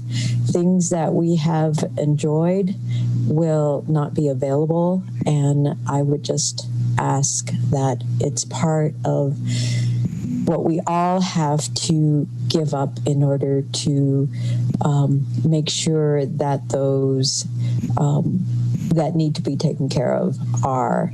And if you can't go swim every day, or you can't play tennis every day, whatever, it's a very small price to pay. And so I would just ask the community to keep that in mind, that we're all going to have to sacrifice things, and to just understand that. Thank you. Thank you, Mary. I believe that brings us to the end of our agenda, with the exception of the minutes of silence. Jane, I just want to check in, or Debbie, is there anything that we've left out before we move on to that subject? I don't believe there is. Thank you. Okay, very good. So I'm going to turn to Junie and see, Junie, if you want to say something before Bob leads us into our minutes of silence. Thank you, Sam. Thank you for the opportunity to reflect on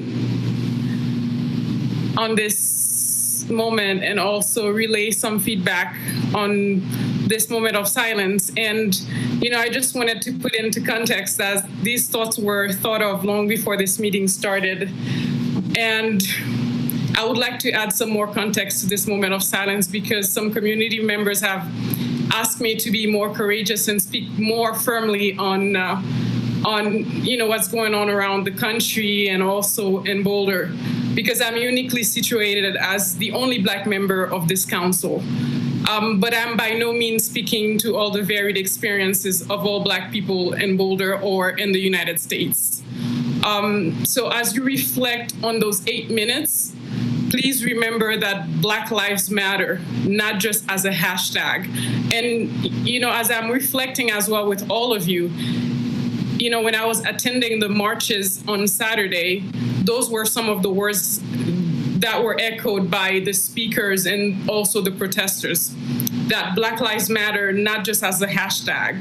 Black Lives Matter, not after they die.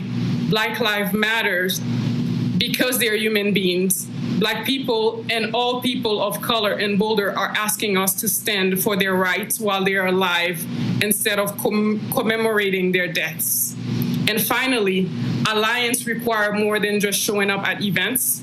It requires reaching in for empathy and reaching out to get the work done through consultation with the communities we're advocating for. And whether we are at work or in the community, those who seek to be allies must refrain from silencing minority voices to amplify their own. So I think those were some of the words that I take back and reflect on during the marches during the weekend. Thank you. Great. Thank you, Junie. Bob? Junie, thank you very much. That was very, very powerful, and gives us a lot to think about as we reflect here. So today was the day that George Floyd's family hosted a private memorial service in Houston and laid him to rest. As members of the Boulder City Council, we would like to join Mr. Floyd's family and others across the country who have taken time today to not only acknowledge his tragic death, but also to honor his life and the gifts he shared with others. So let's pause for the next 8 minutes and 46 seconds to reflect in silence and honor the life of George Floyd.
So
Thank you all. If there are no further comments or business, I'm going to gavel this meeting of the Boulder City Council closed. Thank you all for your time.